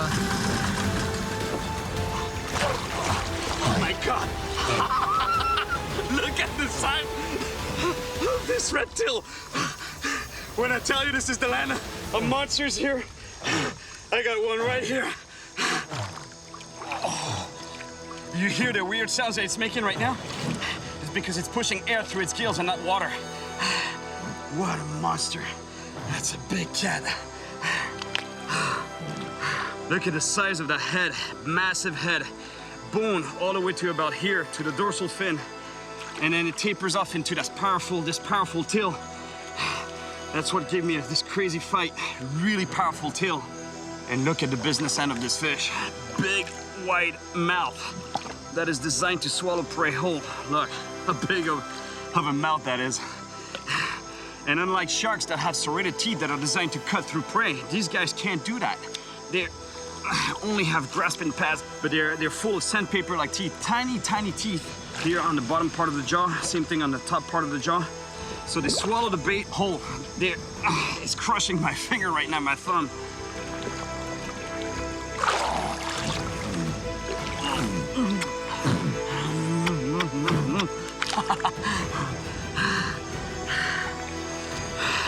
Beautiful creature.